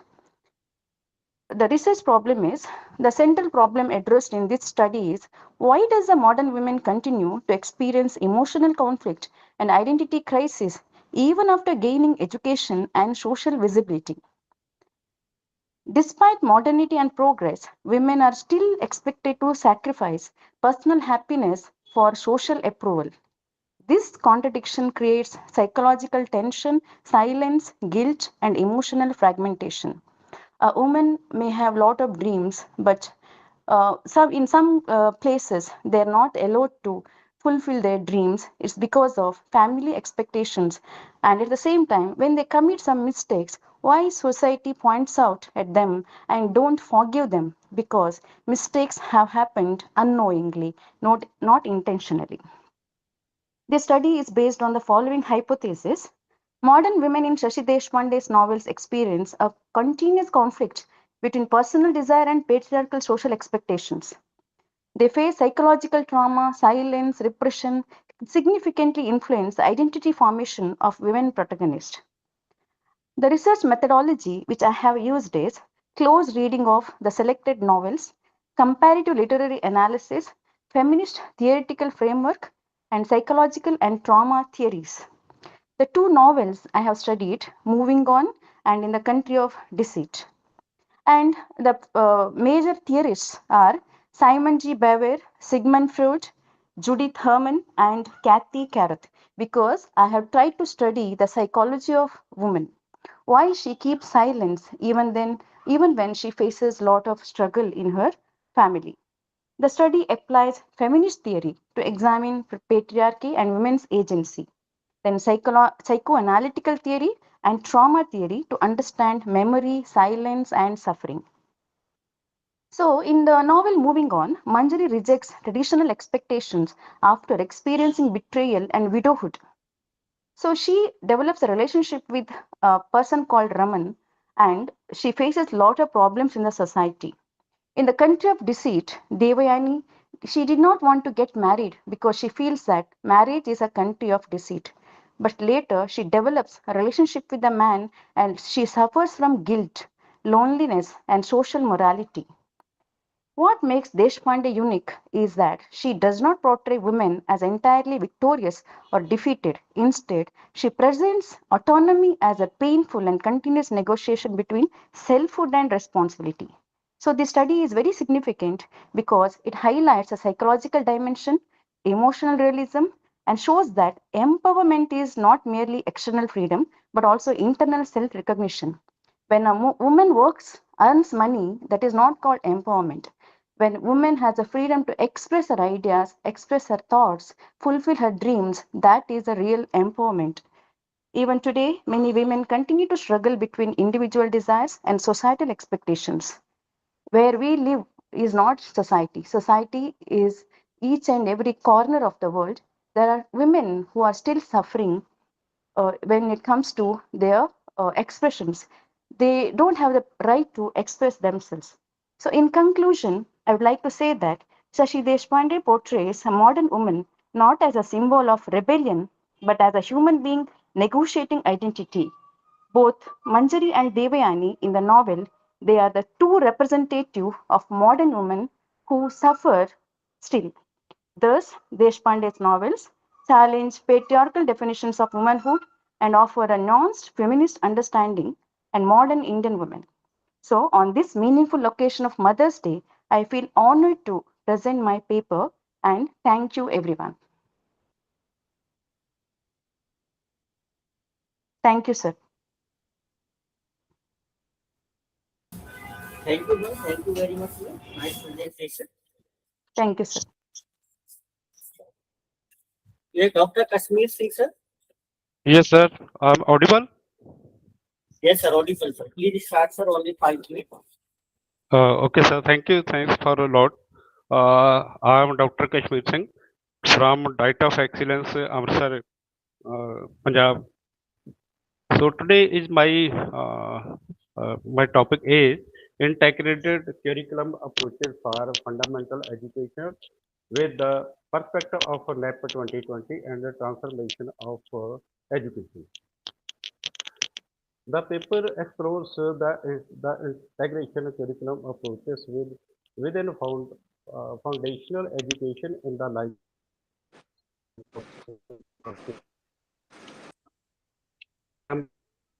integrated curriculum gets a transformation in fundamental education. The aim of curriculum reforms in education to improve the content delivery and outcome learning experience. One of the central objectives of policy is to strengthen foundational education through integrated curriculum approaches that combine cognitive, emotional, social, ethical, artistic, and physical development. The focus of my research examines the concept of integrated curriculum approaches in foundational education within the framework of National Education Policy 2020. These forms focus on several key areas such as subject matter, revision, occupational training, accommodation, technology, bias-free education, evaluation process, providing professional development, consult stakeholder awareness and evaluation, etc. Integrated curriculum approaches the foundation education is to provide cohesive learning experience by connecting various subject area around a central theme of project. This method contrasts with the traditional education. Here, subjects are taught in isolation by blending disciplines such as language, art, mathematics, science, geography, history, sociology. Integrated curricula enhance the students' ability to make a connection between different knowledge domains, therefore fostering deeper understanding and critical thinking skills. Such indicates that integrated approaches can improve engagement and motivation by contextual minded learning within real world application and interdisciplinary projects. These approaches learning these approaches often involve collaborative learning where students work on projects that involve collaborative learning, where students work on projects that incorporate multiple subjects, thereby developing skills such as problem solving, uh, teamwork, and communication. Furthermore, integrated curriculum can accommodate diverse learning styles and needs, providing a more personalized educational experience. Effectiveness Effective implementation of integrated curricula requires careful planning and coordination among education and assessment methods. Teacher must be prepared the design and facilitate lessons that seamlessly connect to different content area, ensuring that learning objectives from each subject are met while providing a unified educational experience. In summary, overall curricular reforms the foundational education are operative by the aim of make ready the students to furnished in a complex, interconnected world by fit out them with the knowledge, expertise in different work, and viewpoint needed for success in the 21st century. Integrated curricula approaches hold promise for enhanced foundational education by promoting interconnected learning, increasing students' engagement, and supporting the development of a broad range of skills. However, successful application depends on thoughtful design and collaborative effect among educators. So this is my paper on the approaches about the integrated curricular approaches for foundational education with the perspective of NEP 2020. Thank you. Thanks of all.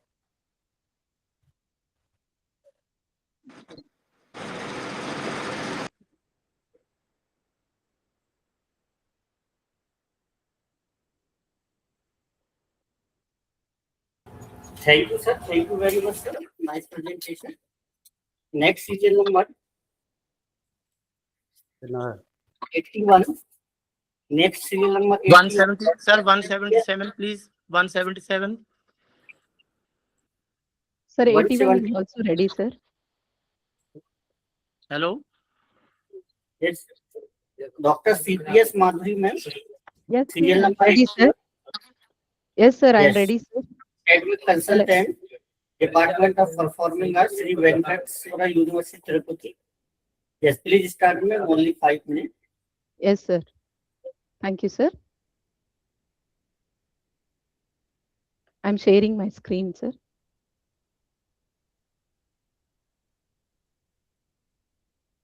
Is it visible, sir? Is my screen visible, sir? Yes, madam. Yes.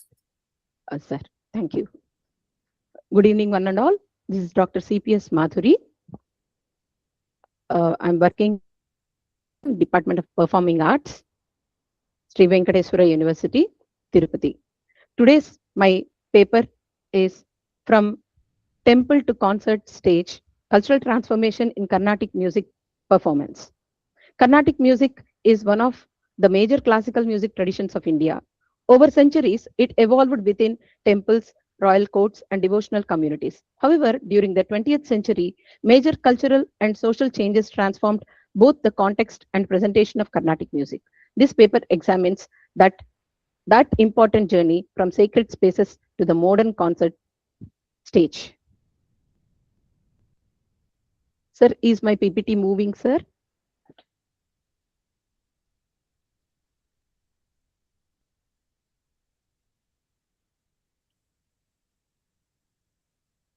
Traditionally, Carnatic music functioned as part of ritual practice, spiritual expression, and community life.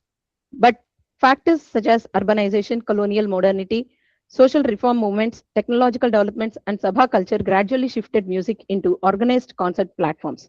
This transformation not only changed performance spaces, but also reshaped audience expectations, patronage systems, and musical aesthetics.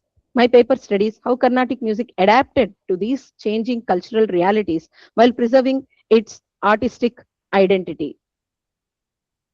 Based on this background, the study focuses on 5 major objectives: examining temple and court traditions, understanding social and historical transformation, studying and emergence of the modern concert format, analyzing changing roles of musicians and audiences, and evaluating the impact of media and globalization.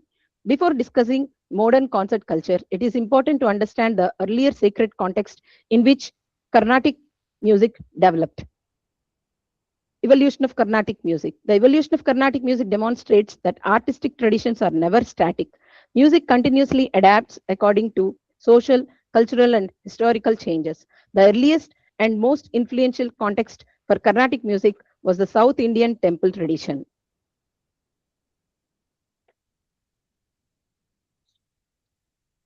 The temple traditions and sacred context. Temples were not merely religious centers. They also functioned as spaces for artistic activity, education, and community life. Music formed as essential part of rituals, festivals, and ceremonial processions. Traditions such as Nagaswaram and Tavil contributed greatly to raga elaboration and improvisation. Similarly, the compositions of Tyagaraja, Muthuswami Dikshitar, and Shyamasastri reflected deep devotional experience where spirituality and artistic expression remained inseparable. The next few slides visually represent this sacred and devotional atmosphere. This image illustrates the temple environment as the original cultural home of Carnatic music. And this is the integration of devotion and music. And this shows the contribution of the Carnatic Trinity, whose compositions continue to shape the tradition even today. Alongside temples, another important force behind the development of Carnatic music was royal patronage, court patronage, and colonial influence. Royal courts such as Tanjavur, Mysore, and Travancore provided patronage that encouraged creativity, scholarship, and artistic excellence. Musicians enjoyed recognition and financial support under kings and zamindars. However, colonial rule gradually weakened these traditional patronage systems. Urban centers such as Madras emerged as new cultural hubs, while print culture, nationalism, and social reform movements transformed the social position of music. Institutions like the Madras Music Academy played a major role in shaping modern Carnatic identity and concert culture. This transition eventually led to the emergence of organized public concert culture. This image represents the courtly environment where Carnatic music flourished under princely patronage before gradually moving into public cultural spaces. Emergence of Sabha culture. One of the most significant developments in the 20th century was the rise of Sabha culture.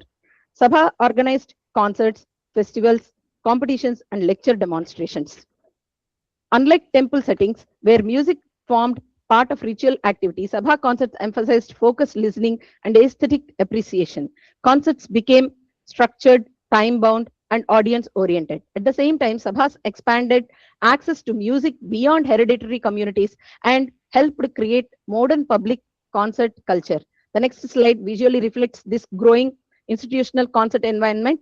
This image of music academy concert tradition symbolizes the institutionalization and public visibility of Carnatic music during the 20th century. As Sabha culture developed, concert presentation also became increasingly standardized. The Arikudi concert Paddhati. The modern Carnatic concert format is closely associated with Arikudi Ramanuja Iyengar. His concert style introduced a balanced structure consisting of Varnam, Kritis, improvisational sections, Ragam Tanam Pallavi, Tukdas, and Mangalam. This format suited urban audiences while balancing technical depth and aesthetic accessibility. It also professionalized musicianship and stage presentation. The following images reflect the emergence of this modern concert culture. This visual represents the early 20th century Sabha concert environment, and this is the image of Ariyakudi Ramanuja Iyengar, whose concert structure became foundational to modern Carnatic performance. As concert culture evolved, musical aesthetics also underwent transformation. The modern concert settings required structured and time-bound presentations. This influenced raga elaboration, improvisation patterns, pacing, and stage presentation. Microphones changed vocal projection and accompaniment balance, while recording technology and broadcasting encouraged shorter and more accessible formats. At the same time, the improvisational foundation and classical grammar of Carnatic music continued to remain intact. These aesthetic transformations became even more visible through media and technology. Gramophone recordings preserved voices of legendary musicians for future generations. All India Radio popularized Carnatic music across regions, while television expanded visual engagement with performance. Today, digital platforms and online learning have globalized Carnatic music, creating international audiences and diaspora participation. However, globalization also raises questions regarding commercialization and authenticity. Despite all these transformations, certain core elements of the tradition continue to remain unchanged. Even today, Carnatic music preserves raga structure, improvisational practice, compositional heritage, devotional philosophy, and Guru Sishya values. Many concerts still begin with a Varnam of or Ganesha Stuti, reflecting continuity with earlier traditions despite modern concert settings. This brings me to the conclusion of my presentation. The journey of Carnatic music from temple to concert stage represents not the decline of tradition, but its dynamic evolution. Although social structures, patronage systems, technology, and performance contexts have changed, Carnatic music has continuously adapted while preserving its artistic and spiritual foundations. Its enduring vitality lies in this balance between continuity and change. Thank you very much for giving me this opportunity. Thank you.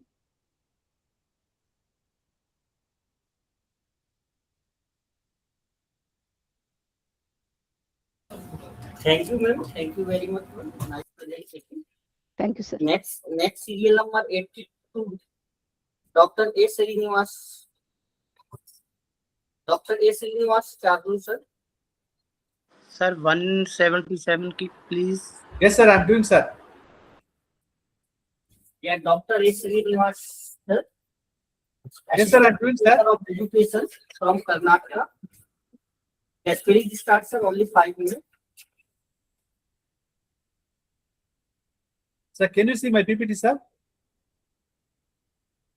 Yes, sir. Yes. Oh, yes, sir. Thank you, sir. Thank you for giving me opportunity. So, I'm happy to be part of the international conference. My topic is a study of negative peer group influence on class 10 students in Bangalore city in relation to the demographic variables. So here we can say peer pressure.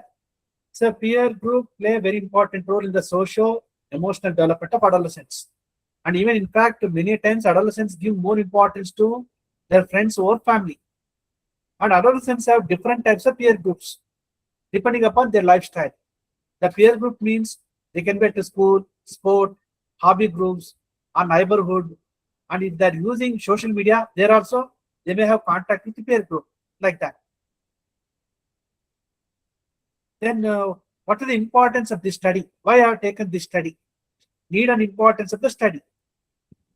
See, according to the Hindu newspaper, dated 1st July 2023, peer pressure in India is an omnipresent reality throughout schools and colleges, with potentially far-reaching implications on the educational, social, and emotional advancement of the students. And even a study by Nimhans in Bangalore reveals that due to peer pressure, there is a common substance abuse among adolescents. That means in Bangalore, like many of the adolescents, they are addicted to the substance abuse. This was found out by the Nimhans. So all these two main reporting indicate that there is a negative peer group influence. And class 10th, this is a very important period of time in adolescent life, because at this time they make decision about their studies, their future education and career plans. And at this stage, it is important that they should have a positive influence rather than negative. Whether it's a positive or negative peer group influence, that can definitely affect forever their behavior, academic performance, and decision making. If it is negative, it tends to produce delinquent behavior, problematic children who may just quit school, who may quit education. So the present study was taken up to find out in the post-COVID era, is there any such influence of the peer group, negative peer group, and the class 10 students? So this study was taken up with that motto. And method of research. Method of research is quantitative survey method, a part of descriptive method for collecting data. Then coming to the population sample, all grade 10 students studying in government aided and private secondary schools following state syllabus in Bangalore city are the population of the present study. And a sample of 211 class 10 students were randomly chosen for the current study. Here are the I've used a tool, research tool. I've gone through many tools, research instruments, but I felt like I can construct a specific tool which focuses only on negative peer group influence. Because of Hindu paper report, because of Nimhan's report, I just wanted to examine whether children are negatively influenced or not, especially the class 10. So I constructed a tool and it has 25 statements, 30 minutes time was given. Higher the score, higher the negative peer influence on class 10 students. So totally 6 hypotheses were chosen for statistical analysis and interpretation of data. See here you can see the image. Peer pressure is such that even these small animals, they can call elephant to jump. But elephant is different. Each personality is unique. But when peer pressure is negative, we never understand our potentiality. First interpretation, compared to girls, boys are easily negatively influenced by peer group compared to girls. Yes, there is a difference. So girls are quite better than boys. They won't get affected by negative peer group, but boys are affected.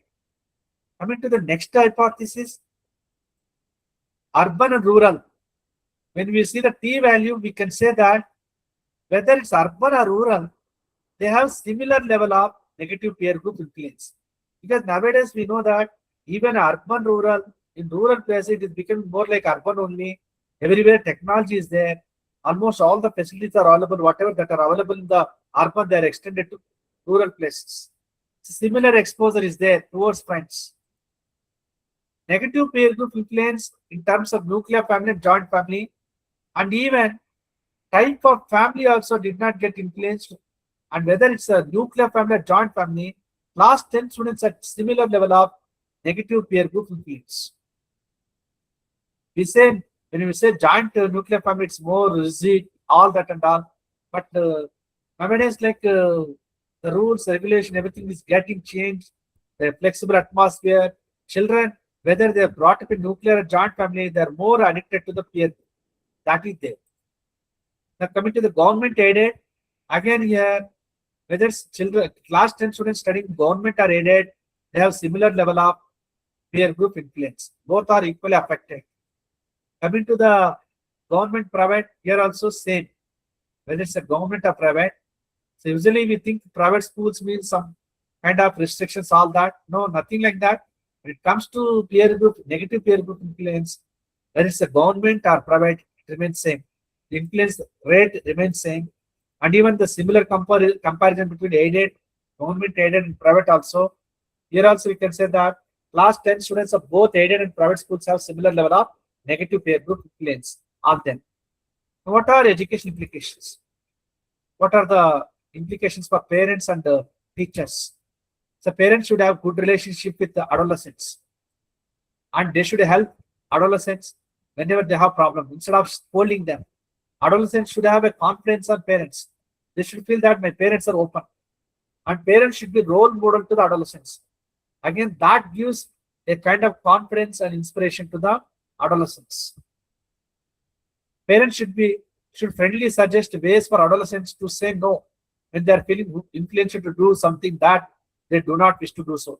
Many a time, the peer group may ask, can we go for smoking, all that and all. So if they say no, then peer group will trouble them. How they should say, I'm sorry, I can't stand with the smell of smoking. Like that, that kind of tips should be given by the parents. Instead of direct refusal, some kind of convincing way. Parents should encourage adolescents to have a wide social network, because many a time, adolescents are only confined to their friends. So when they go to relatives' house, neighbors' house, then family friends, then their social dimension get expanded. They become more acceptable. Parents should get to know how adolescents interact with the friends and others through online. One should keep watch. Of course, they say that the 16 years minimum for getting entry into the online, but many children, they make use of online by putting the fake age and all that. But one should be really careful, because OTT, all that and all there. Coming to the, when adolescents have school peer pressure, it's better that parents, teachers, principal, counselor, family doctor, they can have a collaboration. They can discuss. Many times in schools, peer pressure is so strong that children are scared or are frightened to inform the parents, frightened to inform the teachers. Teachers should be alert. Teachers should be friendly and understanding towards adolescent students. They should be neutral. They should not be judgmental, and they should equip train adolescents through life skill education, adolescence education, to analyze motivation behind peer pressure. Many times peer pressure will be so negative. So children should know how to overcome that, and they should know how to make informed decisions. I just said that when peer group influences due to smoke, the children can say, I'm sorry if I can't stand with the smell of smoking. Like that they can say, instead of saying, no, I can't smoke. I'm sorry, I cannot smell. I can't stand with the smell of smoking. Like that kind of techniques children should learn. So who can play important role? Parents and teachers. And schools should engage parents, especially for withstanding peer pressure. And schools should educate adolescent students about the risk associated with negative peer pressure, whether it can be drinking, whether it can be substance abuse, whether it can be any other aspect. So schools should be very alert. They should collaborate with parents. And even schools and parents should develop conflict resolution skills. We need to have patience, understanding. These are very important life skills that need to be developed among adolescents. Now coming to the conclusion part. During adolescence, relationship with the peer group begin to take priority over relations with the family. That's why one should be really careful. You check out any adolescents, they give more importance to friends than family in general. The present study was undertaken to find out the negative peer group influence on last 10 students. And results reveal that, except gender, the way other demographic variables like locality, school, and family did not influence much on the negative peer group influence. So compared to girls, boys are under negative peer group influence. Thank you all. Thank you so much. Thank you, sir. Thank you, sir. Thank you, sir. Thank you very much, sir. Nice presentation, Dr. S. Sir. 77 Silpa. Yes, sir. Yes, 77 serial number Silpa. Research scholar, Deshbhagat University, Multidisciplinary. Yes, sir. My topic is Mahesh Dattani के नाटकों में महिला सशक्तिकरण। महेश दुतानी के नाटक पितृसत्ता उत्पीड़न के इर्द गिर्द चुप्पी के उजागर करके महिलाओं को सशक्त बनाते हैं, उन्हें निष्क्रिय पीड़ितों से बदलकर ऐसे सशक्त व्यक्ति में तब्दील करते हैं जो पलटवार करते हैं। Where there is a will में किरण और ब्रेवली द व्हाइट क्वीन में महिलाओं जैसे पात्रों के माध्यम से दत्तानी सतम से की ओर से दर्शाते हैं, परंपरागत लैंगिक भूमिकाओं पर सवाल उठाते हैं और महिलाओं एकजुटता और स्वायत्तता की आवश्यकता पर प्रकाश डालते हैं। दत्तानी की रचनाओं में महिला सशक्तिकरण के प्रमुख पहलू हैं पितृसत्ता का विघटन। Where there is a will में किरण जवेरी हसमुख मेहता के पितृसत्ता निरंतरकारी स्वरूप को चुनौती देती है, एक अधीन भूमिका से परिवार पर निरंतर हासिल करने की और अग्रसर होती है, ये दर्शाते हुए कि महिलाएं दमनकारी संरचना को तोड़ सकती हैं और उनके भीतर काम कर सकती हैं, ये उन्हें बदल सकती हैं। लैंगिक भेदभाव को चुनौती। तारा नाटक में दत्तानी के लड़के को परमात्मकता देते हुए क्रूर परिणामों को उजागर किया है। तारा के चरित्र के माध्यम से उन्हें शिक्षा, परिवार और समाज में मौजूद लैंगिक पूर्वग्रहों को गहन पड़ताल की है। ये नाटक उन सामाजिक और पारिवारिक संरचनाओं पर प्रहार करता है जो महिलाओं के विकास और अस्तित्व को बाधित करती हैं। साझा आघात के माध्यम से आवाजें ढूंढना। बहादुरी से रानी के लिए लड़ाई लड़ने वाली यह कृति उन महिला पात्राओं को प्रमुख करती है जो हाशिए पर होने के बावजूद अपना रास्ता खुद बनाने का दृढ़ संकल्प विकसित करती हैं और उन पर थोपे गए दमनकारी पितृसत्ता मानकों को चुनौती देती हैं। स्वयं सत्ता का मार्ग। दत्तानी के नाटक आशा का संदेश देते हैं जो महिलाओं को केवल पीड़ितों के रूप में चित्रित करने की बजाय शिक्षा, जागरूकता और लचीलेपन की क्षमता पर ध्यान केंद्रित करते हैं ताकि वे अधीनता से मुक्त हो सके। अंत में मैं कहता हूँ, दत्तानी का काम सामाजिक परिवर्तनों की आवश्यकता पर एक टिप्पणी के रूप में कार्य करते हैं जो दर्शकों को लैंगिक असमानताओं को बनाए रखने में अपनी भूमिका का पुनर्मूल्य करने के लिए प्रोत्साहित करते हैं। Thank you sir.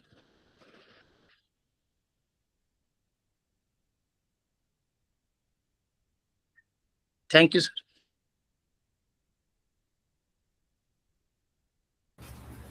Thank you, sir. Thank you very much. Nice presentation.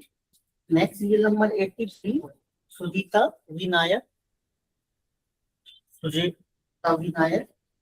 Okay, next serial number 84, Dr. Nilanchila Sethi.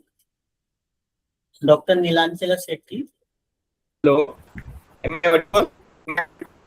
Yes, sir. Hello. Dr. Nilanchila Sethi, sir, Assistant Professor of Law, Lingaraj Law College, Odisha.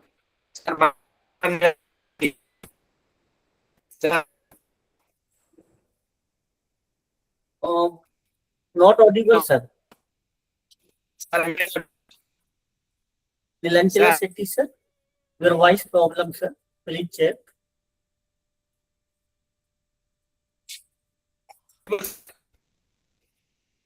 No, sir, no voice.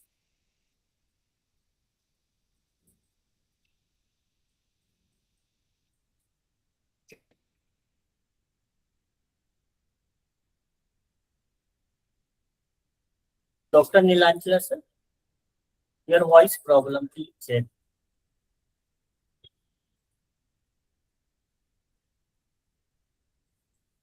Okay, please check, sir.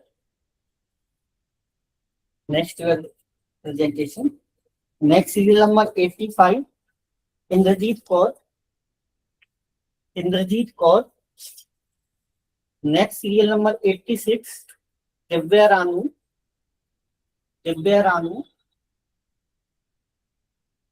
Next serial number 87, Dr. Sushma Rani. Dr. Yes, Vinod Kumar. yes, sir. I'm here, sir. Good evening, sir. Yeah, Dr. Sushma Rani, ma'am. Yes, sir. Professor of Yes. HOD. Professor in HOD. For Vegetation, Jagdhari, Yamunanagar, Haryana. Yes, please start, ma'am. Only 5 minutes. Okay, thank you so much, sir. First of all, a very good evening to all of you, and I'm really very happy to present my paper in an international conference, specially organized in collaboration of the New Zealand and Multidisciplinary Research in Education. So the today's topic of my presentation is Youth Drug Addiction, a research inquiry into social challenges, mental health, and educational decline. So the presentation basically focus on the basic ideas like about the drug addiction among the youth, which is in today's educational scenario, that is a very quite challenging problem. So adolescents and youth adults, they are particularly vulnerable and unprotected because of the drug addiction. Substance abuse can also have far-reaching consequences. So this presentation basically focus on the 3 major consequences areas like social isolation, depression, and academic difficulties, which is caused by because of the drug addiction issues. So basically, if we come to know about the word drug, drug is a very important substance, which is not the food, but it is other than the food, that is caused to prevent, to diagnose, treat, or relieve symptoms of a disease or abnormal conditions. Basically, we are taking drugs as a medicines also, but they are from the they are to be taken for the beneficial for our physical body. But sometimes drugs negative impact can also be seen. For example, if we are taking some other side drugs, they will affect our brain, they will affect the rest of our body work, and our body organs, they will not able to work properly, and it will cause challenges or changes in our moods. We will have mood swings. We will not aware of the things which we have talked to with our colleagues or friends or near and dears feelings, and we are not able to predict the behavior also. So in this, the objective of the study is first to examine the concept and various types of drug addictions among youth, to identify the social and psychological factors which are responsible for substance abuse among adolescents, to analyze the impact of drug addiction on mental health and the emotional stability, to study the educational consequences of drug addiction among youth, especially that is the college youth, and to suggest preventive and rehabilitative measures for controlling youth drug addiction. So based on the following hypothesis I have made for this present research study, that there exists a significant relationship between the peer pressure and the youth drug addiction. Youth involved in substance abuse experience significantly higher mental health problems such as anxiety, depression, stress, and emotional instability. And drug addiction, it has a negative impact on the academic performance and educational achievement of the students, and family conflict, poor parental supervision, and lack of emotional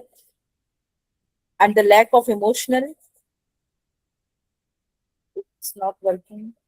Emotional sports significantly contribute to substance abuse among adolescents. And next is the youth drug addiction is significantly associated with the social and behavioral problems such as aggression, social isolation, and antisocial behavior. Awareness programs, counseling services, and rehabilitation interventions significantly help in reducing drug addiction among youth. And psychological and social environmental factors jointly influence the development of substance abuse among adolescents and the youth. And there exists a significant relationship between emotional stress and the tendency towards drug addiction among youth. And students addicted to drug, they show significantly lower classroom participation and higher absenteeism compared to the non-addicted students. And preventive educational measures and parental involvement plays an important role in controlling the youth drug addiction. So in this research study, I have used the descriptive and analytical research method. I have used the secondary source of data collection, which was collected from the various academic and authentic sources like books, educational journals, newspaper readings, psychological studies, case studies, governmental reports, international publications, research articles, and some articles, they are from the Scoopers and elsewhere also. So the data collected, they were carefully reviewed, they were carefully analyzed using content analysis method, and I have interpreted with the help of the content analysis method. The study focuses on understanding the social, mental, psychological, and educational dimensions of the substance abuse among adolescents and the youth. So types of the drugs, we have various types of. First, using content analysis, we have to identify the drugs. So drugs can be categorized in various ways like depressants, hallucinogens, stimulants. Depressants are of the various types like alcohol, benzodiazepines, cannabis, GHB, ketamine, opiates. And we have the various types of stimulants like caffeine, nicotine, amphetamines, methamphetamine, cocaine, methylphenidate, MDMA, ephedrine, pseudoephedrine, and methylphenidate. So drug addiction is basically, it is a chronic disorder which is characterized by the compulsive drug seeking and use despite harmful consequences. Common substances like alcohol, marijuana, opiates, and stimulants leads to change in the brain function, and sometimes they lead to the non-functioning of the organs also, and we are not able to predict the behavior also. Addiction can develop quickly, especially in the youth also. So these are the various images which are related to the drug addictions. In any form, it may be in the form of stimulants, it may be in the form of the depressions, it may be in the form of the drugs also. So results and conclusions. For my research study, I have used the following statistical analysis, percentage analysis, and descriptive statistical techniques also. Percentage analysis is used to interpret the statistical information which was collected from the research report, journals, and secondary source of data. And with this analysis, the investigator it helped the investigator to understand the proportion of youth affected by the substance abuse, especially in the mental health, which really causes their academic declination and the social problems. Descriptive statistical analysis that were used to explain the collected information through which we can able to predict the trends, behavior patterns, and characteristics of the drug addiction adolescents among the youths. And third, I have used the content analysis techniques through which I can able to find out the various types of drugs which can be used in the form of the stimulants, depressions, stimulants and depressants. They are also there. And comparative analysis I have used to compare the various causes and effects of the drugs, how the drugs can affect the mental level of the student, physical level of the student, and misfunctioning of their, you can say, organs. And interpretive analysis I have also used. So the results of my study is influence of the peer pressure. The analysis indicated that nearly 65% of the adolescents who engaged in substance abuse reported peer influence as a major contributing factors.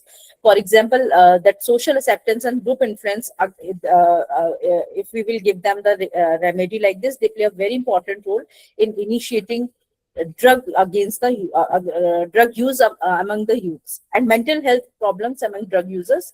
The reviewed literature repeated approximately 60 to 70% of the addicted youths experience psychological problems such as anxiety, depression, stress, emotional instability. And the finding indicates a strong relationship between substance abuse and a poor mental health.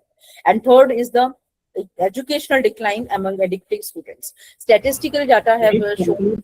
Please conclude.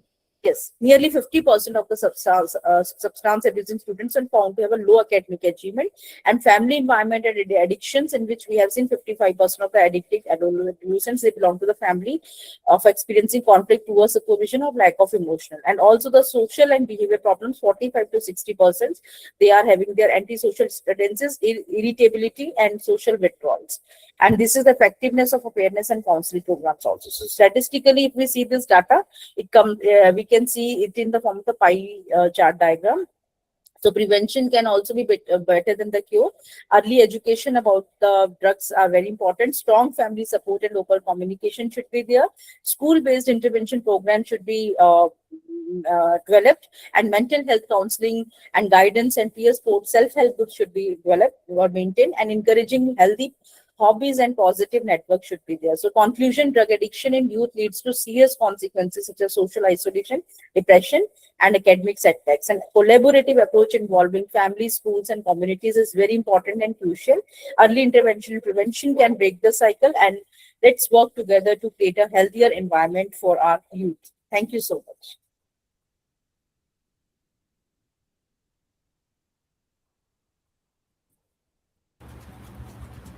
Thank you, ma'am. Thank you very much.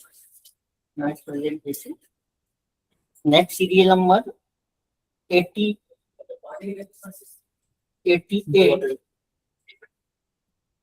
Dr. Swati. Dr. Swati. The next serial number 89. Dr. P. Felsi. Yes, sir. Yes, sir. Computer application. T-Zone College, Bangalore, Karnataka शहर में. Yes, please start, ma'am. Only 5 minutes. Yes, sir.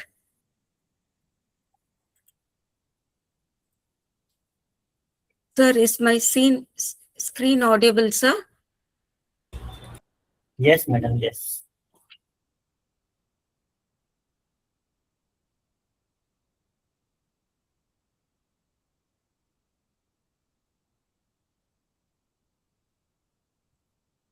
Good evening, all. Thank you for giving me this opportunity. My paper is a conceptual framework for crop diversification planning with the multi-agent system. To start with, we have the fertilizers, a global fertilizer dependency trap we have it. The vulnerability of today's trend is we have this NPK, nitrogen, phosphorus, and potassium, which is used for the fertilizer, which is high dependent, and it has the ammonium synthesis. And when we go for the supply chain, the geopolitical conflicts and the trade which is happening today triggers the severe fertilizer price hike. And because of that, we have the national food insecurity, where we are in a phase where we have to develop or scalable the crop yield. So our insight is today industry agriculture resilience on import of this NPK input, which creates a severe systematic vulnerability on external energy stock. So if you take today's Indian situation, we have the 5 waypoints in that. The first waypoint which we talk about is the massive government subsidies which we are having here. And the second one, today we have the promotion of the monocropping of 2 important things. One is rice and second one is the wheat. And this which have the third waypoint which leads to the soil nourishment, and it gives the imbalancement and the contaminations. And because of that, there is some concept of the degrade of soil requires the high fertilizer input. And once again, the fifth waypoint, which gives about the drives of the need of even the higher subsidy. So this is the major geographical resource duplications which is happening in India today. So next one, if you go for it, Next one, when we talk about, I have taken here the traditional model and I'm using a multi-agent model with the reinforcement framework, which has the 4 aspects. First one, when we go with the data source, we are going with the historical, which can be related to the predictive data modeling. Second one, the approach. When we take the approach, we are going with the isolated approach. When we go with the simulation and the integration with the different stakeholders, which will be explaining the next slide. And the scope which you're going to go for, which is going to be the farm or the regional level, which we can integrate it as a national level. Fourth one, that's going to be the policy, the real world model. It's going to be the trial and error, and which is going to be taken as a risk of the hypothetical testing process, which we can take it here. So as to my core framework, which I have designed, it's going to be the 5 agent which are going. With this 5 agent, that's going to be the farmer agent, market agent, fertilizer agent, policy agent, and even the climate agent. When I talk about the multi-agent, where it can happen, it works individually, it takes the independent decision, as well as it going to be interacting, where it gives us a dynamic environmental constraint. So these are the 5 agents. So when I'm going to talk about here, when we talk about this 5 agents, how they are going to, what is going to be the input and what is going to be the output and what is going to be the optimization rule. For example, if you take a farmer, he finds out the solid data, what must be the prices and what will be the fertilizer. So when we go with it, then he goes to the output, what type of crop he can select, what type of fertilizer he can use. Because of this, he can get to the maximize the income and minimize the risk. Same way, when I go for market agent, it gives the supply and demand, the crop price, and according to that, where we can go with the adjustment of the price and the balance supply. When I go for the fertilizer, what is the capacity of production of the fertilizer? Is the fertilizer available? And the optimization rule will be taken as the allocation based on the regional demand. The policy makers agent will be taking care of the policy of the national food target. Same way, when I'm going for climate, it takes care of the rainfall, temperature, and other things. So here is the structure, which is going to be the takeaway of the what is the adaptive learning and the reinforcement feedback. First, what is the state I am? Current natural nutrition, market price, and the fertilizer limit. So which leads to the action. Farmer agent, what is the plant he is going to do it here, how it's going to be taken here, and the volume, which gives the shift of the environment. Here the season passes, or what is the simulation it can be. So this gives the environment a shift, and when the environment shift has taken place, a proper reward can be taken. As it is a reinforcement learning, it learns from the previous data and it creates the what is going to be the next simulated part, which can be used here. The reward, it will be taken here. So next one, according to this is the policy makers who are going to take an action. The policy agent shift subsidy allocation. So major target is going to be how the subsidy can be given and with the fertilizer utilization. So according to the policy, it shifts the allocation and from the chemical. So what will be the market response? Market agent signals how it can be used, and how with that the policy the farmer can adopt. According to the evaluation of the climate agent, farmer shift rise or the drought. According to the drought, how they can do it here. This gives the system state according to the update. We can get it here. So here it's what if you're not going to get executing, what if contagion is first one. If there is going to be a fertilizer shortage, what I can do? Immediately the simulator which we are taking part will make a shift of what kind of a strategic emergency allocation can be given here, or the diversification pathway for the 10 years, what can be the monocropping without the crash of national food supply. And third one, it is going to be the policy intervention according to the prediction what it can be taken here, and the subsidy amount which can be taken, the simulation part we are going. So this is the projected systematic outcome of my simulation model which we had taken. First one, it reduces 25% of the fertilizer reduction, significant decrease in the synthetic input dependency, promoting long-term soil health. So this is very, very important for the need of the hour, where we are going to take care of the soil health. Second one, yield stability. That is very important. So it can give at the scale of 1, when I'm taking scale of 1, 80.85, we can take it here, the high reliable predictable harvest across the stability of the resources. Third one, there is going to be a risk in the reduction. Optimize crop rotation, sustainability, low production, and catastrophic failure due to the pest and the duplications, which we can take it here. What is going to be here? Now, we're using this multi-agent system. These are the 3 main things. Proper subsidy planning can be done here. Second one, the regional specific crop shift. So here, according to the region, designing geographical transition plan based on the localized soil, climate agent data, which can be taken as one size fits all mandatory. Third one, the scarcity allocation.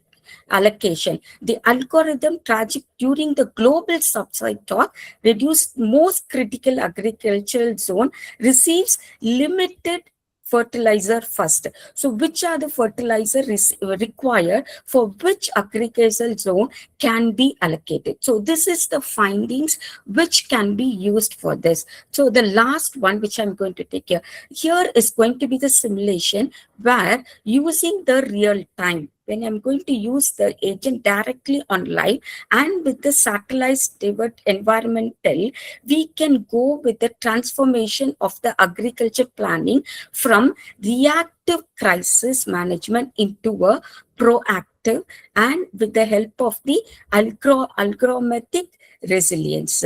So this is the real world pilot project, where we are going to use the calibration and the reinforcement learning model from the satellite on the live input data, where we can do a transformation for our Indian country. So this is my presentation. Thank you very much for giving me this opportunity. Thank you, sir.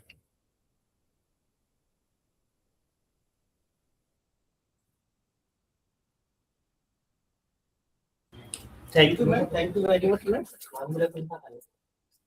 Very nice presentation. Sir, myself, Dr. Nilanchal Sethi. Can I present my paper, sir? 1 minute, sir. 1 minute. Dr. Priya Singh. Dr. Priya Singh, serial number 90. Dr. Priya Singh, ma'am. Okay.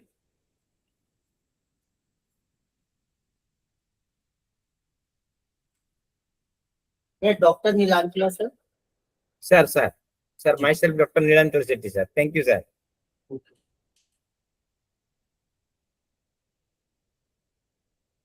Sir, my paper, Environment and Human Rights, a socio-legal humanitarian approach. In the 21st century, the relationship between environment and human rights issue has become occupied a vital position on this human earth. In connection with the environment, it is our surrounding where we live, take bath, live, and day-to-day development and progress are there. But at the same time, it is our human right. And environment and human right are closely connected. A clean and healthy environment is essential for human life, health, dignity, and development. Without a safe environment, people cannot fully enjoy their basic human rights. Environment, it includes water, air, and land, and the interrelationship which exists among between water, air, land, human being, living creature, plant, microorganism, and property. Because it includes animate and inanimate objects and their interrelationship. Healthy environment is the basic human rights of the individual. No doubt at present 107 countries give their consent to protect the environment and sustainability. But on natural resource and national level, every country of this earth take a necessary action and make so many laws related to preserve the environment and promise to provide pure air, water, and clean land to its citizens. But legislation of various states is not sufficient to protection of the environment because the environment protection and destruction depend on the human being. Human being are the main culprit. Legislation conduct and control the human behavior. Now time has been coming to think about clean environment and sustainability of natural resources.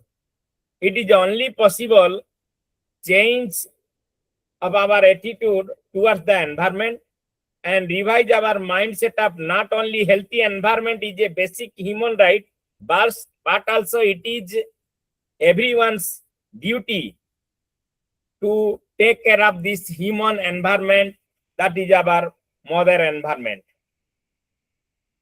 No doubt the state has power to make so many laws, rules, regulations, but these rules, regulations are not sufficient to protection of the environment because the molder and boulder of the environment is depend on the human being. So as a human being on this earth, it is duty of the everyone to take care of this environment.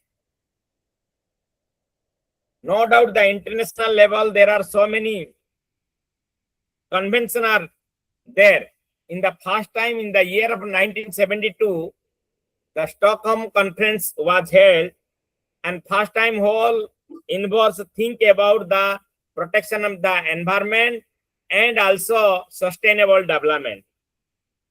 The World Commission on the Environment 1983, the Vessel Convention 1989, the UN Convention on the Law of Sea 1982, Vienna Convention on the Protocol Ozone Layer 1985, Montreal Protocol 1987, Convention on the International Trade in England, Space, Wild, Fauna and Flora 1973, Convention on the Wetland 1971, Earth Summit was held in the year of 1992, Kyoto Protocol the year of 1997, and Paris Conference that was held on the year of 2015.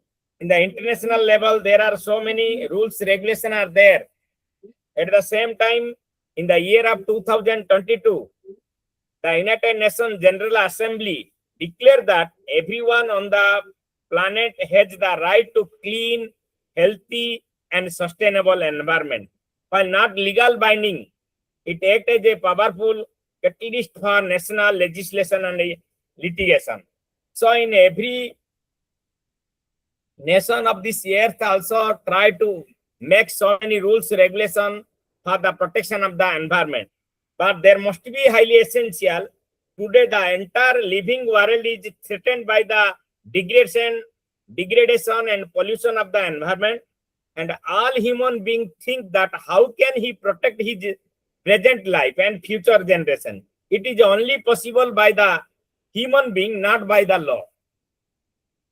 And every human being try to save property and bank balance for the future generation. If the natural resources are not protected, and also this environment is not pure, then the survival of the future generation is very difficult. So in the present context, it is the duty of the every person to think about the protection of the environment and take care of the environment. Thank you, sir.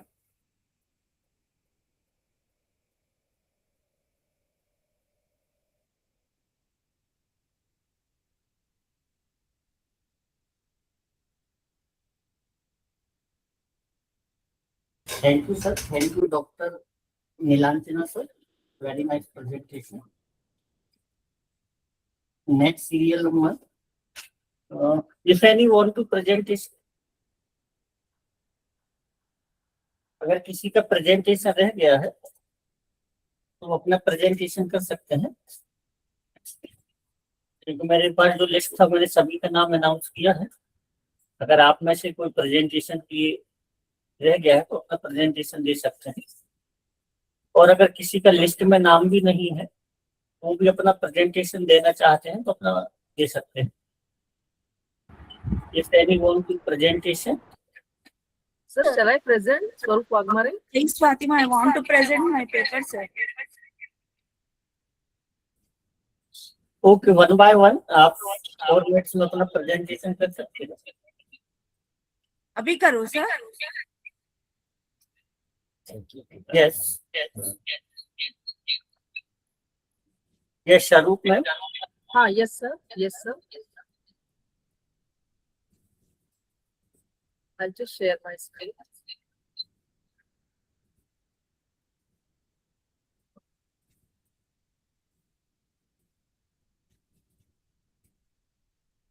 Is it visible? Yes, ma'am. So good evening, everyone. Thank you so much, sir, for this opportunity for the presentation. A sociological analysis of the Indian education system by revisiting the voices from below to super 30. That's the title of my presentation. This study critically examines the Indian education system through the popular film Super 30, which is based on the real-life journey of Anand Kumar, a mathematician, and his initiative to educate underprivileged students for IIT entrance examinations. The purpose of this paper is not only to discuss education as a system of learning, but also to understand how education becomes a space where inequality, privilege, exclusion, and resistance are continuously produced and challenged. Through sociological theories of Pierre Bourdieu and Paulo Freire, the paper explores how caste, class, language, and economic background influence educational opportunities in India. This topic is significant because education is often called the great equalizer, yet in reality, access to quality education still remains unequal for many marginalized communities in India. India is one of the largest education systems in the world, but it is also deeply unequal. While education is considered a tool for social mobility and empowerment, access to quality education is still determined by caste, class, gender, region, and economic background. The movie Super 30 effectively highlights these structural inequalities. It presents the struggles of poor and rural students who aspire to enter elite institutions like the IITs, but lack resources, English medium exposure, coaching facilities, and social support. The film also shows how education has become commercialized, where expensive coaching centers and private institutions largely benefit privileged sections of society. This study analyzes how such inequalities are not accidental, but are socially structured and reproduced generation after generation. The research therefore attempts to revisit the voices from below, the experiences of students from marginalized backgrounds whose struggles are often ignored in mainstream educational discourse. Pierre Bourdieu introduced the concept of cultural capital. According to him, students from privileged families already possess advantages such as language skills, confidence, exposure, and behavioral patterns that educational institutions value. As a result, schools and universities unknowingly favor upper and middle class students while poor and marginalized students struggle to adopt. This process is called social reproduction, where inequality is reproduced through education itself. The second framework is Paulo Freire's critical pedagogy. Freire believed education should not be a process of memorization or passive learning. Instead, education should empower students to critically understand society and transform their realities. One major theme in the film is systematic exclusion. The movie shows how talented students from poor families are denied opportunities simply because they cannot afford expensive coaching or quality schooling. Another important theme is the hidden curriculum of coaching culture. Success in competitive exams often depend not only on intelligence, but also on access to resources, English communication, confidence, and elite social behavior. The film also highlights linguistic and economic barriers. Students from rural and Hindi medium backgrounds face discrimination and self-doubt when competing with urban English medium students. The issue of educational privilege becomes very visible because privileged students receive better guidance, networks, technology, and social support. At the same time, the film portrays how marginalized students continuously resist these inequalities through hard work, collective support, and determination. Thus, Super 30 becomes more than a film. It acts as a social reflection of the unequal realities within Indian education. Pedagogical empowerment and resistance. Anand Kumar's teaching method is different from conventional coaching systems. Instead of creating fear and competition, he builds confidence, motivation, and critical thinking among students. He connects mathematical concepts with everyday realities, making education relatable and accessible.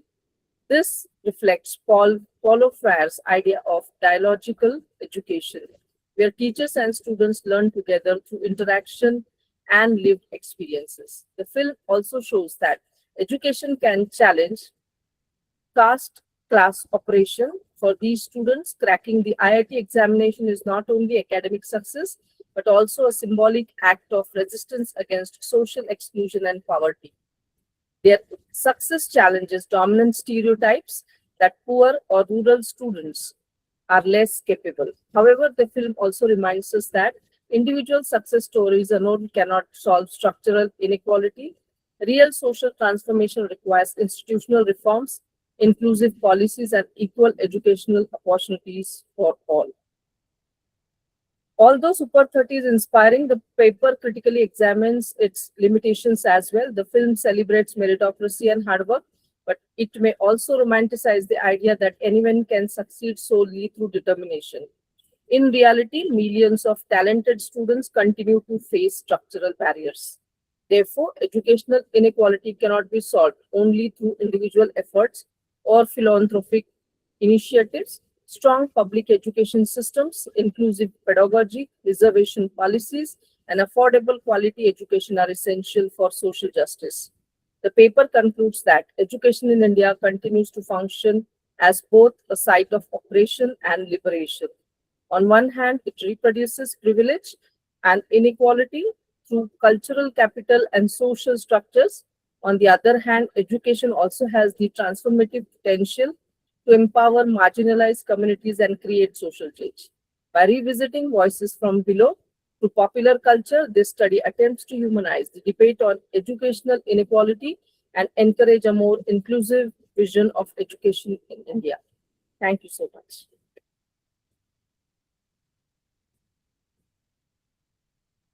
Thank you. Thank you, everyone.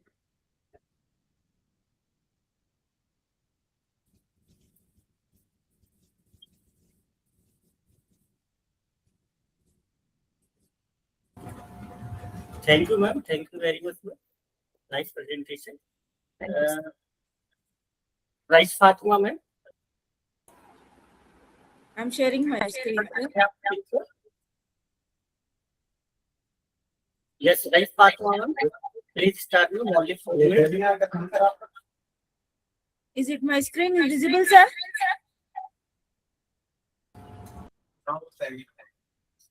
Yes, ma'am.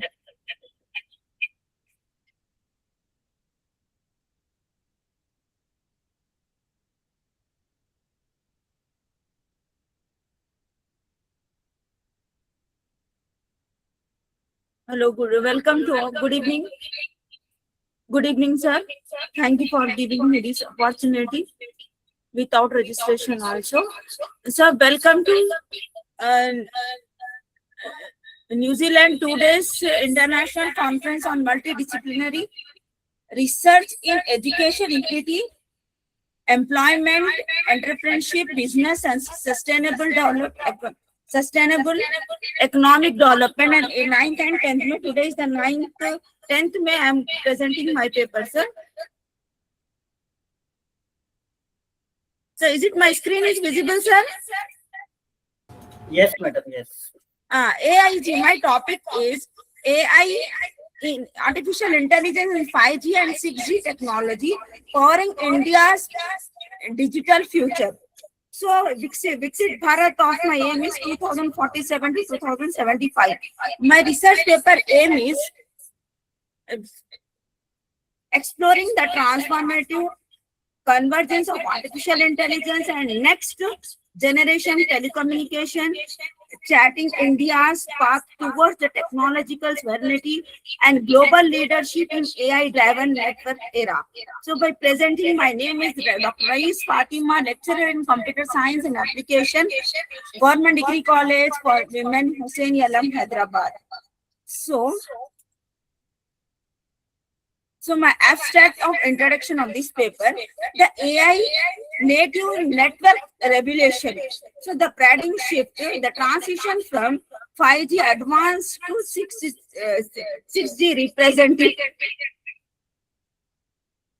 a fundamental architectural transformation. AI is no longer merely an optimization tool, it becomes the core backbone of network itself. This evolution promises autonomous intelligence and self-hearing network capable and precedent service delivery. So India unique opportunity. Sir, we have India's unique opportunity. This technology inflection point present a rare window to establish technological sovereignty as emergence of as a global leader in AI research and network infrastructure development. The Bharat 6G Alliance is positioning India at the forefront of this evolution. So next, introduction.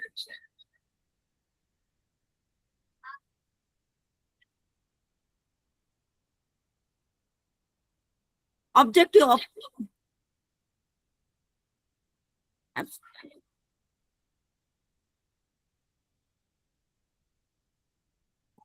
so the AI driven introduction of my paper, AI driven of connectivity, that's a 5G foundation. 5G has laid the ground network of the hyperconnectivity of the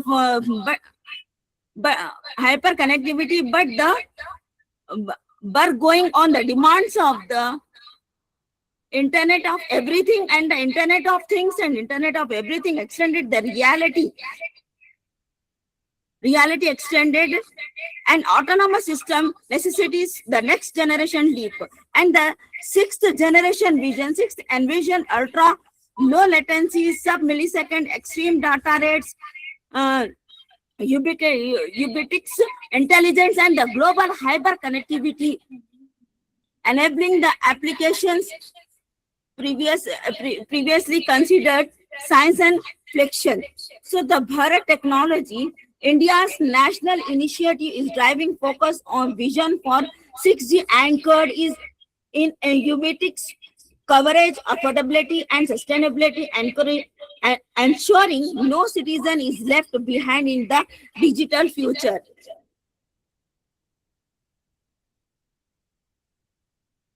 Scope of the study. Scope of the study from core native network to the global standards. Technical scope. AI integration across all the network layers in 6G from service to the orchestration down to the physical layer, examination of machine learning, deep learning, federated learning for network optimization, analysis of AI-driven radio access network means RANs and their architectural advancement. So its strategic scope, consideration of India's unique socio-economic landscape in the developing scalable, inclusive AI solutions, analysis of global initiative and India's potential contribution to the India standardized bodies 3GPP ITU, evaluation of the spectrum roadmaps, use cases and revenue streams for the Indian context. Then next, methodology. Research methodology, a deep dive into Bharat 6G reports. So this study employs a rigorous multi-source analytical approach, synthesizing authoritative industry reports, peer review, academic research, and policy documents to development a comprehensive evidence base. First, primary sources: analysis of white papers and reports from the Bharat G Alliance and the October 2025, March 2023, and the 2024 edition of covering AI evaluation standards, contribution, and use cases. And the second, academic review, systematic review of the peer review research on AI-driven RANs for 6G and beyond, including the seminal paper on architectural advancement and the future horizon, and the phase 3 synthesizes of finding on AI tool infrastructure implications, use case spectrum roadmaps, and India's strategic positioning within the global standardization ecosystem.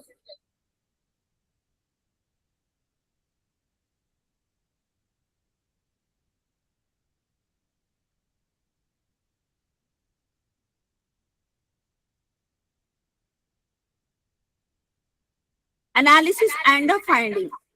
Analysis. AI as the foundation of the 6G AI native architecture. 6G network will be designed with AI and their core self-optimizing, self-healing, and the self-protecting capabilities, unlike 5G, where AI is an add-on. 6G embeds intelligence at every layer from the radio inference to the core network. So transformative applications.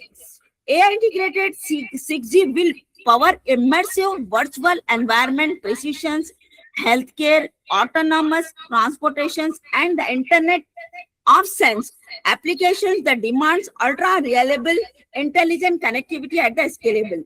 The India's strategy advantage: India's demographic diversity and cost-sensitive market offer fertile ground for developing indigenous efficient AI models tailored for emerging economies. A unique competitive differentiation on the global stage. The next 5 key findings. So key findings: India's strategic imperative. First, technological sovereignty. So AI native 6G is a crucial of India to lead India research and network. So infrastructure, reducing dependency on foreign technology, stacks, and establishing the indigenous capability. The second, indigenous innovations. Innovation, we know everyone. India has the opportunity to spread AI models allied with its diverse needs, driving AI-led innovation that can serve as a blueprint for the other emerging economies. So global standardization, active participation in AI model development for telecom in critical for creating accessible, equitable global standards and intellectual property frameworks. The next, collaborative of the ecosystem. So collaborative between the telecom, AI industries, government, and academia is a paramount to address the ethical, security, and regulatory challenges holistically.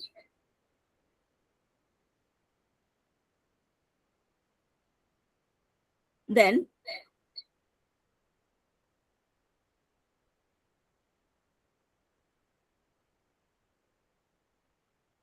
over key finding and come to our the conclusions of my topic. So towards AI and AI powered Bharat 2047 to next coming 2075. So AI is the indispensable enabler for the next generation of telecommunications, fundamentally reshaping how networks and design operated and secured. So cybersecurity is most important. The transition to AI native 6G is not merely a technical upgrade, it is a strategic repositioning of India's role in the global digital economy also. India has a unique and time-sensitive window of opportunity to lead AI-driven in 6G innovation, ensuring that technology remains equitable, accessible, and inclusive for all citizens, from metropolitan centers to the rural communities. So, the three pillars of AI in my conclusion: AI as a core architecture, not an add-on, but the foundation of the 6G design. Second, India's leadership window, a time-sensitive opportunity for global influence, ethical governance, security, privacy, and equity, and negotiables. The next continuation of conclusion, and the paper identifies major challenges such as high infrastructures, cost, cybersecurity risk, data privacy concern, spectrum management, energy consumptions, and the digital divide between the urban and the rural areas. The success of AI-powered 6G networks will depend on the strong government policies, ethical AI frameworks, skilled human resources, and sustainable technological development. In conclusion, finally, AI combined with 5G and 6G technologies has the potential to reshape India into a highly connected, intelligent, and digitally empowered nation by the 2075. With the proper innovation, regulation, and the inclusive access, these technologies can drive economic progress, social development, and global technological leadership for India in the coming decades. So, suggestions and references. So, Swarizan AI investment. Invest is the buildings where AI technologies and robust national data ecosystem to reduce the external dependencies, open collaborations, foster open source collaboration with public-private partnership to accelerate innovation and reduce the duplications. Next, 5-year spectrum plan. Develop a structured 5-year roadmap and for spectrum allocation and early 6G trials across diverse Indian geographies and priority research areas. Priorities research in integrated sensing, the communications, integrated sensing and communications, and agentic AI for next generation networks. So all these are my references. So India's biggest science and IT achievements, National Technology Day 2026, we are going to celebrate tomorrow on 11th May. National Technology Day 2026, empowering the future through the innovation and cyber safety. 11th May 2026, information technology and artificial intelligence technology. So, India, big step into the future. India is setting up to 100 5G labs to prepare for 6G, aiming to own 10% of global 6G patents by 2030. So all these are the India map of our 5G technologies to the 6G technology. Then in our National Technology Day, tomorrow we are going to celebrate as a globally. So happy Mother's Day. If love is as sweet as a flower, then my mother India is sweet flower of love. Happy Mother's Day in the technology. Happy National Technology Day. Wishing you a happy reflection and inspiration. Thank you. Jai Hind, Jai Bharat.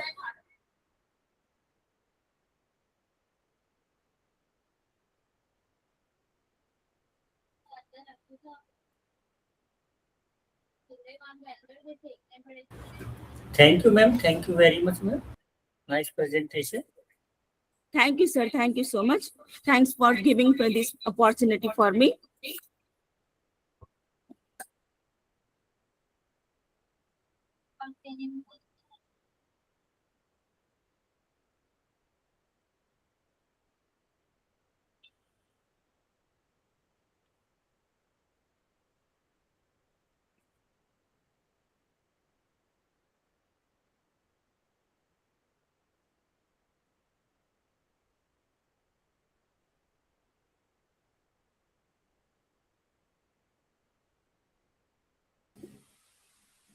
Good evening, sir.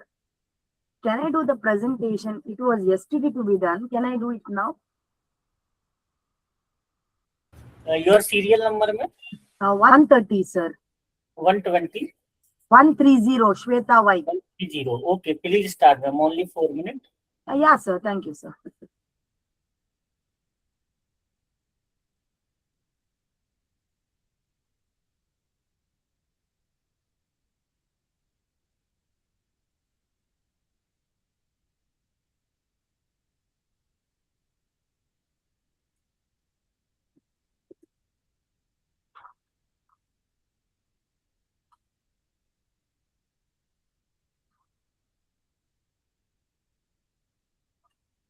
Yes. Can you see the presentation, sir?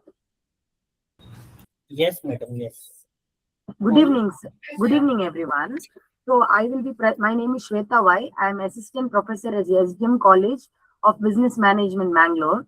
So I will be presenting on the topic women empowerment through entrepreneurship.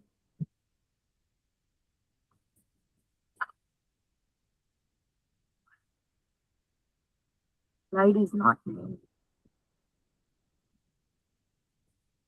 1 minute.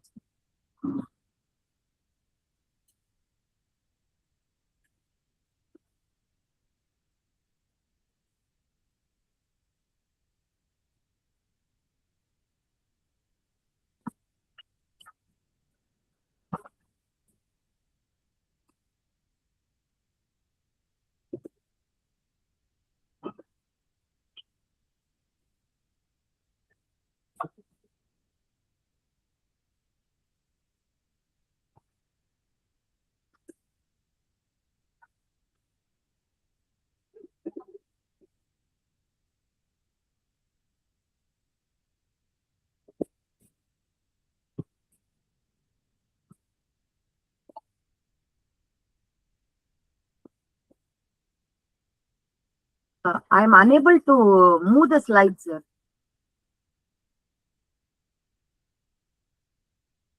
I think already someone is presenting. Yes, yes, please start. No, I am unable to share my slides, sir. PPT is visible, one, please. No, this is not the PPT. This is the previous one's, ma'am's PPT. The Rais Fatima ma'am's PPT on the screen.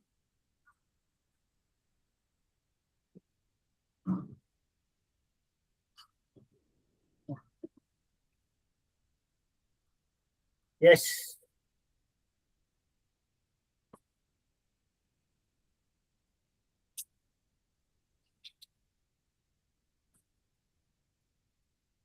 Yes, sir. So my topic is on why women entrepreneurship, empowerment through entrepreneurship. Why women entrepreneurship matters. So women entrepreneurship is a key driver of inclusive and sustainable development. Entrepreneurship enables women to achieve economic independence, enhance decision-making capacity, and improve social status. This research examines how women entrepreneurs foster empowerment and contributes to the sustainable development goal through economic independence and social transformation. So contribution to SDG, that is the Sustainable Development Goals, to women entrepreneurship directly advance multiple sustainable goals. That is as per SDG 1, no poverty. So income generation and improve livelihood reduces poverty level. On Sustainable Development Goal 5, gender equity, enhanced participation in economic and social spheres promotes equality. On Sustainable Development Goal 8, economic growth. Women lead enterprise, create employment and boost productivity.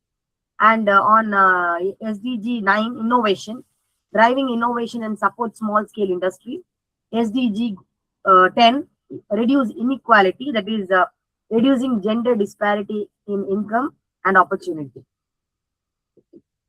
Then what's a research objective of my study? That is examining entrepreneurship role, understanding how entrepreneurship drive women empowerment, analyze sustainable development, evaluate contribution to inclusive growth, identify the challenge faced, recognize barrier faced by women entrepreneurs, suggest measure, propose strategy to promote women entrepreneurship.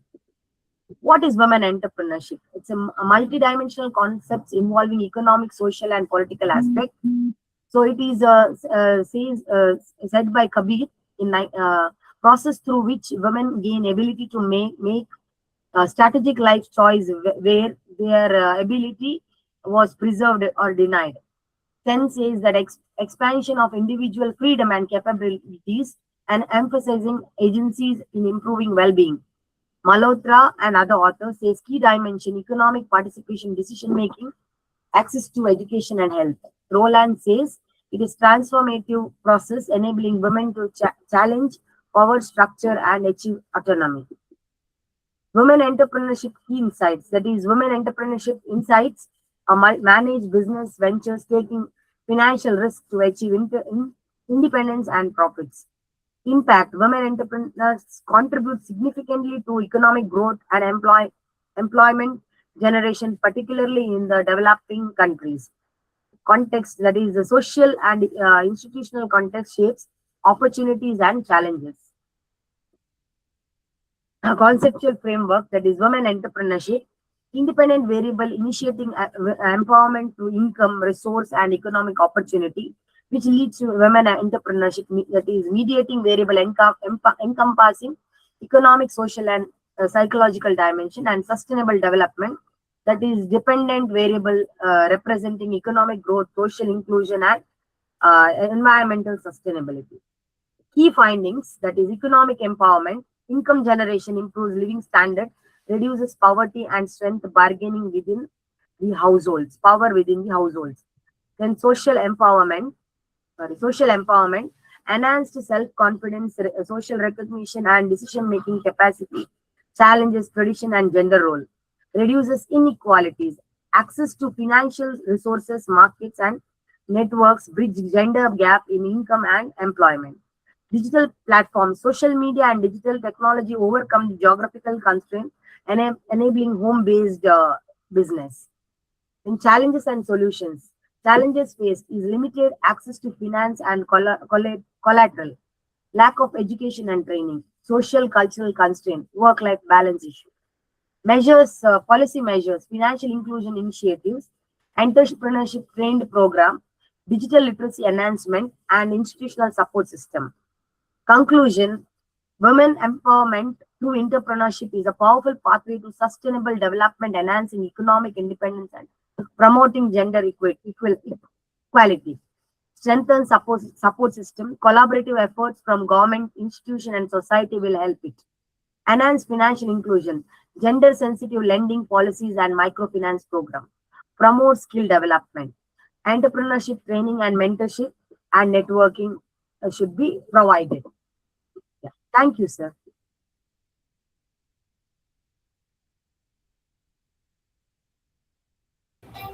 Thank you, ma'am. Thank you very much, ma'am. Yeah, thank you, sir. If any want to presentation.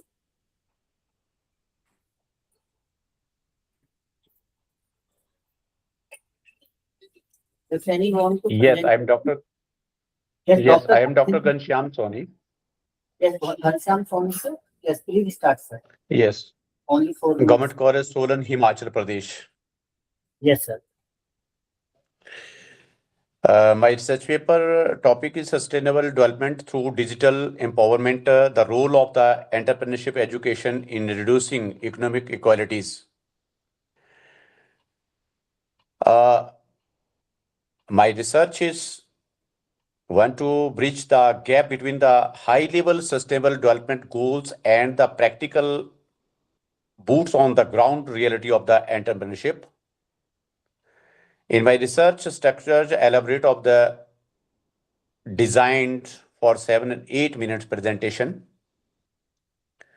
The global context, beginning by the framing problems. We live in a world where digital transformation accelerates, yet the digital divide threatens to widen the gap between the wealthy and the marginalized. The core thesis, my research point is, argues that the entrepreneurship education acts as the vital bridge. It transforms digital tools from the mere consumption devices into production engines and objectives to analyze how teaching digital literacy and entrepreneurial mindset can systematically reduce economic inequality.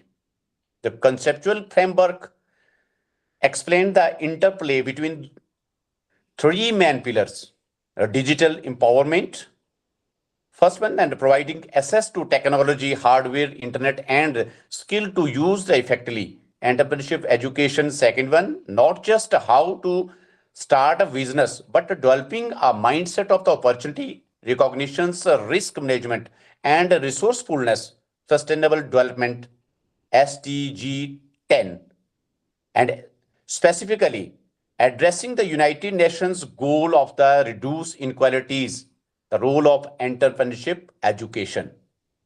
This is the how of our research papers focus on three ways the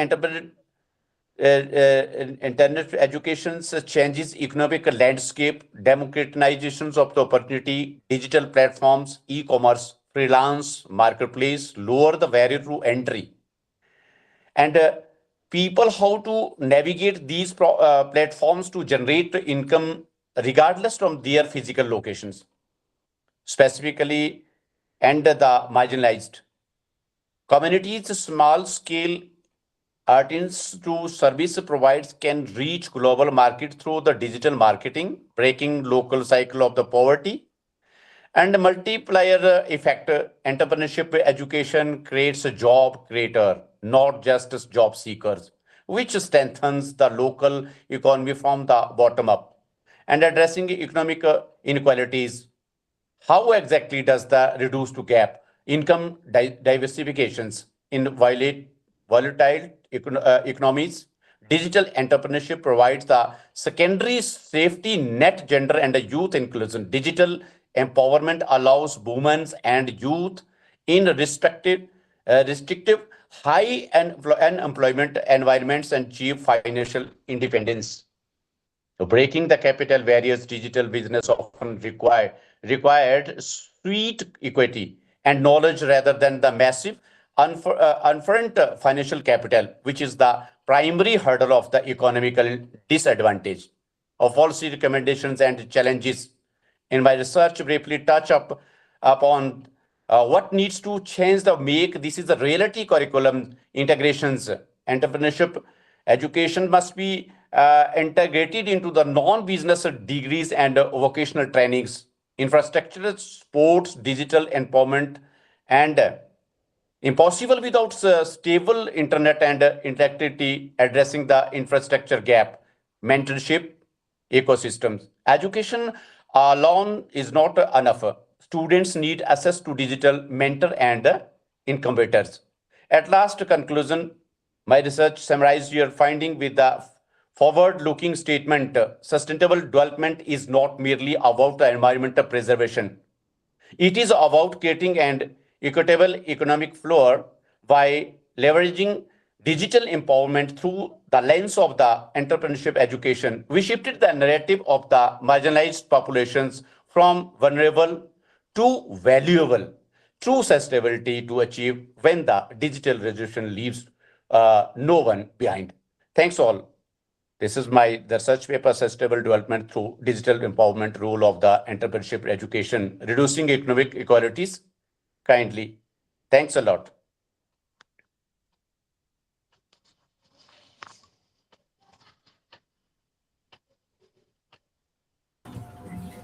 Thank you very much, sir. Thank you, Dr. Kansyam Swami, sir. Nice Thanks a lot. Thanks a lot, sir.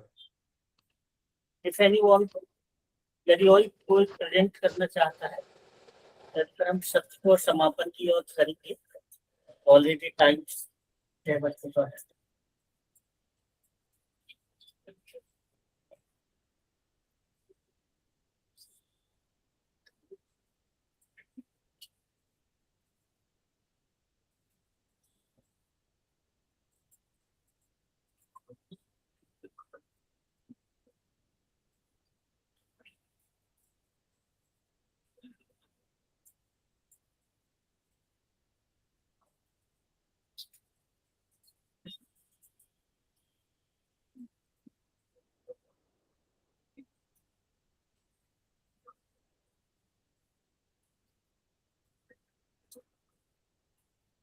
Okay, if any want to presentation, yesterday and today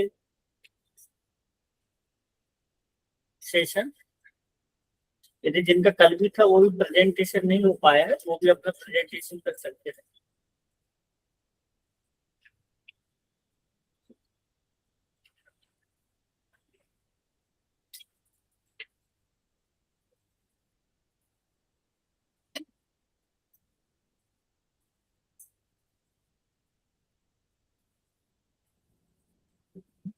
Okay, thank you very much all participants and paper presenters and today's speakers for joining today's international conference. Today's validation session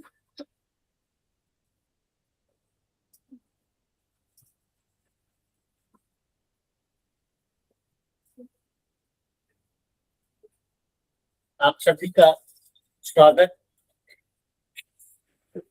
आप सभी का हार्दिक धन्यवाद एवं आभार व्यक्त करता हूँ कि आप सभी हमारे स्टूडेंट इंटरनेशनल कॉन्फ्रेंस में जुड़े। और अभी हमारे 6 बज चुके हैं, 6 बजे तक आप सभी हमसे जुड़े रहें 12 बजे से, इसके लिए मैं आप सभी का धन्यवाद एवं आभार व्यक्त करता हूँ।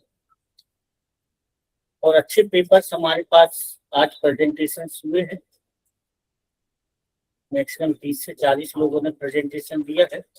कल भी हमारे अच्छे पेपर्स प्रेजेंटेशन हुए थे,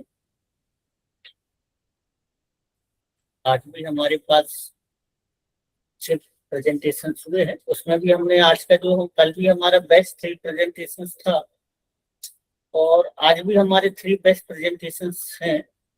जो भी हमारे एक्सपर्ट जो थे आज के, जो हमारे स्टार्टिंग में ही कहा था कि हम फर्स्ट, सेकंड और थर्ड का भी अवार्ड देने वाले हैं अच्छे प्रेजेंटेशन को। सभी का अच्छा प्रेजेंटेशन था, लेकिन उसमें से हमने फर्स्ट, सेकंड और थर्ड ही डिसाइड किया है, तो वो भी अभी हम अनाउंस करने वाले हैं लास्ट में।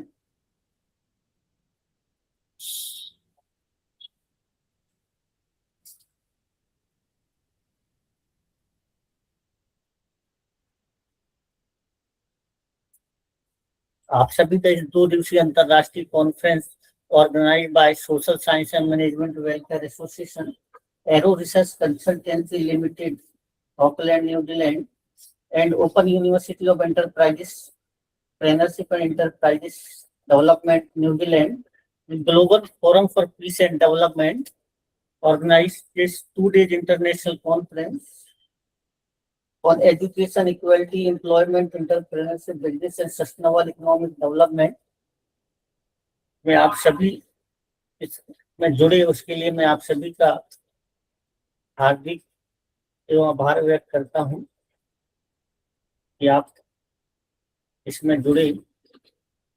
उसमें हमने दोनों दिन 3+3 6 बेस्ट प्रेजेंटेशंस का भी अवार्ड हमने दिया है, वो भी अभी हम कुछ ही समय में अनाउंस करने वाले हैं।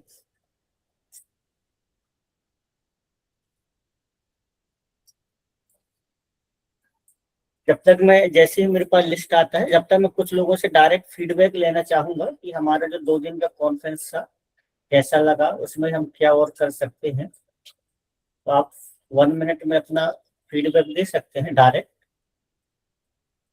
जैसे मेरे पास लिस्ट आता है तो मैं अनाउंस करने वाला हूँ, हम कुछ 5 मिनट में अपना फीडबैक कर सकते हैं, तो इसके बाद हम अपना सेशन समाप्त करेंगे।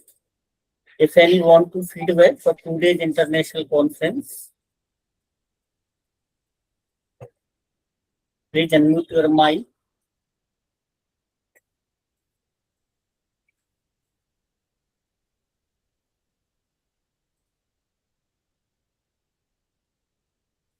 Yes, please.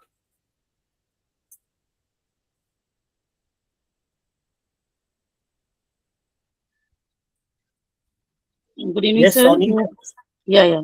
Sir, today's conference After- was very awesome because we have discussed a lot of topics, research on different fields, and we learned many things, not from our field.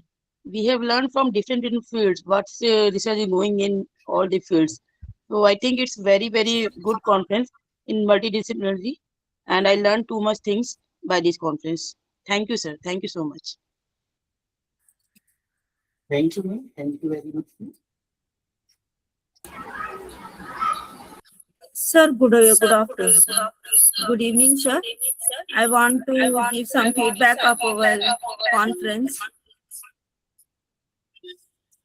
I am Rais Fatima, sir, and today's conference is best, sir, because you have given me opportunity in the spot moment. I have prepared my PPT and present also. So I have learned so many things about in India as well as about I have presented technology. You have given me a very good opportunity to. Without technology, we cannot do anything. So on this platform also we are using technology. So with your conference, I have learned a lot of things, multidisciplinary, science, technology, arts, musician, each and everything we have learned, sir. In future also, I will want like this opportunities on conferences. Thank you so much for giving this opportunity, sir. I'm from Telangana, Hyderabad, India. Thank you so much, sir. Thank you, ma'am. Thank you very much, ma'am. Sir. Sir, could I share my feedback? Yes, sir. Sir, absolutely. The component of this conference, which has struck me the most, was the multidisciplinary nature of this conference. And a lot of insights have been invoked within me by various scholars, faculties, students who had all presented their papers in the past 2 days. And this is my second conference that I am conducting, which has been organized by your team. And I am very much grateful to you for having offered me the opportunity to present paper. And I look forward to participate in your upcoming conferences as well. Thanks, sir. Thank you, sir. Thank you very much, sir.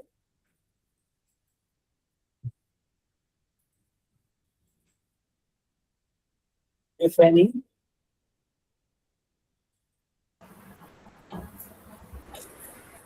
Good evening, sir. This is Felsi from Bangalore. Really, it was a great, wonderful conference. It's not easy to be organizing a conference with all over world, but you have done a wonderful job, sir. And I really thank for giving us this opportunity. And the keynote speaker really helped us to what the other countries are doing. Especially, ma'am was talking about diagnostic analytics and all the people about education. So really, it made me to do another research regarding that. So I really thank the organizing committee for giving us this opportunity and the systematic way where you have responded to it. Even if you have a small query, you were able to give us the answer for that. So that was really a great, amazing work which you have done, sir. Whenever I was asking some query, immediately I was getting the answer. So thank you for that, sir. Thank you, sir. Thank you, ma'am. Thank you very much, sir, for joining this conference. Thank you, sir.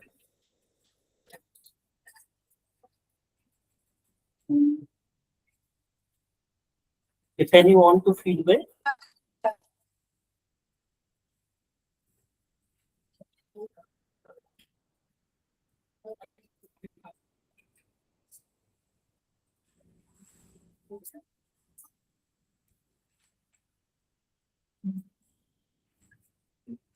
Thank you, sir. Yes, Dr. Nilanchila Sethi, sir. आपको feedback देना चाहते हैं? Sir, it is this international conference was highly informative and provide excellent. Thank you, sir. Thank you very much, sir. Thank you.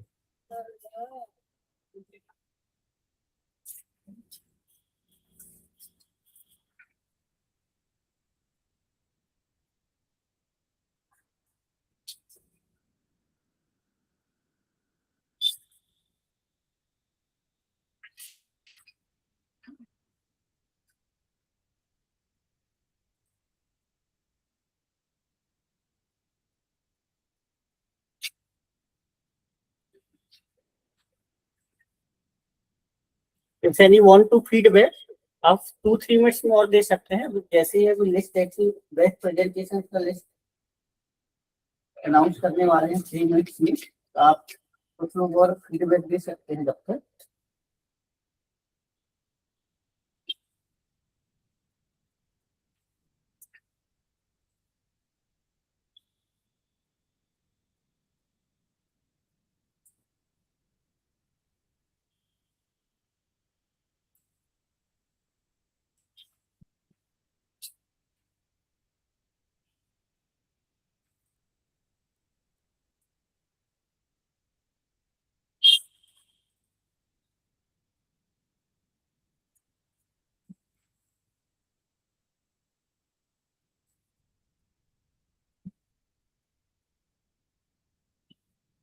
Okay, thank you very much.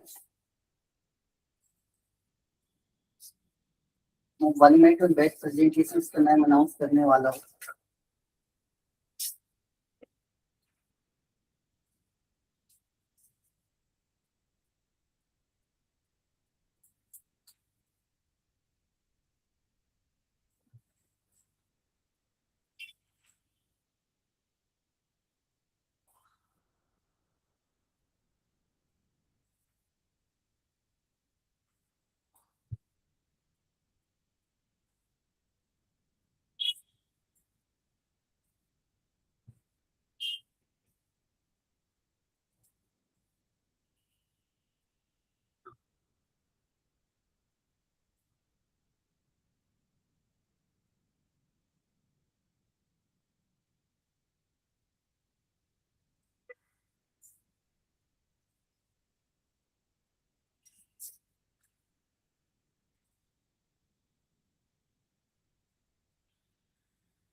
Okay, thank you.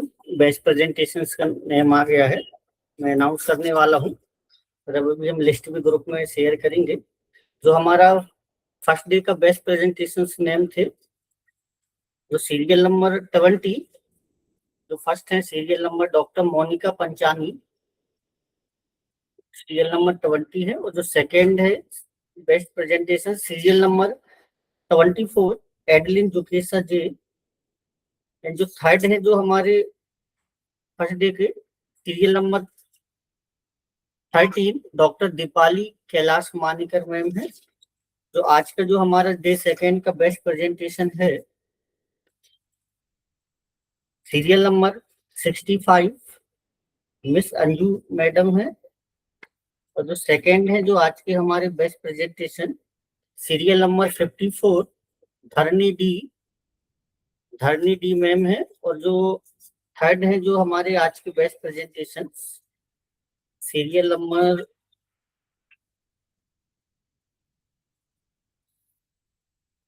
46 गंताव Gupta sir. तो best presentation है, आप सभी को बधाई, best wishes for 2 days international conference. आप सभी का अच्छा प्रेजेंटेशन था, लेकिन जो हमारे एक्सपर्ट थे जो फर्स्ट सेकेंड थर्ड का ही डिसाइड किया है, हमने पहले ही बोला था फर्स्ट सेकेंड थर्ड देने वाले हैं। अभी हम इसमें ग्रुप्स में भी बेस्ट प्रेजेंटेशंस का लिस्ट शेयर करेंगे। आप सभी को 2 डेज में प्रेजेंटेशंस का सर्टिफिकेट व्हाट्सएप और ईमेल के माध्यम से प्रोवाइड हो जाएगा। After 2 days will be provide conference presentation certificate.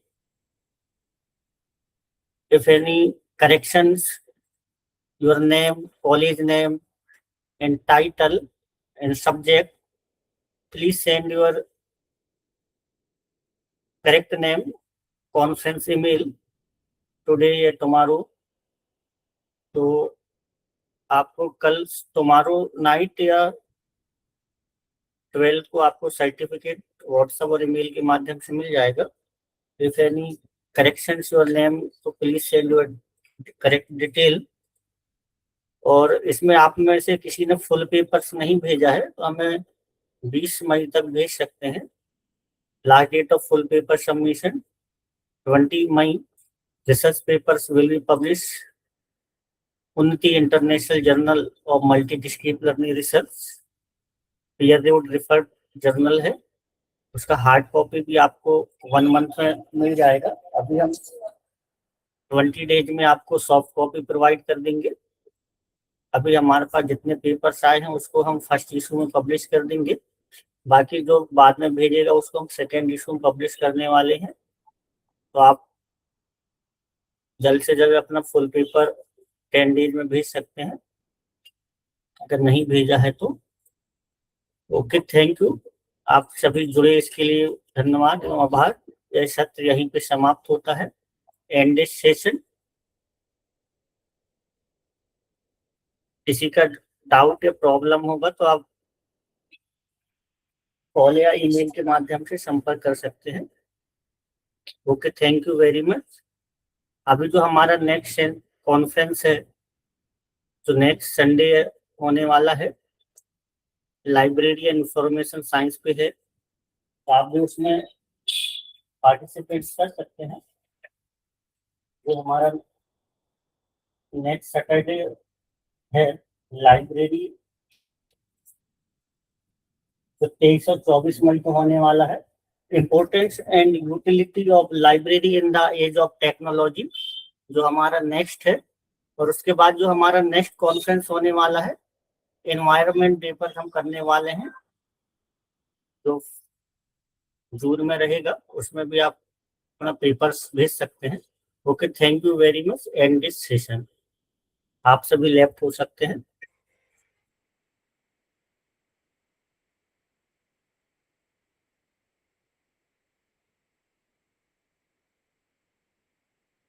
हमने ऑनलाइन अटेंडेंस फॉर्म शेयर किया है, आप भी उसको फिल कर सकते हैं। उसके अकॉर्डिंग भी हम सर्टिफिकेट करेंगे।